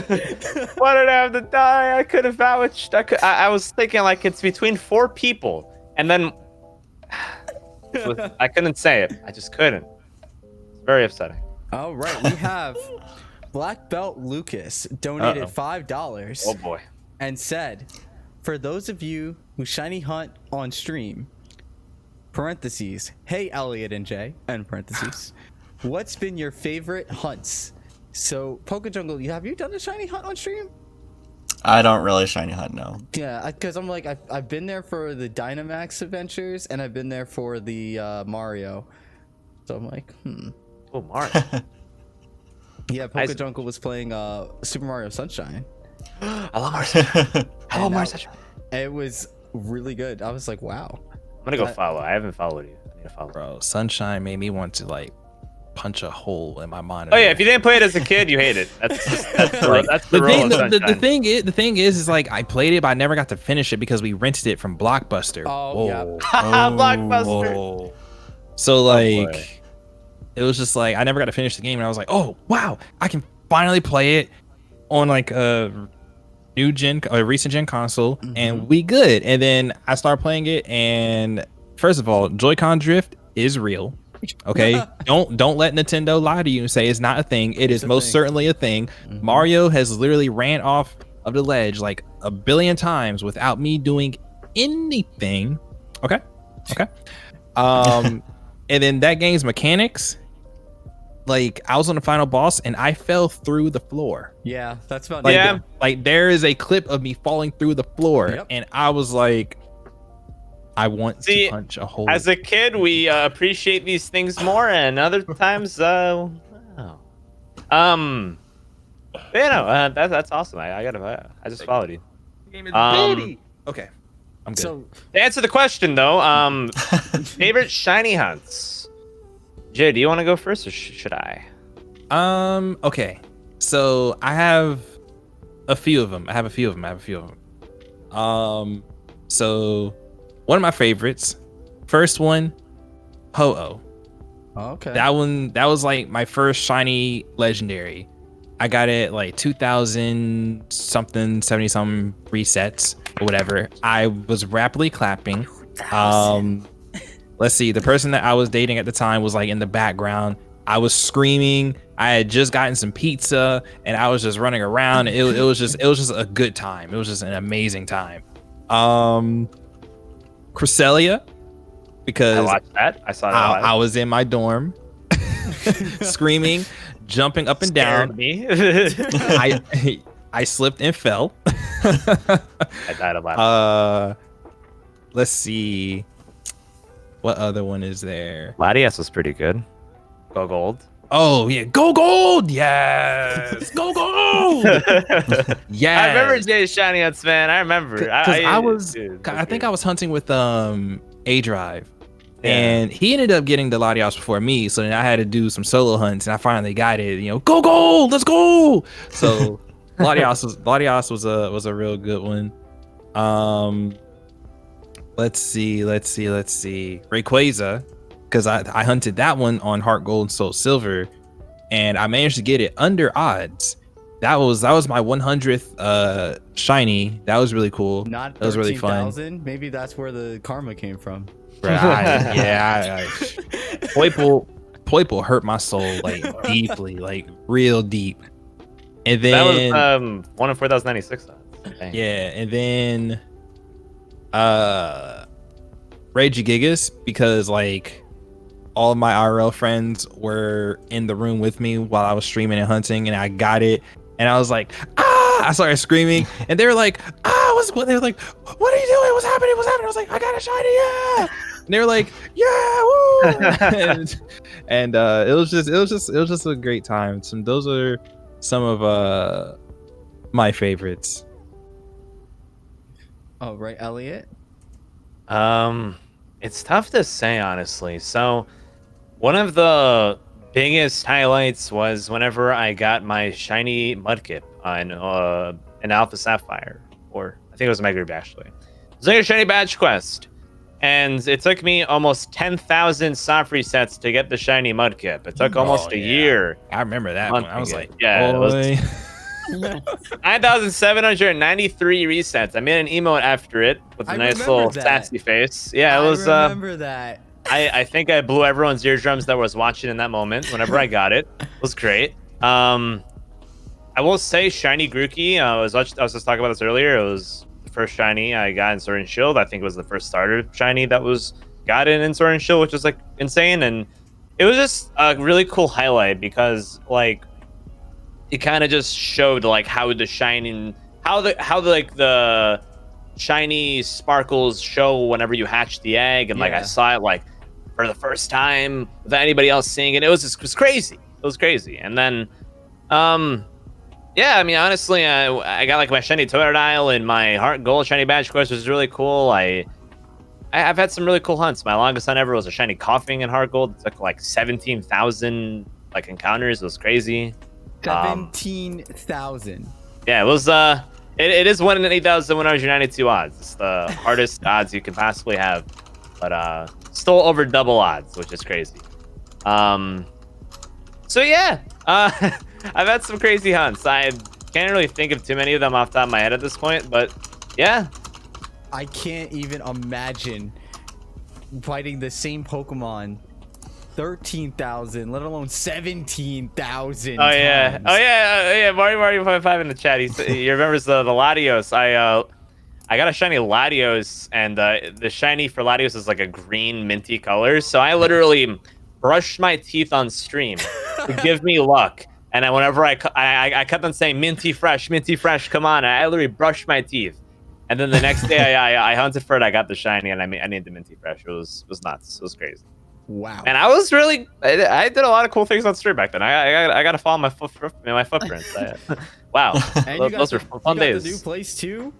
Yeah, you know, hey, I remember I got a shiny one time. I jumped on my bed. It was, you know, it was crazy. There was like a laptop on my bed, and I almost jumped on it. It was pretty bad. Oh, no. Well, you gotta break times. You gotta break it in the new place. Get some good luck. Get that first shiny. Oh yeah. You know what you're shiny hunting first? I've been doing lots of Dynamax adventures, and I actually just got my first shiny in the new place. I got a shiny Fracture. Which is a really cool Pokemon. That. Yeah, that was yesterday. Yeah. So that was cool. First Dynamax adventures has been a lot of fun. I haven't gotten one from Dynamax raids, but you know, at the same time, I don't have Shine Charm, so we go big. Oh yeah, let's go. Oh, yeah. It's a lot of fun though. I'm really enjoying it. Probably my favorite thing that's been brought to Sword and Shield in like the last while, in my opinion. Like, Isle of Armor is kind of whatever. Contender was really cool, but then Dynamax Adventures is just so fun. Yeah. Honestly, literally, the first Dynamax adventure that I did it with Emily, I did it with Lewis, and I did it with my partner. And the first one, my friend Lewis is like, "Oh, that Tangela is green." And we literally all stared at it. We're like, "Wait, Tangela is not green, right?" And we're like, "Wait, you got a shiny on your first adventure?" Like the tutorial when you the first one. That's crazy. Wow, that's crazy. I'm like, oh, all right. Well, let's see how it is. And then I think he got another one after that. I'm like, Wow. I don't even know what a shiny is. This thing is green. Wait, what? We have a question for Poke Jungle from Badlex. What was your inspiration for starting the Poke Jungle website? Oh, thank you for the question. You know, back when I was kind of like starting out like in the fandom and stuff, like people just would make websites all the time. Like there were so many little websites. And I just thought that was so cool. You know, like back then I also played Neopets, and I had wanted to make like a little GeoCities site for my guild, and that was like my entry into HTML. And then, you know, like Pokemon was kind of my next interest, so I always saw other websites people were creating, and I wanted to make my own. And yeah, that just kind of inspired me, and somehow I didn't stop when other people did, and you know, I own my nerdiness, so I still run it today. That's honestly, it's funny that you even say that, because literally I did the same thing basically. So some lore that a lot of people don't even know, not even people super close to me know. When I was very young, I must have been like maybe 7 or 8. I was so obsessed with going on like Cerebi.net every day, and I was like, I want to make my own. So I literally made a free website, and I just copied and pasted the stuff that was on Cerebi onto my free website. Hey yo. I was like, I'm gonna make my own Pokedex, and there was only, I think, like 386. Is that what that's the third one, right? 386. Yeah. We just did trivia. I should know this. And I'm like, 386. I'm like 100. I was like 200 Pokemon in. I was like at Murkrow, and then something dawned on me, and I'm like, wait, why am I doing this? I'm literally just copying and pasting something from another website. Let's see. We have $1 from Anonymous. They ask, question for everyone: what's their favorite Pokemon game? So we'll start with Poke Jungle. Oh, you know, for me, that's definitely gonna be Black and White. I actually took about like almost a year probably, just break from Pokemon and from running my website, and it was Black and White that brought me back. And I think really, I don't know, it's just such a fun experience as someone who had been playing from pretty much the start, just to have like a whole new region with entirely new Pokemon. You know, these weren't Zubats you were running into every step in a cave, and, you know, Magikarp from the lakes. This was, you know, these were Pokemon that you hadn't seen before. And obviously, you know, Sawado really resonated with me. So I think a lot of the designs from Black and White really resonated with me, so I have to choose that as my top game. White, Black, probably Pokemon White if I had to choose. But you know that they're both great games. I agree. Pokemon Black and White is what got me into watching YouTubers, because I remember I really wanted to play, and I did not want to wait. So I downloaded the ROM. Oh god, the police are gonna come to my house now. I downloaded the ROM, and if y'all know anything about the ROM, originally it had that anti-piracy thing where you couldn't gain experience. And I played through half of the game with no I remember experience. that. Yeah, they had like the patch. Yeah. And then they had the patch, and I was like, that's it. And I just played through all of Black and White in Japanese. I was so excited for it, and then I did it again when it came out in English. Oh my god, it's hilarious. Yeah. All right, Jay, what is your favorite Pokemon game? Pokemon Gold, or you know, Pokemon Heart Gold, whichever one. I remember being wow, not even sure how old I was, but I know I was younger than 10. My mom came home from Blockbuster. She had a pink Game Boy Color, and she gave me Pokemon Gold, and I just started playing it. It wasn't my first Pokemon game though, but my first Pokemon game was Pokemon Red. But Pokemon Gold, I don't know what it was. It was like the music was really cool. The Pokemon are really cool. Like that was like my first game where I legitimately, because Game Sharks were a thing back then. First game that I legitimately had a level 100 Typhlosion in there. I battled Red on Mount Silver like so many different times. And then when they remade it into Heart Gold, insta bought it, played it, and then I always play like Drayana ROM hacks, like Sacred Gold, whatever. If there's a Heart Gold ROM hack, I'll play it because I just love Heart Gold. I still have my Heart Gold copy with all my legendaries and event Pokemon and stuff like that too. Like I just went really, really hard in that game. Like people give Johto so much crap because it's like, oh, Johto is, man, it's so bad, blah, blah, blah, blah. Like going through Kantos, like, oh, it's so booty. It's like, I don't know. I enjoyed all that. I enjoyed going back through Kanto and rebattling like the old gym leaders and stuff and all of that, and seeing, you know, your character from Red, Blue, and Green or whatever on top of Mount Silver with like a level 90 something Pikachu about to wreck your entire team, and you're like, wait, whoa, what? like when I first saw Red on top of Mount Silver, I was like, whoa, what? I was like, what is happening? And then like it was just so cool. I just love Gen 2, just love Gold, love Heart Gold. I think they did really well with those remakes. In my personal opinion, I think they did really well with those remakes. I agree. I think Heart Gold and Soul Silver were probably like one of the greatest games ever made, honestly. I think they did such a great job with remaking Gen 2 and making it way better. Also, Pokemon can follow you, which is a huge plus. That, yes. Yes, with that, I love. Did you all have the notch-eared Pichu? Yeah, I still have mine. I never got it. No. That was it. That Pichu. Like, I still have my notch-eared Pichu. That Pichu was my life. Elliot, what is Yeah, your well. favorite Pokemon game? Well, I'm gonna go with Jay. I mean, I'm more of a Gen 2 guy.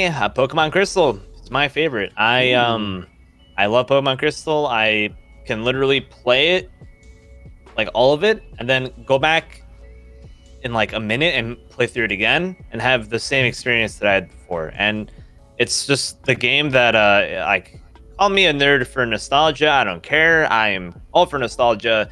It was my childhood. It wasn't my first Pokemon game, Red, Blue, and Yellow were, but I sank so many hours into them. They were so much fun. They were just the fact that you can go through Kanto, the music that you hear in the game, it's like an adventure. The route music's like an adventure. Like Gen 4 music's my favorite, but like still, I feel like the music in Gen 2 really fits the vibe it's going for. And then whenever you get to Kanto in Gen 2, it's like the music you feel like it's taking nostalgia and kicking you in the shin. It's amazing. And they make the themes from Gen 1 even better. They're so lively, so fun. It's like you also see what happened in Kanto like after a few years where Team Rocket infiltrated Johto after they tried to infiltrate Kanto, and how Kanto has been since then. You see what Red and all of them did and what Blue did with Viridian, and it's just really cool. I love that you see what happened after. That's partially why like I have a lot of respect and love for like Black and White 2, because it's a sequel to Black and White, and you really see what happened with like Unova. You see what happened with like, you know, Team Neoplasma. Like it's cool. Like I really hope that in the future we can get more sequels with Pokemon, because I think that's something that they need to really get on more. They're just a lot more fun. But yeah, Gen 2 is my favorite. I love Pokemon Crystal. I can play it all day, all night. I can have a good time anytime. And you know, like I said, I mean, my favorite Pokemon's Cyndaquil. There's a reason why. I just, you know, I love so many Gen 2 Pokemon. Suicune's my favorite legendary, and I love Totodile so much. I think Cyndaquil and Totodile are like my two favorite starters ever. And like, I don't know, just the gym leaders are really memorable. Like you got Whitney, you got Claire. They're such babies, yeah, but they're so memorable. And you know, you gotta respect Whitney's it. Miltank.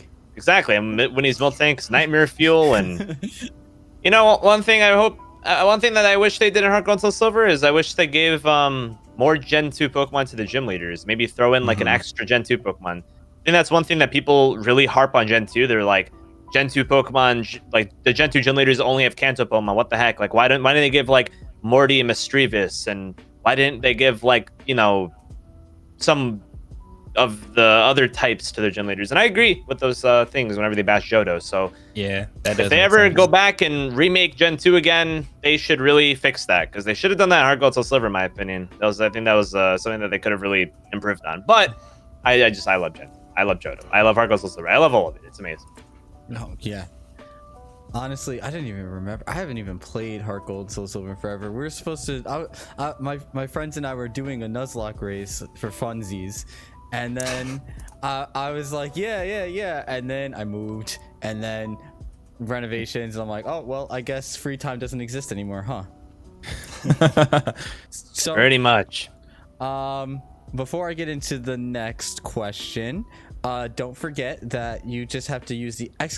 charity command to donate to the Able Gamers charity. Donate a minimum of $1 and you can get your questions answered. We only have a little bit, about 10 to 15 minutes left. So if you really want your question asked, don't forget you have to use that command and donate. So we're very close to the goal that Elliot wanted to make, the 1337.69. Let's get there. $1,337.69 nice cents. Okay? We could do that. We could easily do that. We could crush that. So the next game, or the next question that we have is from Emily. Question for all of you. If you had the power to make Nintendo come out with any kind of Pokemon game, what would it be? We'll start with Jay this time. Ooh. Nintendo come out with any kind of Pokemon game? Yep. I have a good one. We need like another like Coliseum XD, something like that. You know, some with Shadow Pokemon. Like I want them to bring them back. Like please bring. Go. It ain't the same. Okay, I need my Shadow Pokemon to use Shadow Rush and like hurt themselves greatly while at the same time ripping my opponent apart. Like, come on, I need that right now. Come on, please, more Shadow Pokemon. Thank you. Yeah, that's all I need. That's all I want. Those are so good. It's so funny. Like a lot of the Pokemon games, when they were released, everyone was bashing them, but you give it like 5-10 years, everyone's like, yo, we need more. It's unfortunate because the initial sales don't do that well, so they don't really want to make another one. They think that people don't like it, and then all these people start saying it, and it's like, where were you guys before? Literally, like Coliseum and XD, everyone was like, well, what's the point? You only get to catch like 60 or 70 Pokemon. And then now, fast forward to 2020, everyone's like, yo, Shadow Pokemon, the story's so good, Mirror B is funky, please more, give me more of that Pokeball Afro. Yo, we need that. Or like add Delta species to the actual games and not just make them regional variants. That too. I thought that was like really cool in like Pokemon TCG. You know, you had like a psychic type Typhlosion. It's like, hey, yo, that's dope. So like throw that in the game. But Shadow Pokemon, I just want them to bring back Shadow Pokemon. I want them to make a new Coliseum, new XD, whatever it's called. I just need that in my life. It's gonna be Pokemon UWU. No. Elliot, if you had the power to make Nintendo come out with any Pokemon game, what would it be? I just want to say, Lynn, thank you for the raid. I just saw that, so thank you. Oh, thank you so much for the raid. Didn't even see that. So honestly, I think what would be really cool is if you had a Pokemon game where you start off as the antagonist, and you're like a part of like the organization, like Team Rocket or Team whatever. And wow, I just realized like Jenny didn't really have like a bad team. They had like a corrupt business, but like not really a bad team. Those are kind of weird. Just like the real world. Pretty much. Yeah. Pretty much. You know, macros. You know that they're the government, man.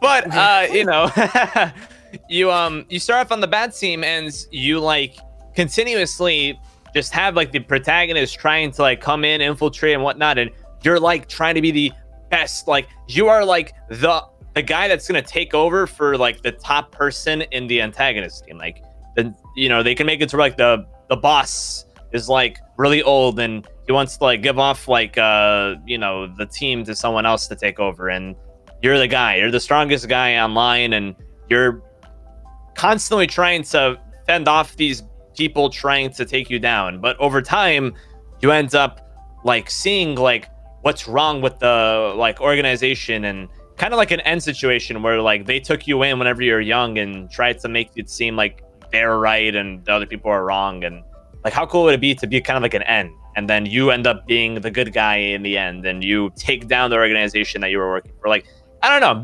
imagine being N, imagine being in his shoes and you're the main character, you're N. Like how cool would that be? Wow. I would love it.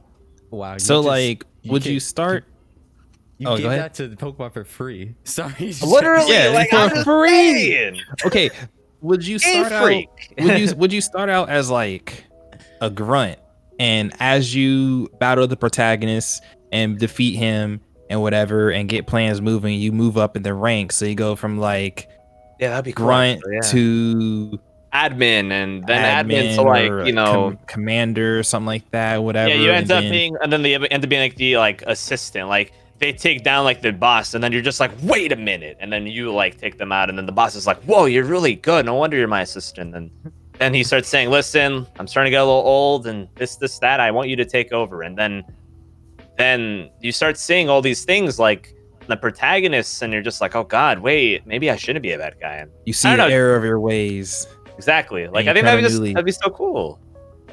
And yeah, it does remind me of like Team Snag'em and how you're literally like you used to work with them and then you're now doing your own thing, and you know, I don't know, it's cool. Like I feel like literally Game Freak, make it, do it. There Be you fun. go. Do it. Wrote the whole story for you for free. For free. There you go.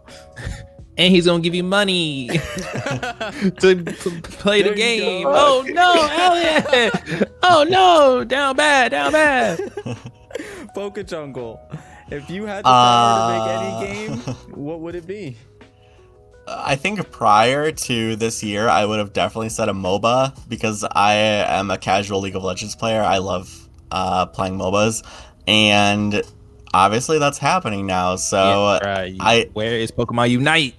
Yeah, I don't think it's gonna be like I'm worried. I'm slightly worried about how it's gonna turn out, but I can't use that as my answer now. So I would have to say that like I would love to see a Pokemon version of like Animal Crossing / Harvest Moon / Life Sim, kind of like in the Pokemon Mystery Dungeon universe, because honestly, I just think that'd be amazing, and I like kind of comfy games like that. These ideas are free. Game Freak, where are you? Oh, I didn't say my idea was free. Yo, I would My idea love ain't even like that. an idea. It's just make more of what you already did. Yeah, I would love that, especially if it's in like that Mystery Dungeon universe, and it's like you have all the Pokemon, and y'all just learn to live together. You don't even need like an antagonist. Just enjoy, like relax. Wholesome area. Exactly. Yeah. Wouldn't be my game, but I know it'd be a lot of people's games. That's for sure. 100%. 100%. A bunch of people would hop on that. Animal Crossing is huge. Yeah, no, for sure. Yeah, make Animal Crossing, but put Pokemon in it. Oh, wait. There it is. There it is. There it is. All right. So we are going to do maybe one more question. So we have, I'm going to pick this one at random. There's a lot. Let's see. Ooh.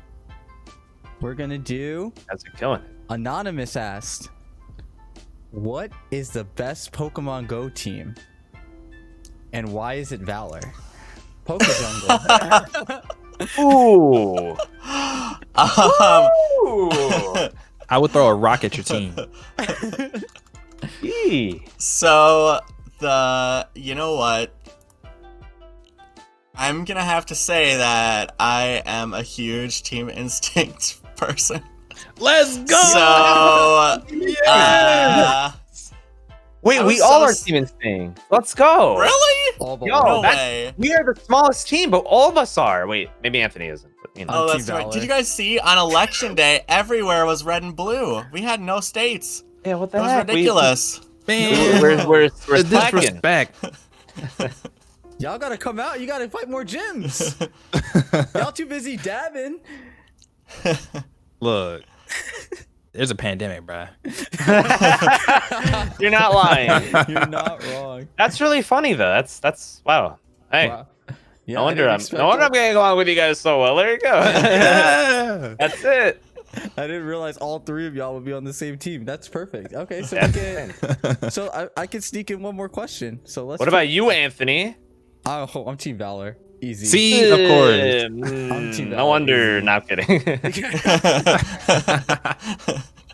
Oh goodness! In my area, Team Valor is like the big team, and the Mystic and the Valor are always fighting against each other, and I'm like, oh my goodness, I'm not that deep. That's into everywhere. It. Yeah, I'm not that deep into it, but sometimes I'll be like, oh cool, and I go into a gym, and I'm like, and then I drive away, and then like I get a notification immediately. Your Pokemon was knocked out of this gym. I'm like, yeah, bro, there's nobody here. Like, exactly. Where? Yep. Spoofers.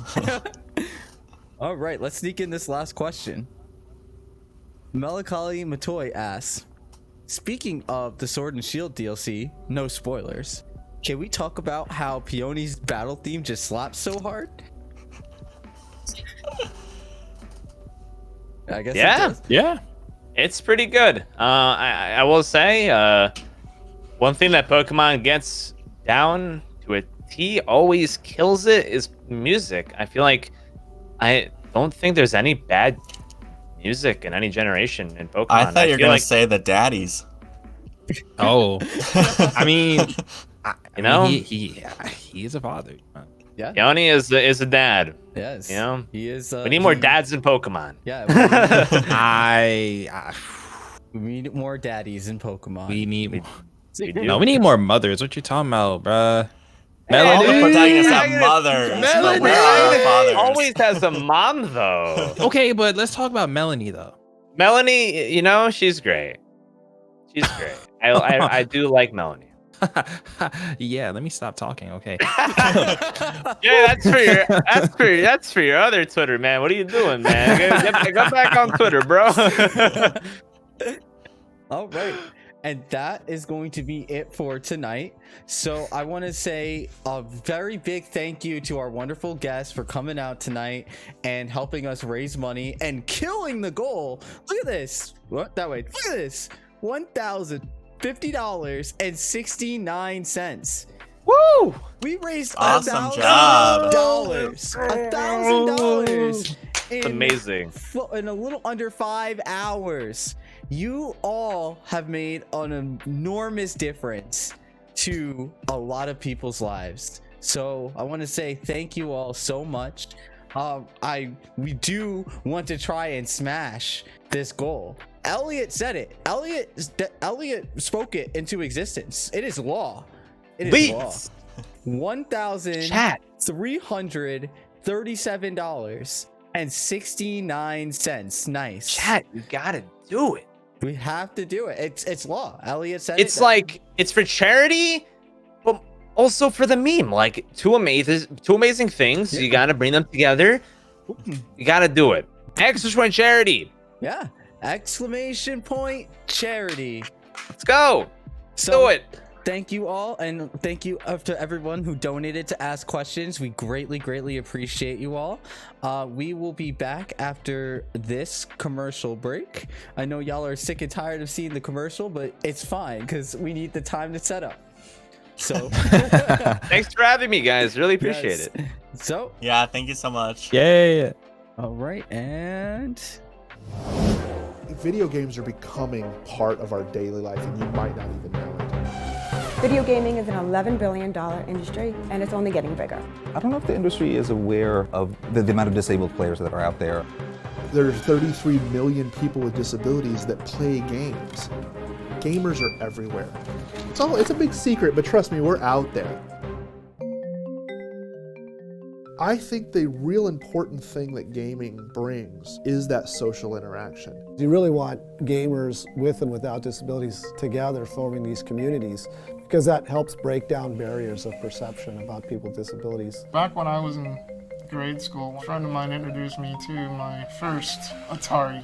It was around then that I began to realize that video games were something that I could do just like anyone else.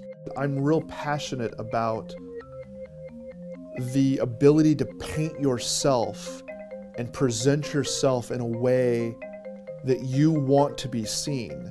In a video game, you see my avatar, you see my helmet and my horns, and you go, that's cool, and you just go on about it. That's such a great equalizer because we're all in the game. You can do something together, you get to learn to know each other, that makes us all more of a community. I started looking online for some resources to support the 33 million gamers with disabilities. We found nothing, so we created it. He's created a network so people are not isolated anymore. They can talk to each other about their barriers and their obstacles to gaming. It's helping so many people to bring their passion to life and be able to game in the way that's best for them.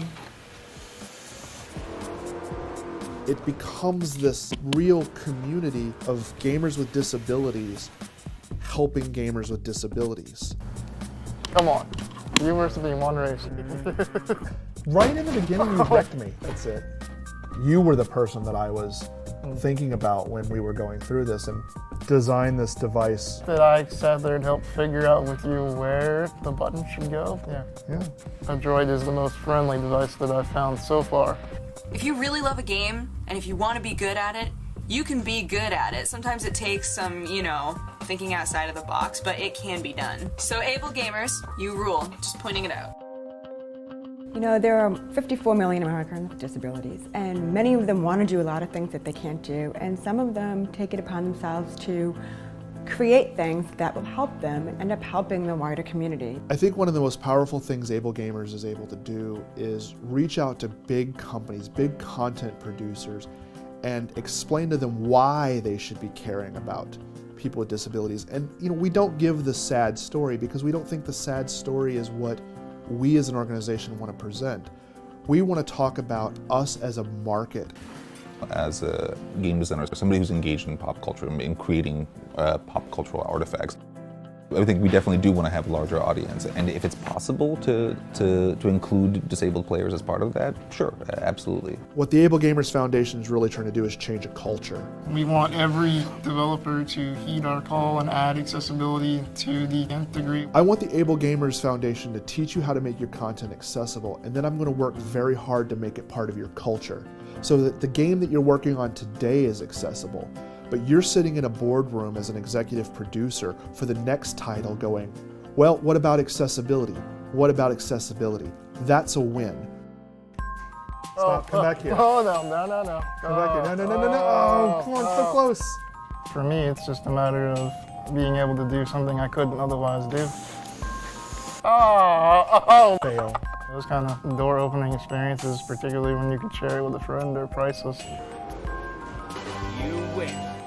The creation of the Able Gamers as a whole was really me trying to hang on to what was important to me, and I knew it had to be important to other people as well.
Hello. That should be it.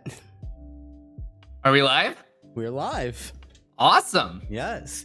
Hello, everybody, and welcome. Wait, let me do this. Hello, everybody, and welcome to the Straight Up Content Creator Cast. I did that right?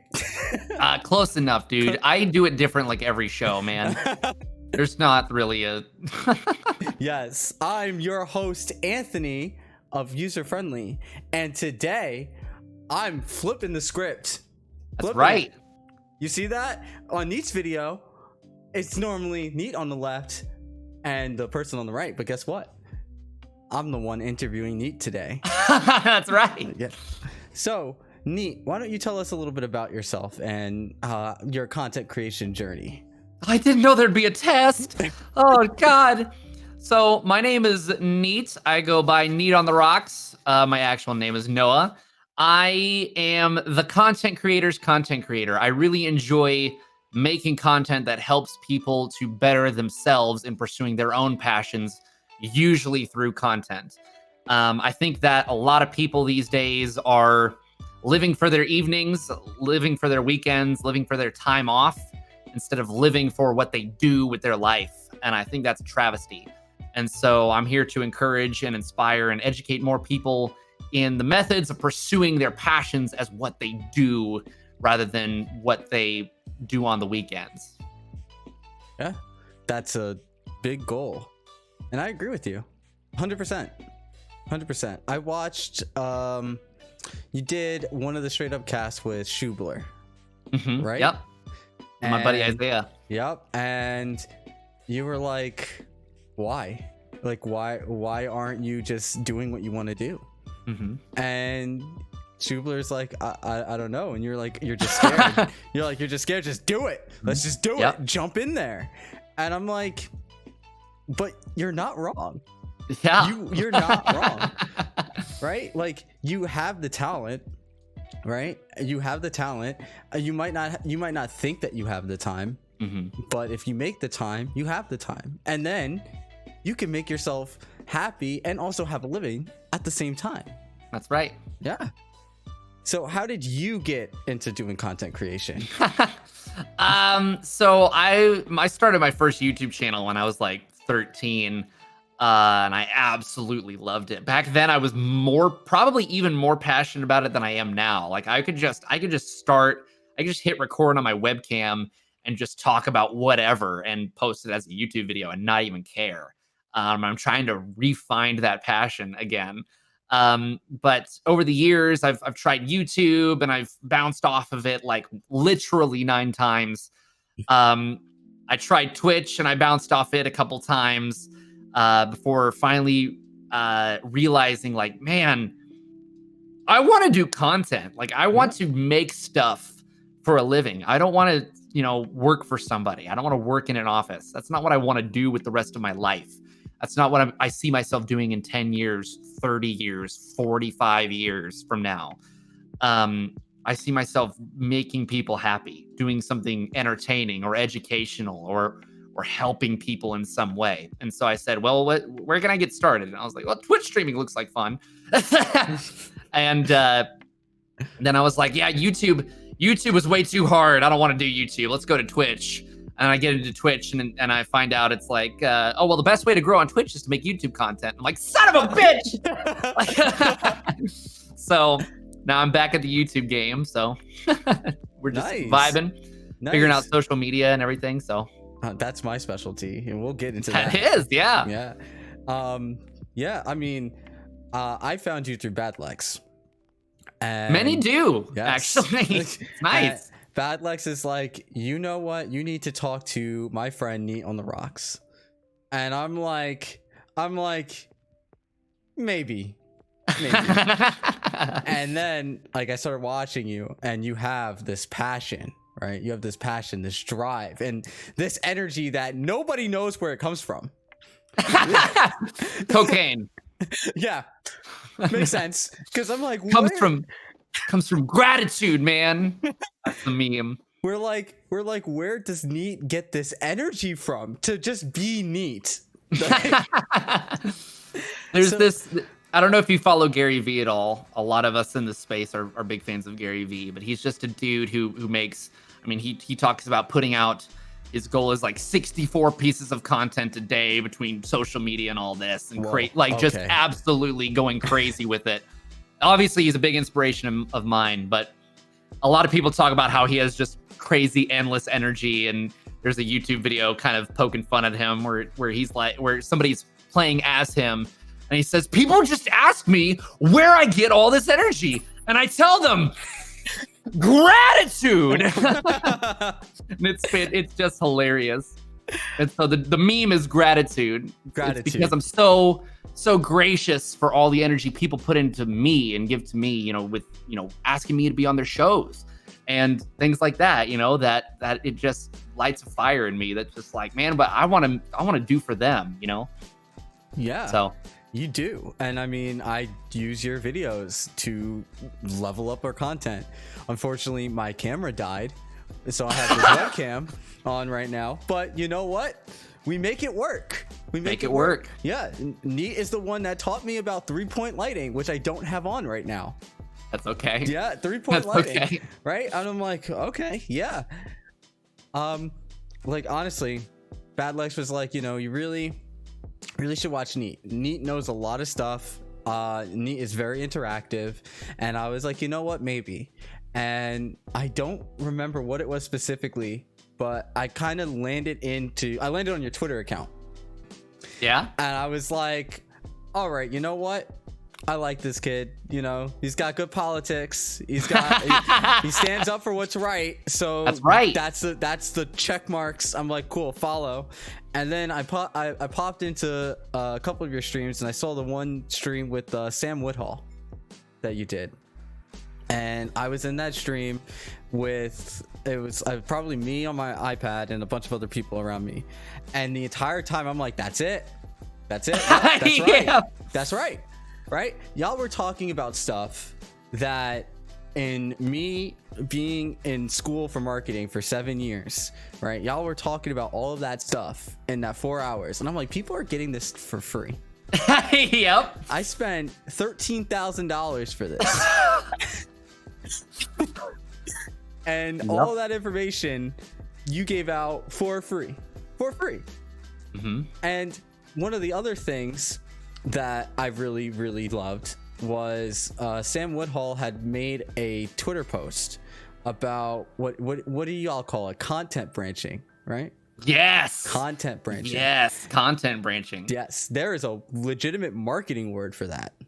And is there? What's the word? Because Sam didn't know it. It's integrated marketing. Integrated marketing. I'll be sure to pass that along to him. It's because he was like, because I told him, I was like, oh, content branching. That's what you call it. And he goes, I actually just came up with that name. Like, oh crap. Okay. Yes. I think it's easier sell than integrated marketing to a lot of people. But yeah, but that's okay.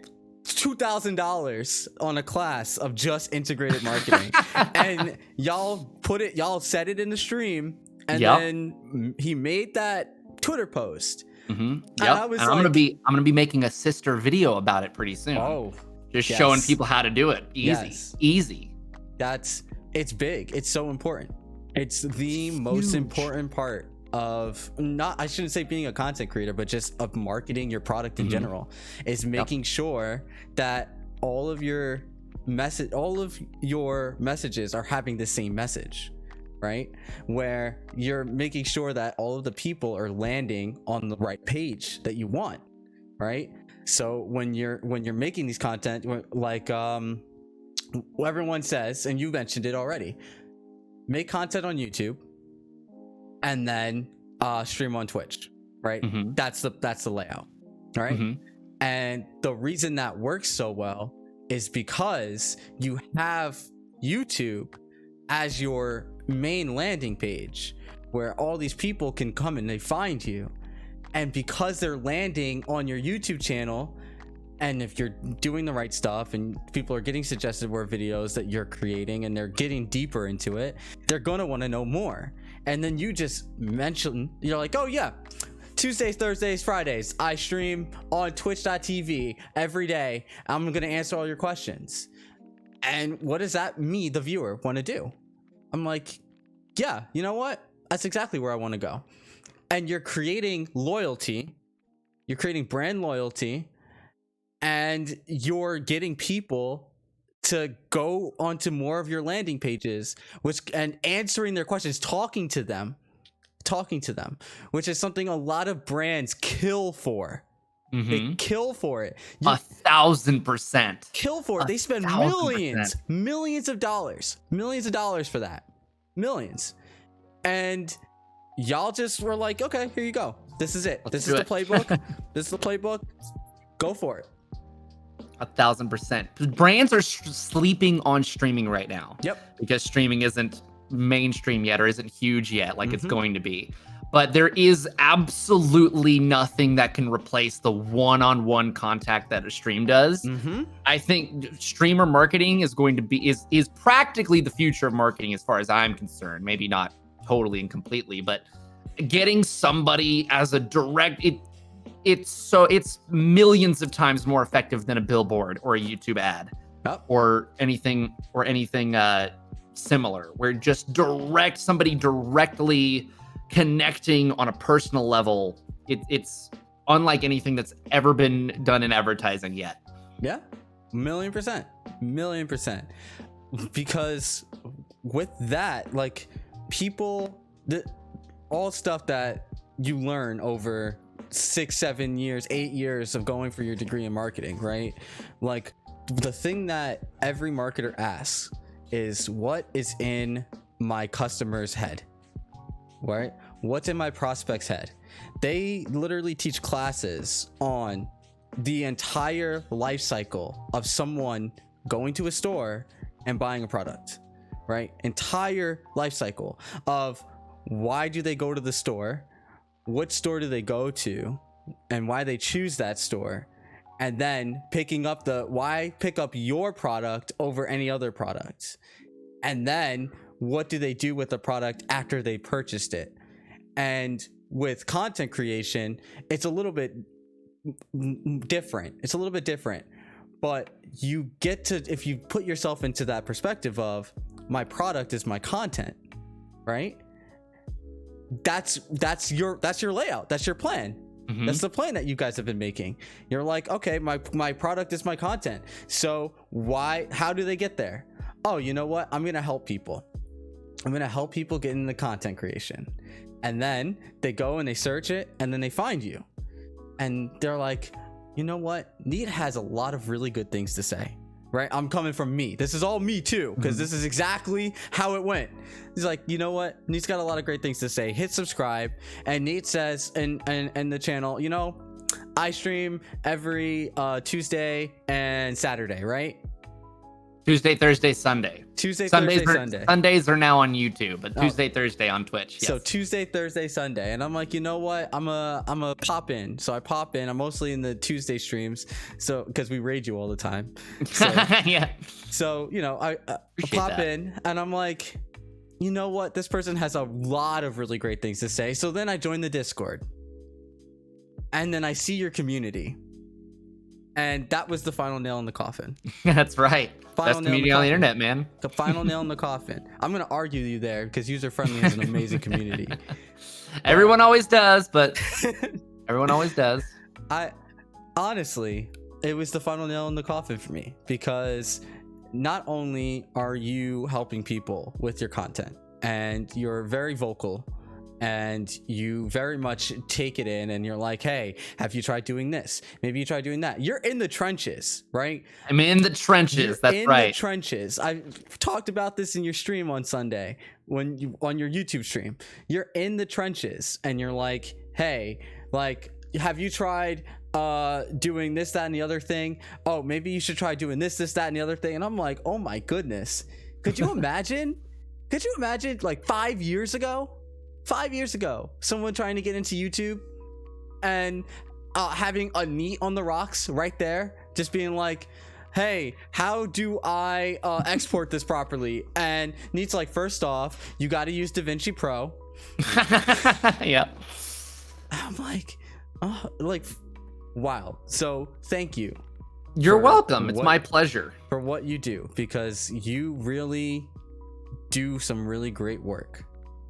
part of my strategy is to, I mean, people talk about like not focusing on the numbers, right? But really for me, I'm not too worried about growing, you know, exponentially necessarily. Like growing, you know, like I'm not necessarily worried about like, okay, I want to hit 100,000 or I want to hit 1 million or I want to hit big numbers because then I'll be good to go. I'm more focused on, I would like to expand because I want to bring this value to as many people as I possibly can. But what I really like to do is leveraging personal connection. And I think that's almost better if you take it slowly. And so I'm enjoying the process of going through, and every single person that subscribes to my channel, I get to say, hey, thank you for subscribing to my channel. And every single person, I keep my DMs open. I tell everybody I keep my DMs open. So every single person that sends me a message, I can at least say, hey, thank you for messaging. I don't know how to solve your problem at the very least. And keeping some people, you know, there are certain, and I'll refrain for this stream in particular, I'll refrain from calling anybody out. But there are certain creators who make great stuff, make great, you know, communities, you know, that will have a Discord for their content, and they won't be active in their own Discord. Or there will be people who don't respond to every tweet, despite the fact that they have probably the time to respond to every tweet. Or sometimes they take more time to talk about or complain about the tweets that are negative rather than going through and really leveraging the tweets that are positive, right? And I'm just not about that. I'm just not about that. To me, it's really going in. I go in, every single video I have, you can go to any video on my channel. By the way, you should go to videos on my channel. Absolutely. Subscribe to me on the rocks. Yep.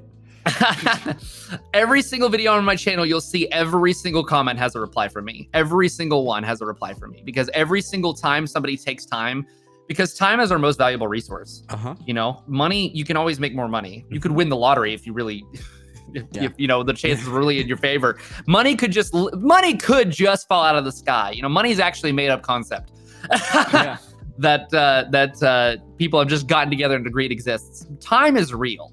Time is something you never get back, and people choose to take time out of their day, or take time out of whatever they have to give to me, to put a comment on my videos, or even just to watch my videos or to consume my content. That means more than any money anybody could ever give me.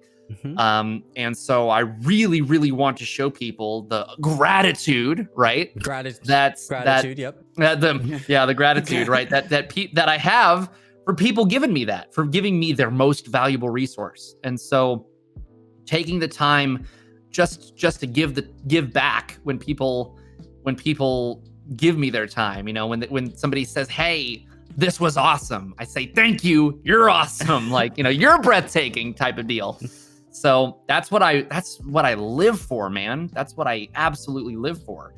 And it just so happens to also be a great strategy for growth and making money and things like that. That comes extra. Literally, people, I flat out tell you that companies pay a lot of money for that. Otherwise, why would they hire social media managers? Exactly. Why would they? Right? Think about it. Think about, this is something I've been doing consultations with a few people, and mostly content creators. And I'm like, hey, like, let's sit down, let's take a look at what you're doing, and let me give you the bare basics of marketing so I can give you a direction of where to go, right? And I will tell you, some of them, like you said, they don't respond to their comments. Some of them, all sizes. I've helped people all sizes. I'm talking single digits, double digits, triple digits, up to 6 figures, all sizes, right? Don't respond to their comments. They don't respond to their tweets, right? They just expect, I'm going to tweet out, oh, my video is live, and they get their engagement, they get their 20, 30 likes, and they're like, oh, cool. And then they move on, right? They get their retweets, some people, and this is something that infuriates me, and I'll flat out say it infuriates me. There are certain people that people will tweet at them, and the content creator won't respond, or they won't hit the like button at the very least. Or they won't even read it. They won't read it sometimes, you know. At the very least, like it. Very least, they underestimate the power of building a relationship. Absolutely. Underestimate it. I said it 5 times. I'll say it again. Companies spend millions of dollars to do that, and you can do it for free. And all it takes is to take your phone, and then just tap one button. Tap the like button. Just tap the like button. You don't have to respond. You don't even have to respond. Just tap the like button. Just seeing confirmation that they read it, that you read it, brightens people's day. Yeah. You know? Yeah. I mean, it's happened to me. It's happened to a lot of the people in the chat where you'll comment on something and you don't expect a response. And then they'll say, "Oh, thank you." And I'm like, "Oh my God." Like, it's to our benefit, you and I's benefit, and people like us's benefit, there is no expectation of response because other people in our space don't give the expectation of response. You know, yeah, you're not wrong. And so you're not wrong. So it plays to our benefit that we take that time. You know. Absolutely. And it's just so frustrating and upsetting because I'm like, if more people were to, follow in Neat's footsteps and really take the time to build that relationship, build that community, because relationship building is one of the key strategies for marketing companies. Let's think about it. Why do you think that Wendy's responds to every tweet? Why do you think that Verizon, they have the search where if you say, "Oh man, my Verizon blah blah blah," they immediately DM you? Why do you think that is? Right? Millions of dollars. They have people, yeah, because they have to pay a salary to a team of people to manage that round the clock, so that they can shoot you a DM, because that's relationship building, because that is marketing, because that is what brings you more people, and you get value out of those people, a lot of value. If they are really coming to you and they're like, "You know what? I know that when Neat post a video, I know it's quality content that I can learn from. I know when Neat posts a stream that I'm going to have a good time. I'm going to be a part of a friendly community. I know that because that's loyalty, because that's the brand that you built off of yourself." And it's impressive. It's very, very impressive. A lot of people can't say that. And take it from someone that did a ton of consultations. A lot of people can't say that. Totally. So you do a great job. You do Thank you, my man. Absolutely great job. That actually means a heck of a lot because I've never even so much as had a formal business class before. So, which might be insulting to you. You're good. You're good. You're good.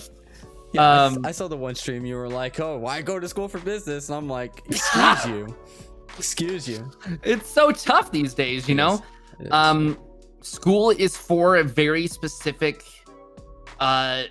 School is becoming more niche when it comes to like formal schooling in a university environment. As somebody who went to university, talking to somebody who went to a university education is becoming more and more niche, despite it becoming more and more widespread as a job requirement, which I think is to the detriment of our people in our country and the world, really. Because we're getting into people's heads that they need to be something that they aren't, right? Yep. And I don't believe in that. I don't eat that crap. So I'm all for people finding out exactly, dialing in, and of course it's hard when you're a young adult or an adult at all. Yeah. To really figure that out. But it's also great because you have all the time in the world to figure it out, as long as you got a way to put food on your plate. And a roof over your head, which sometimes that is the worry, and that's unfortunate. But in the meantime, it's like, man, figure out what you really love to do. Yeah. Because eventually you wake up one day and you realize it's that simple. It really is. A lot of times it is. And a lot of times it's about taking that step. It's that step that a lot of people are really afraid to take. And it's that step that a lot of people are like, I need somebody to hold my hand. And what I appreciate about you and your content is that you go, okay, and you push them off the cliff. That's right. You push them off. Fly. You're like, cool, fly. And I've seen it in your Discord. Right. Yeah. That is so true, dude. I've seen it on your Discord, and I'm like, that's respectable. Because then what are you doing, right? Then you're basically writing everything out for them, and they'll be like, oh, well, my plan is this. Oh, do you think that's cool? It's like, I don't know. Yeah. You're like, tell me how it goes. Yeah, exactly. Tell me how it goes. But you're like, hey, check out this person. This person did a video on this. Here's 3-point lighting, right? Here's how to improve the setup of how your camera looks, right? Here's how to edit that. I'm like taking notes on that video because that one is big for me. Here's how to edit. Here's how I edit and edit like a wizard. That was a great thumbnail, by the way. Thank you. Yeah, right? It's like, here's how to edit like a wizard. And I'm like, oh my goodness. Like that stuff, you're giving people the fishing rod. And you know why? Because they say, people before us, they fished with a net. People for the last 20 years in content have been fishing with a net. But people come to me and they say, I don't have a fishing rod, I can't fish. Yeah. So I'm like, fine, here's a fishing rod. I eliminate people's excuses. Yep. A lot of the times, production quality, frankly, doesn't really matter. As somebody talking to you from $1,000 camera with $300 worth of lens on a $300 microphone with over $1,000 worth of lighting surrounding me, production quality is the least of your worries. Because Anthony over here across from me is using webcam, whatever light you got going on, and the content is there. The content is there for both of us. Exactly. Mostly for me, production quality is for me. It's because I enjoy the production quality, and because a lot of the times I'm selling production quality, and so that kind of comes hand in hand. I got to prove myself. But in reality, if my house burned down tomorrow, if my apartment burned down tomorrow, I wouldn't stop making. There would be no cessation of my content. I might take a week to get back up on my feet. But this right here, this phone, this is all we need. Yep, this everybody has one of these in your pocket. Yep, that's it. You can make better content on this phone than any of the content made before 2015. I guarantee it. Absolutely, 100%. Because production quality wasn't there and phones weren't there, and you can beat that quality with this phone and like maybe a $50 mic. Mic, yes. You can beat it. Everything else is just extra. The content is the content. The story is the story. The person and the connection is the person and the connection. That is absolutely king. 1,000%. There is no alternative. There is no replacement. Yeah. So for me, teaching people editing, teaching people production stuff, it's because I know it's basically giving them the parachute to jump. Right. It's just, I can't jump. If I don't fly, I'm gonna die. Like, no, well, I'll just give you a parachute, and then if you really, you can just take the parachute and you can get up and try again. Because in reality, you're using excuses like, oh, I can't find the time. It's like, yes, you can. I don't know how to edit. You can learn really quick. I don't have a camera. You got a phone. It's eliminating the excuses so that you can start. Because starting is the hardest part. The first step is the hardest to take.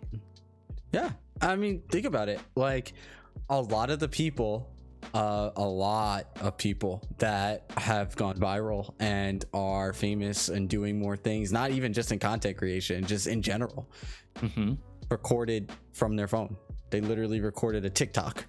I was about to say TikTok is the absolute proof of concept because it's almost all on the phone. Dance around on TikTok, hundreds of thousands of views. Bam. And everyone's like, oh shoot, follow. And they're like, you know what? I'm gonna do another dance on TikTok, another 100,000 views. They're like, oh, okay, on your phone, right? They didn't think about anything else, did it on their phone. And I'm like, you're right. Absolutely right. Absolutely. 2015, nothing. Like that was exactly it. Actually, just like letting that digest, like recording on your phone right now absolutely would look better than almost every video shot on YouTube in 2015. Absolutely. 1,000%. Absolutely. All but the top 1% in production quality, which is completely independent of what is the top 1% in views and in engagements, by the way. Yeah. And those are mutually exclusive. It's wild. absolutely wild how far we've come. And every single time they release a new phone, there's more cameras. My phone's got 3 gigantic cameras here. iPhone 12 Pro has HDR. Most mirrorless cameras don't have HDR yet, or are like to pay at more than the money for an iPhone. Yeah.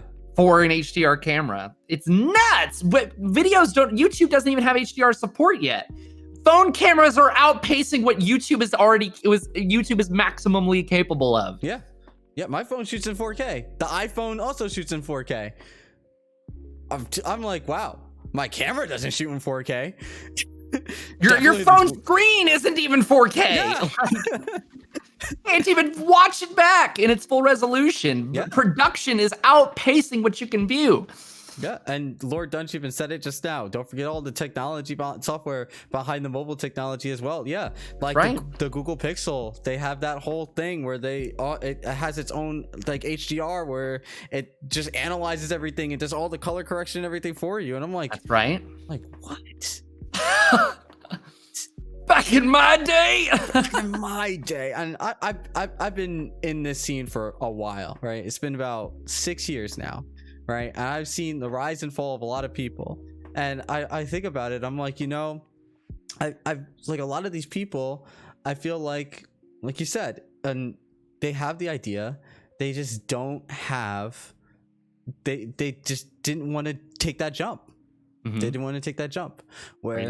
Yeah, and it's like nowadays you have zero excuses. You have videos from Neat on the Rocks to learn how to do what you need, right? You have Neat's Discord, and which you could just talk to all the content creators there, and then you can ask them questions. I mean, I was just in there. Was that today? Was that today? Where I was probably. Like, yes, it was yesterday. I was like, "Yo, my camera's not working," and then I'm like, and then you responded. You were like, "Oh yeah, if you just try to turn it off, turn it back on." Yeah. You mentioned you were like, "I can't get it to work." I was like, "Well, if you've got one going in Discord and one going in OBS, then the second one's not going to appear in OBS and all this." Yeah, I was like, "Oh well, you know what? You're right." I'm like, "Look at that! I didn't have that 5 years ago. I had to go through 16 pages of Google searches." Back in our day, when I was as young as some of these people who want to get into content creation are now, you had to pay hundreds of dollars for fraps. Yeah, my goodness. And pray that you had one of the highest performing computers that could run fraps at the same time. At 30 FPS. And then hope, I was about to say, at 30 FPS and 720p, and then pray that you had a hard drive big enough for the hundreds of gigabytes it took to record 30 minutes of footage, because it was all uncompressed. And then you had to have something better than dial-up to upload this to YouTube. I remember my very first YouTube video that was a gaming video. It was 720p, 30 FPS. The bitrate was crap because it was completely I could tell because it was completely pixelated. I didn't know it was bitrate back then, but now I understand. And I had to set it to upload overnight to YouTube because of my internet connection. That was what people did. And back then, those were sometimes legitimate excuses. Sometimes you didn't have hundreds of dollars to pay for Sony Vegas or for Adobe Premiere. And sometimes you didn't have hundreds of dollars to spend for fraps. Nowadays, you've got DaVinci Resolve, you have OBS. That is all you need. That is more than you need for content creation. Honestly, most free phone apps can edit videos now. Yeah. There's no excuses anymore. Yeah, you can even edit videos on the YouTube app. On the YouTube app. That's insane to me still. That's kind of insane. I literally did it. I had to edit one of the videos off. I was like, oh shoot, I forgot to do something. And I just went on my phone, went to the YouTube Creator Studio, and I just did the thing. And then that was it. I'm like, what? Like 5 years ago, I would have had to re-put that into Sony Vegas. Right? I'd have to delete the video because I screwed up. I'd have to edit everything all over again, wait for it to render, and then rendering took how long? How long, For sure. Right? You're like, okay, let's render we'll leave the render on. I'll go and get lunch and come back. And then finally you have to upload the video. And like you said, you're like, great, I got to upload this overnight. And you would just leave it overnight because it would take 3, 4, 5 hours to upload and process. Goodness. Wow, I feel like an old man. Yeah, and that was 5 years ago. Imagine where we will be in 5 years. That is absolutely crazy to me to even think about. Which means which means get in now before the competition gets even more fierce, right? Do it. Just do it. Just do it. Just do it. Like it. And this is exactly why I brought you on, right? Is because we are a community. We both have communities that foster these safe spaces, right? That foster the friendliness and helping people with each other, you know, and helping people with this kind of thing. And like, we're just trying to tell you, if you want to do it, just do it. What's stopping you? Even if what we said speaks to one person in chat today and gets them to make a video they otherwise wouldn't have made, it would have been all worth it.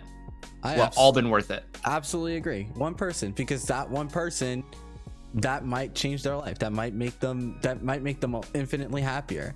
You know, that us saying that one thing might make out the next big Markiplier, right? Like, or at least domino them to influence the next big Markiplier or next big whoever, you know? Yeah, I completely agree.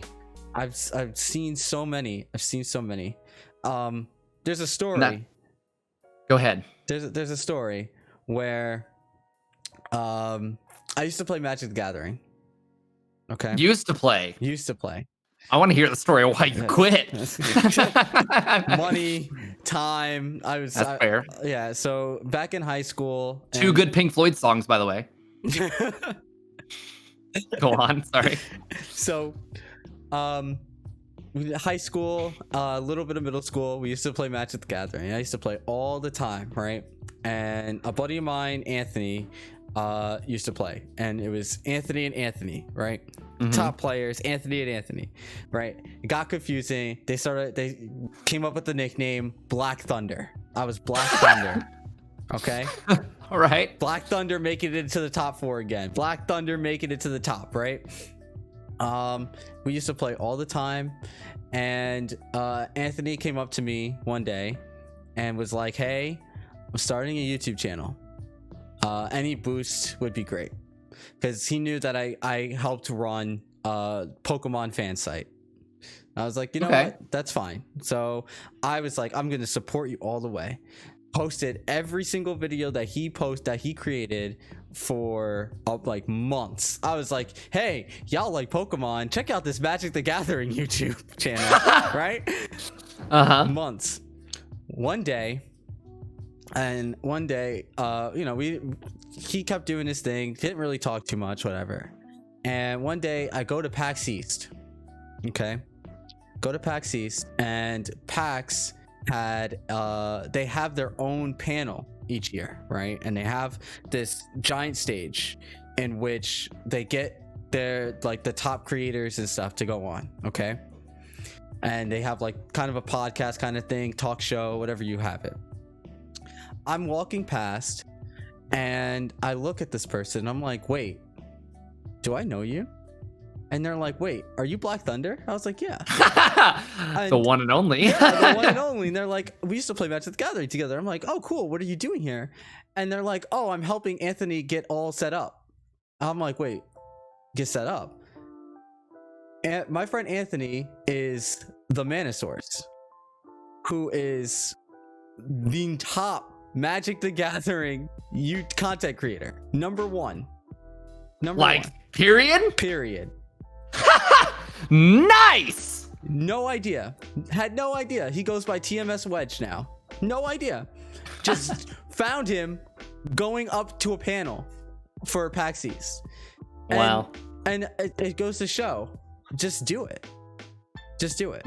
His first video was an interview of the owner of our local card shop.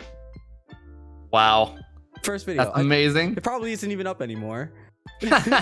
But first video, and it was the worst quality you could imagine. It was probably like 7 years ago now.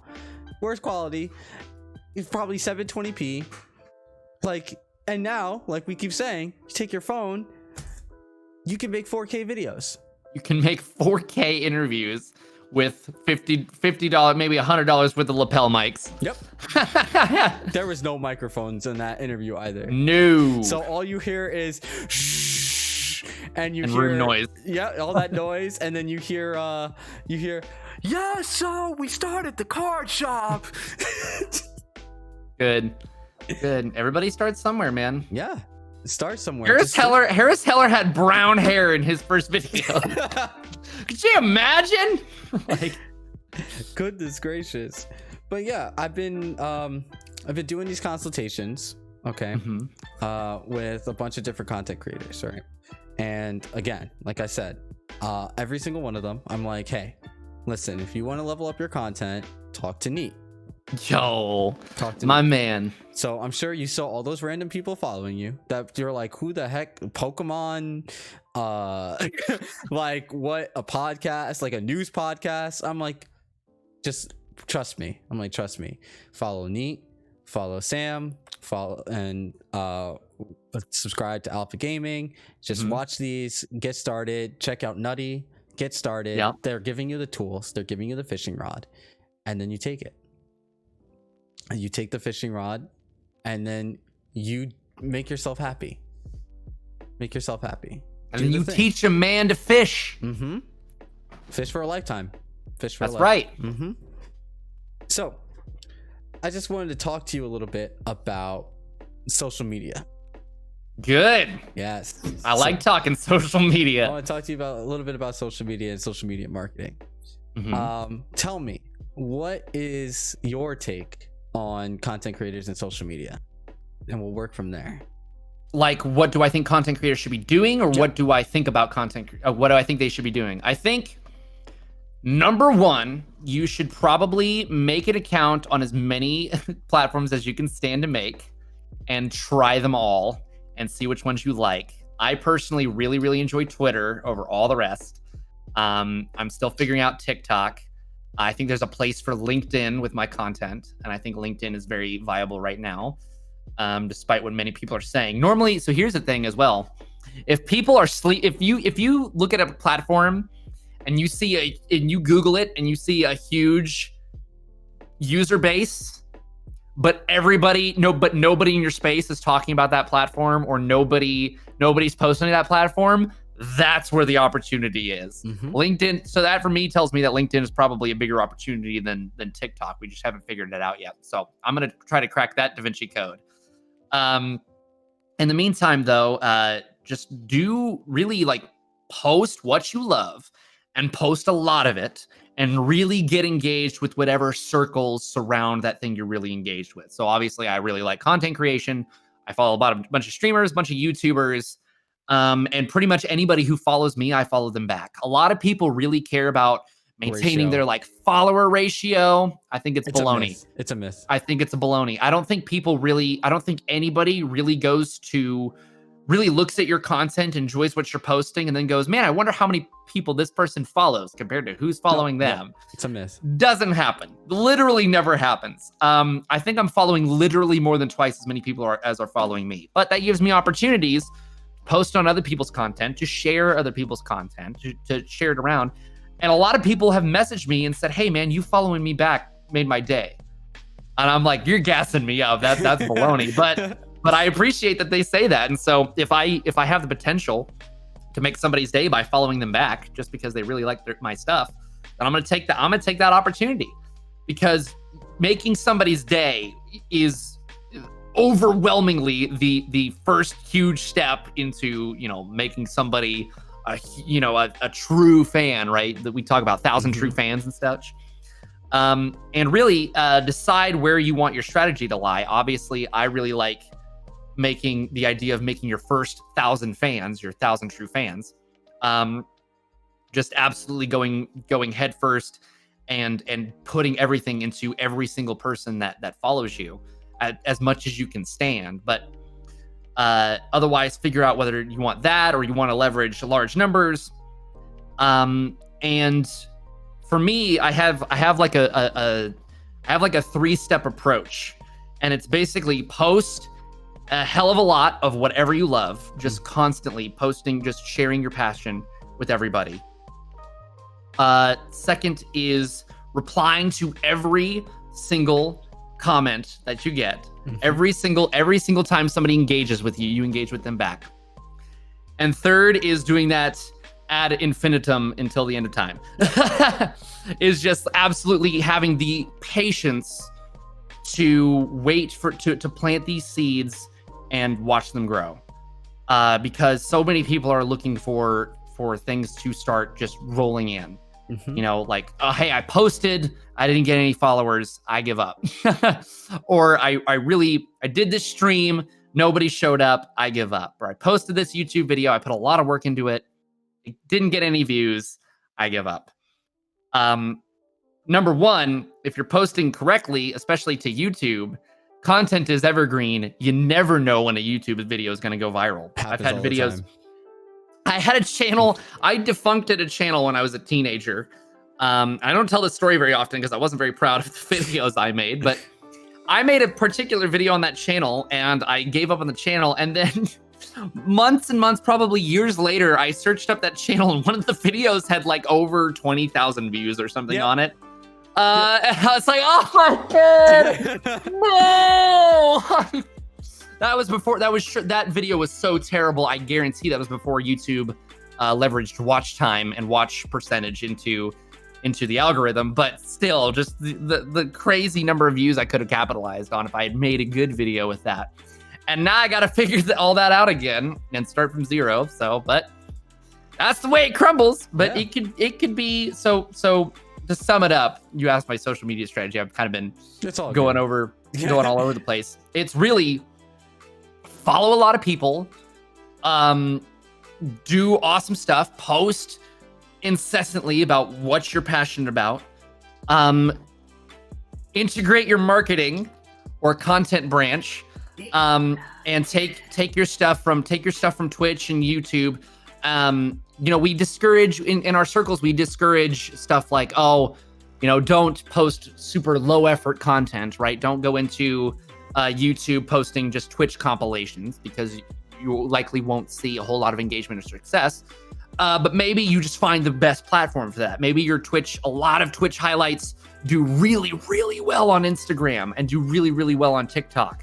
And sometimes if you do something really educational, that can do really well on YouTube. And sometimes breaking that down further into just really distilling it down to like 1 minute and super quick and super high paced, maybe that does well on TikTok as well. So really dialing in, find out where you can take the different aspects, because I guarantee they're there. There's different aspects to your content and figuring out where those fit in the greater like field of social media. Obviously, nothing over a minute is going to go on TikTok. You're going to find a way to get stuff under a minute to go on TikTok. You're going to find stuff, really, really educational stuff, really, really important stuff for people to learn more. It's probably going to do really, really well on LinkedIn compared to other platforms, as well as on YouTube. If you're going live, probably want to do YouTube or Twitch, unless you want to leverage potential live audiences that you can get on TikTok and Twitter and Instagram, because those are all viable for live streams now. So it's really just experimenting and being patient and replying and showing gratitude to every single person that you encounter. Are you sure you don't also have a degree? I'm dead serious. I learned this all in the past year and a half. Yep. Just from independent study, just from absolutely engrossing myself in this stuff. Just from listening to people like you who know better than I do. Just listening to people like you, listening to people like Gary Vee, Harris Heller, Sam Woodhall, Nutty, just speaking to people who have, and Devin Nash, of course. People are getting into the trenches and learning this for themselves. And I think that's fantastic. And then they're passing it on to people. Just they're giving up the secrets, you know? And I think that's amazing because it eliminates excuses. So I would agree. And I think your take is correct on how you should handle social media. And one of the things that you mentioned is something that I've had to talk about in all of my consultations is low effort, right? It's low effort, right? Because if you're on Twitter, right? Twitter is the easiest one, right? You're on Twitter. And the only thing that I see on your profile is I'm live, new YouTube video channel posted, or YouTube video posted, live, I'm live, video posted, nothing else. Why am I following you? right? Now, 100%. Yep. And what I've been saying in every single one of my consultations is taking that step back, right? Because this is the hard part. It's really difficult for a lot of people, is taking a step back and looking at your brand, right? Because branding is so incredibly important in content creation. So incredibly important. Like Neat's brand, I was like sick. You see this? You see all the colors here? You see the colors? You see the logo, that logo, all of that part of the brand, all of it part of the brand. And then the community is also a part of Neat's brand, right? Now, for all newer content creators, the one thing that I recommend is taking 2 or 3 steps back, looking at yourself and looking at all of the content that you're making and the content that you want to make and saying, what is my brand, right?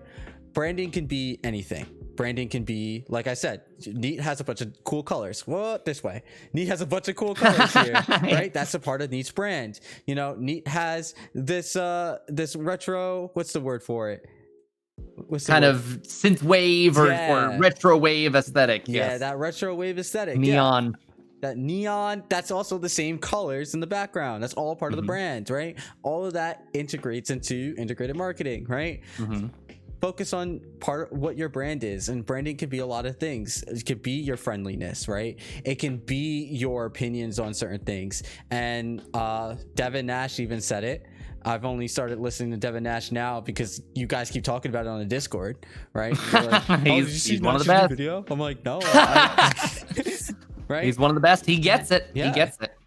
Nash even said it. Like, you know, why? Like, why should people watch me? Like, why should people watch me?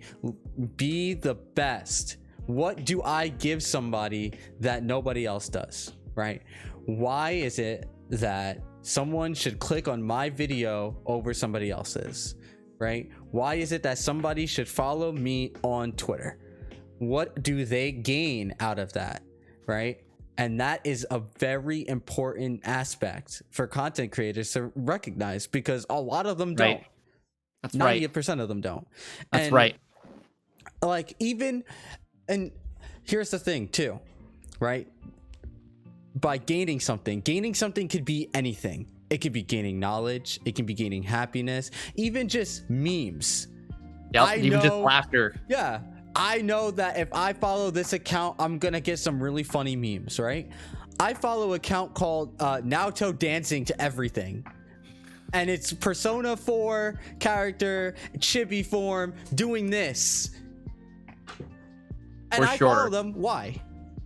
Because it's hilarious. It's hilarious. It's great. It's great for me. It gives me joy. It sparks joy. Can't wait for Anthony to be dancing to different things. I cannot believe. I shouldn't say that. Y'all got, oh my goodness, we hit $1,069.69. No way. Nice. Love it. You love it. You love to see it. Thank you. Yo, guys. That's fantastic. Congratulations, guys. Thank you. And something else too is it doesn't take long to transform a brand. Like it doesn't. If we called you out at any time during this, if you felt personally attacked by, 2019, as late as 2019, my Twitter account was literally no cap a bot that Neat on the Rocks is live on Twitch. Wait, I'm sorry I called you out. That was my entire feed. I kid you not. That was literally my entire feed. And eventually, my very first post was, guys, how do I disable this bot?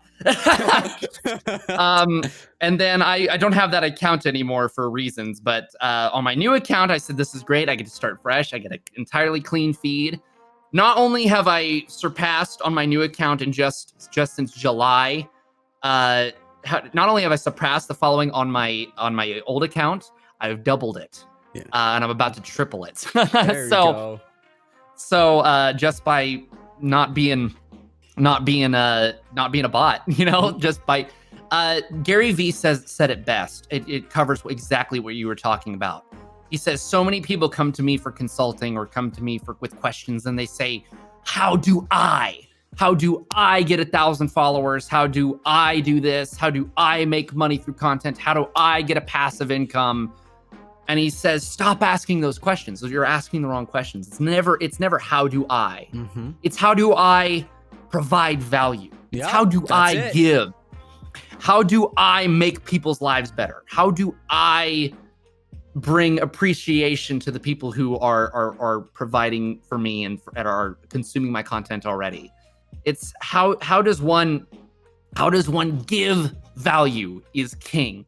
Giving value is king, whether it's through laughter, through memes, education through YouTube videos or LinkedIn, or engaging with just somebody who you feel is your friend on a Twitch stream. That's the value. That's the king. It is. Content is king, value is queen. Like, yes. You might say. So yeah, 100% agree. That value is something that, again, tons of content creators, even the larger ones, just kind of sleep on, because I bet you anything that, let's say I'm Joe Schmo. Joe Schmo has 1 million followers on Twitter, right? Joe Schmo never responds to anybody, right? Joe Schmo is like, tweets something out and then gets all these comments, doesn't do anything with them, right? Joe Schmo's like, you know what, screw it, I don't want to do this anymore. Joe Schmo would be able to sell that Twitter account 1,000,000% to some company. So that company would take over, do whatever they needed to, rebrand it to what they wanted, and be like, you know what, those are the engagements that we were looking for. They would get the engagements, they would continue to engage with those people, which boosts engagement, something that a lot of people don't realize. It's like, oh, nobody's looking at my stuff. Well, you're not engaging with anybody because you're not looking at anybody. Yeah, you're not giving anybody anything to work with, anything back. And I've told everybody, I'm like, listen, you need to engage with other people too. So if you see that your friend is posting something, you should respond to that. You should engage. You said it.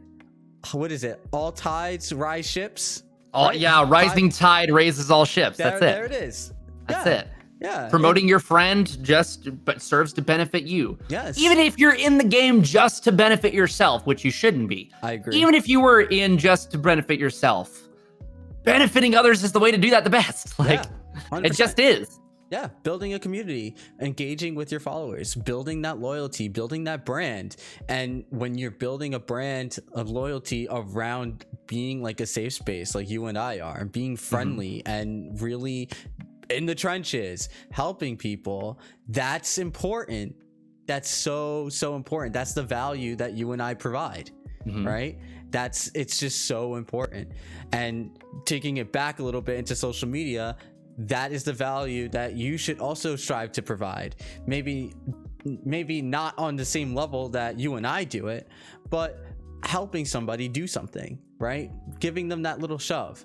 You see your friend tweet that says, hey, I'm really thinking that I want to start painting again. Why not respond? Why not say, hey, I think you can do it.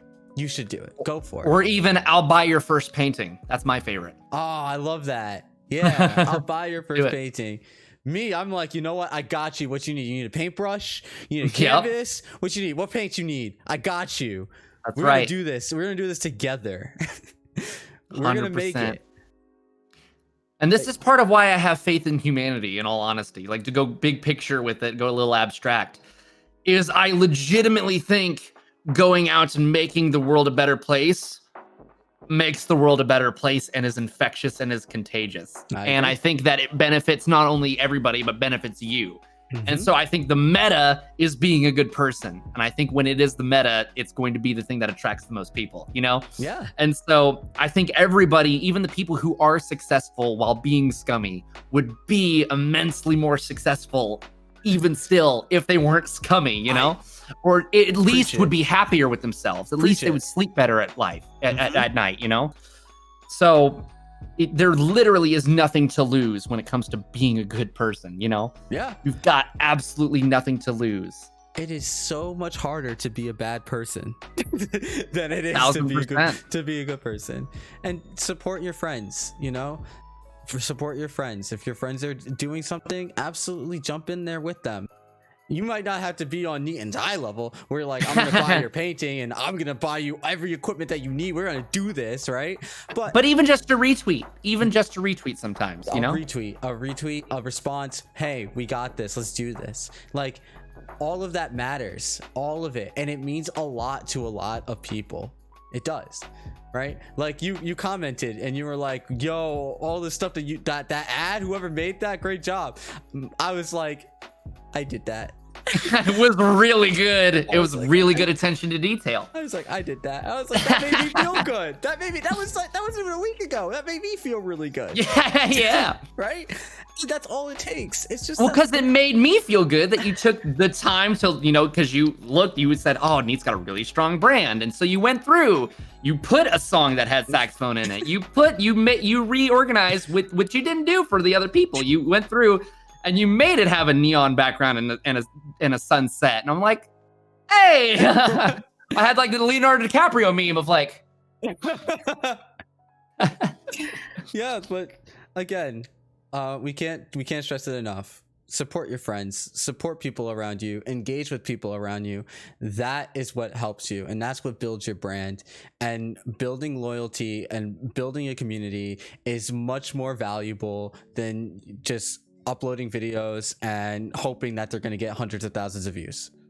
Much more valuable, right?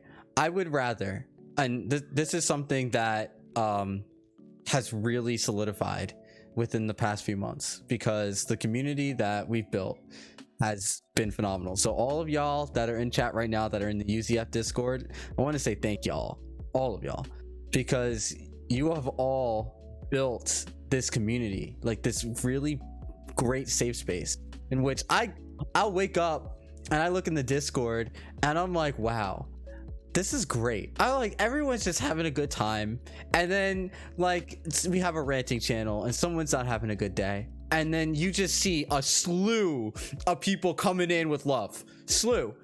Tons of people, tons of them. And look, all the hearts in the chat. There's the UCF community right there. All the hearts in the chat. That's all it is. Right. People post selfies. Oh, tons of love, just hearts everywhere. And it's like that's what we've been striving for, is to create that community in which people can really enjoy each other and like have a place where they're like, I know I can go here and feel okay. Like, I know I can go here and feel good. And like I even said it to you in a DM. I'm like, I've tried my hardest to be in more Discords, right? And I was your Discord, and I'm also in Vantage J's Discord, who was in the Pokemon thing that we just did, right? And I'm in there and I'm like, I love this. I just love it. It's great. There's almost nothing like surrounding yourself with people who share similar passions. There's nothing like it. No, it's so great. It just feels so good. And I love waking up and being able to like go on my phone and being like, wow, I'm gonna have another, even if I have a terrible day, I know I have a group of people that are gonna support me and everything that we do. I'm gonna make an addendum to my social media plan. If you're a creator, leverage Discord. Just because there's no discoverability doesn't mean it isn't one of the best ways, up there with streaming, with building personal connections. And just absolute actual relationships, unlike any other platform right now. Discord's the way to do it. 100% agree with you. Spend the time. And this is another thing, another pro tip for all y'all trying to do this. Take the time to really work on your social media. Take the time. Think about it. Really think about it. Really sit there and say, is this post good? Right? Maybe even like, what value am I gaining out of this post? And instead of just posting like, oh, I'm live, let's make it a little bit more fun. Let's make it a selfie, right? Like, let's make it a selfie. Let's edit a clip from the last stream that was really funny and put that on, and that's why I'm live, right? And now you've gained that extra engagement because people are like, oh, that was actually good, right? And I know that there are people in this chat in which I told that to and have gotten immediate gains from it. I want y'all to, I'm calling y'all out. I'm calling y'all out in chat. Calling y'all out. Yeah. You think I don't know? You don't think I know I did a consultation with you and then the next day y'all did the thing and just saw triple digits, quadruple digits? Like what? Oh, see, look, Bad Lex. Oh, hey, that's me. Yeah. That's right. Yeah. Dude, selfies with going live posts is so underrated. It's crazy. Yeah. It's crazy how much that tiny little difference, that tiny little 1% effort. Sometimes it really is, guys. Sometimes you're like, well, but editing a clip every single time, I couldn't do that. Like I don't have enough clips for that, or I don't have the time for that. It's like, broski, even just 1% effort. Yeah. Even doing more than 0% effort is better than 0% effort. Just a selfie, just just a funny GIF sometimes is all it takes. Yeah. I better not just see that little box. That's just whatever like going live. People can understand that not everybody has the time or the means that others do, but people can sense when you're putting in 0 effort and when you're putting in more than 0 effort. And putting in the more than 0 effort is the biggest step you take to getting any sort of engagement whatsoever. Putting in 1% effort is immensely more important than putting in 2% effort or 100% effort even. So even if we just have to get you to just take the tiny little dip in the puddle, that's better. That's improvement, and improvement leads to more improvement. That's all you have to worry about. Let me tell y'all a little story before we end off. I'm gonna tell y'all a little story, okay? About how important it is for a little bit of effort and a lot of engagement, right? So, everyone knows the Popeyes chicken sandwich, right? Everybody knows that. That was national, right? All over the place. Everybody out the door, lines for hours and hours, people getting into fights over this Popeyes chicken sandwich, right? Do y'all know how this chicken sandwich became so immensely popular? Right? I bet y'all, a lot of y'all don't know. I actually don't know. Oh, okay. It's great. It was a tweet with 2 words and a period. I'm sorry, it wasn't a period, it was a question mark. It's 2 words and a question mark. One tweet. Chicken sandwich was out for 2 months before that. 2 months before it got viral. Popeye's Twitter quote retweeted Chick-fil-A with their chicken sandwich. And they said, y'all good, question mark. And that tweet went mega viral. That tweet went so viral that the Popeyes chicken sandwich was an international success. That's exactly right, actually. 2 words. I remember that tweet now. 2 words. And that's engagement. So if y'all thought that all this was baloney, there it is. There's the proof in the pudding. I'm sure all of y'all know about the Popeyes chicken sandwich from 2-word tweet. And somebody's going, yeah, but maybe I don't have the wit to go viral, or going viral only happens if you get lucky. And it's like, well, let's say that 1 out of every 10,000 tweets goes viral, goes absolutely massively viral, right? What if you just post 10,000 tweets? And I'm not talking about tomorrow. I'm talking about like 2 years. Exactly. I'm talking about like 2 or 3 years from now. Maybe you have 10,000 tweets under your belt. At least one of them is going to be viral. Playing the odds.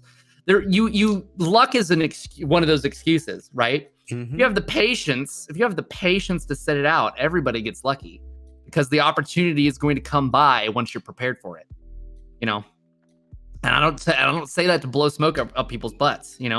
It really does. Opportunities present themselves when you start looking, and you keep looking even when you don't find anything after a couple of days or a couple of weeks or even a couple of months.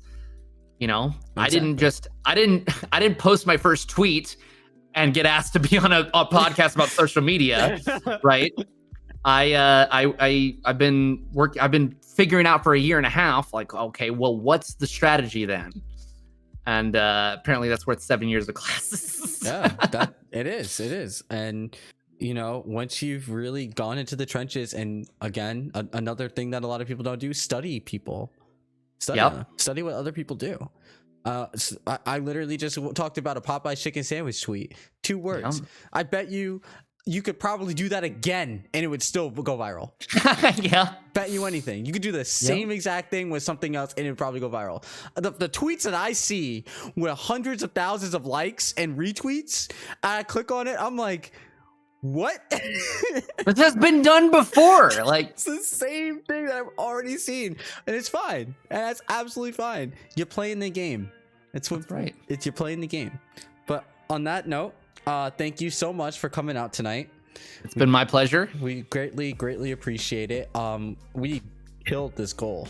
And yeah, I'm so proud. I'm very happy. We've done such really great work, and it's all thanks to everyone that's shown up today. It's thanks to our guests that took the time to come out tonight, and thanks to all the viewers for all of y'all donations.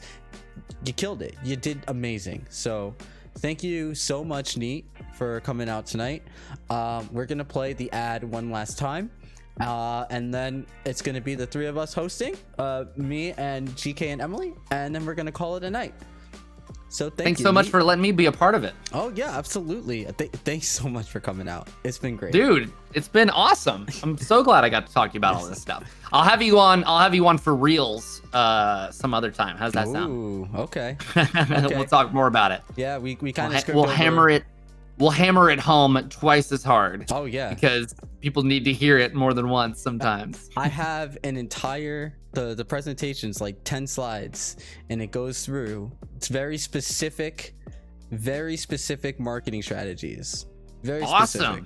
And I'm sure, dude, a lot of people in your community I've seen, and I'm getting trailed off.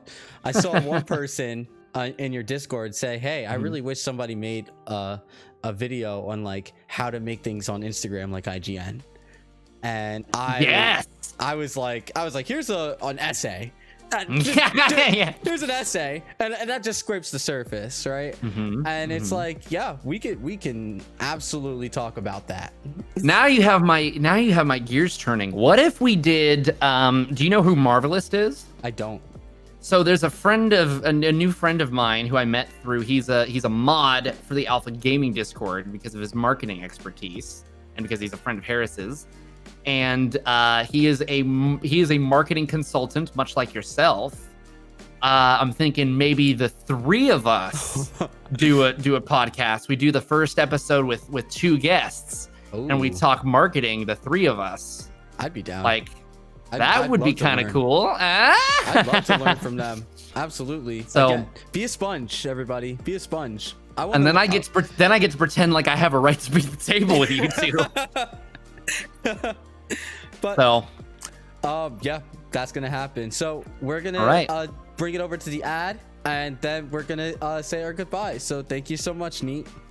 Thank you guys for watching. If you're watching on YouTube or listening on Spotify, since I'm recording this for the actual show, so beautiful. This will be a bonus episode since we only went for an hour and it was unconventional. You interviewed me, so yes. All right, thank you so much.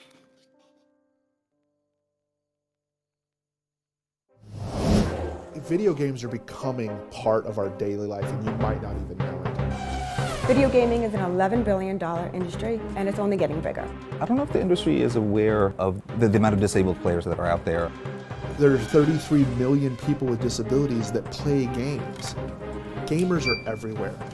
It's a big secret, but trust me, we're out there. I think the real important thing that gaming brings is that social interaction. You really want gamers with and without disabilities together forming these communities because that helps break down barriers of perception about people with disabilities. Back when I was in grade school, a friend of mine introduced me to my first Atari. It was around then that I began to realize that video games were something that I could do just like anyone else. I'm real passionate about the ability to paint yourself and present yourself in a way that you want to be seen. In a video game, you see my avatar, you see my helmet and my horns, and you go, that's cool, and you just go on about it. That's such a great equalizer because we're all in the game. You can do something together, you get to learn to know each other. That makes us all more of a community. I started looking online for some resources to support the 33 million gamers with disabilities. We found nothing, so we created it. He's created a network so people are not isolated anymore. They can talk to each other about their barriers and their obstacles to gaming. It's helping so many people to bring their passion to life and be able to game in the way that's best for them. It becomes this real community of gamers with disabilities helping gamers with disabilities. Come on, you were to be in one race. Right in the beginning, you wrecked me. That's it. You were the person that I was thinking about when we were going through this and designed this device. That I sat there and helped figure out with you where the button should go. Yeah. A droid is the most friendly device that I've found so far. If you really love a game, and if you want to be good at it, you can be good at it. Sometimes it takes some, thinking outside of the box, but it can be done. So able gamers, you rule. Just pointing it out. You know, there are 54 million Americans with disabilities, and many of them want to do a lot of things that they can't do, and some of them take it upon themselves to create things that will help them and end up helping the wider community. I think one of the most powerful things Able Gamers is able to do is reach out to big companies, big content producers, and explain to them why they should be caring about people with disabilities. And we don't give the sad story because we don't think the sad story is what we as an organization want to present. We want to talk about us as a market. As a game designer, somebody who's engaged in pop culture and in creating pop cultural artifacts, I think we definitely do want to have a larger audience. And if it's possible to include disabled players as part of that, sure, absolutely. What the Able Gamers Foundation is really trying to do is change a culture. We want every developer to heed our call and add accessibility to the nth degree. I want the Able Gamers Foundation to teach you how to make your content accessible, and then I'm going to work very hard to make it part of your culture, so that the game that you're working on today is accessible. But you're sitting in a boardroom as an executive producer for the next title going, well, what about accessibility? What about accessibility? That's a win. Stop, come back here. Oh, no. Come back here. No. Oh, come on, so close. For me, it's just a matter of being able to do something I couldn't otherwise do. Oh. Fail. Those kind of door-opening experiences, particularly when you can share it with a friend, are priceless. You win. The creation of the Able Gamers as a whole was really me trying to hang on to what was important to me, and I knew it had to be important to other people as well.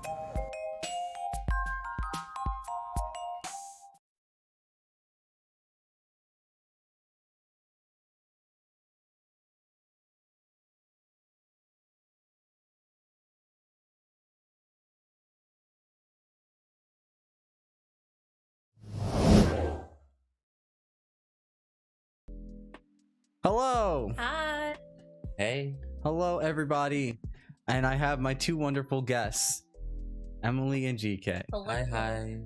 So, again, we just wanted to say thank you so much for all of your donations, for coming out, and all of the support that you've given us. You have made a large difference in a lot of people's lives. You see that number up there, that 1,069.69. Thanks for not letting that flop. Yes. Yeah. Keeping it strong. Yes, keeping it strong. Nice. Can always count on y'all. Y'all have killed it. Y'all destroyed our goal. We love you and we thank you so much for it. I can't even express just how much you've done, right?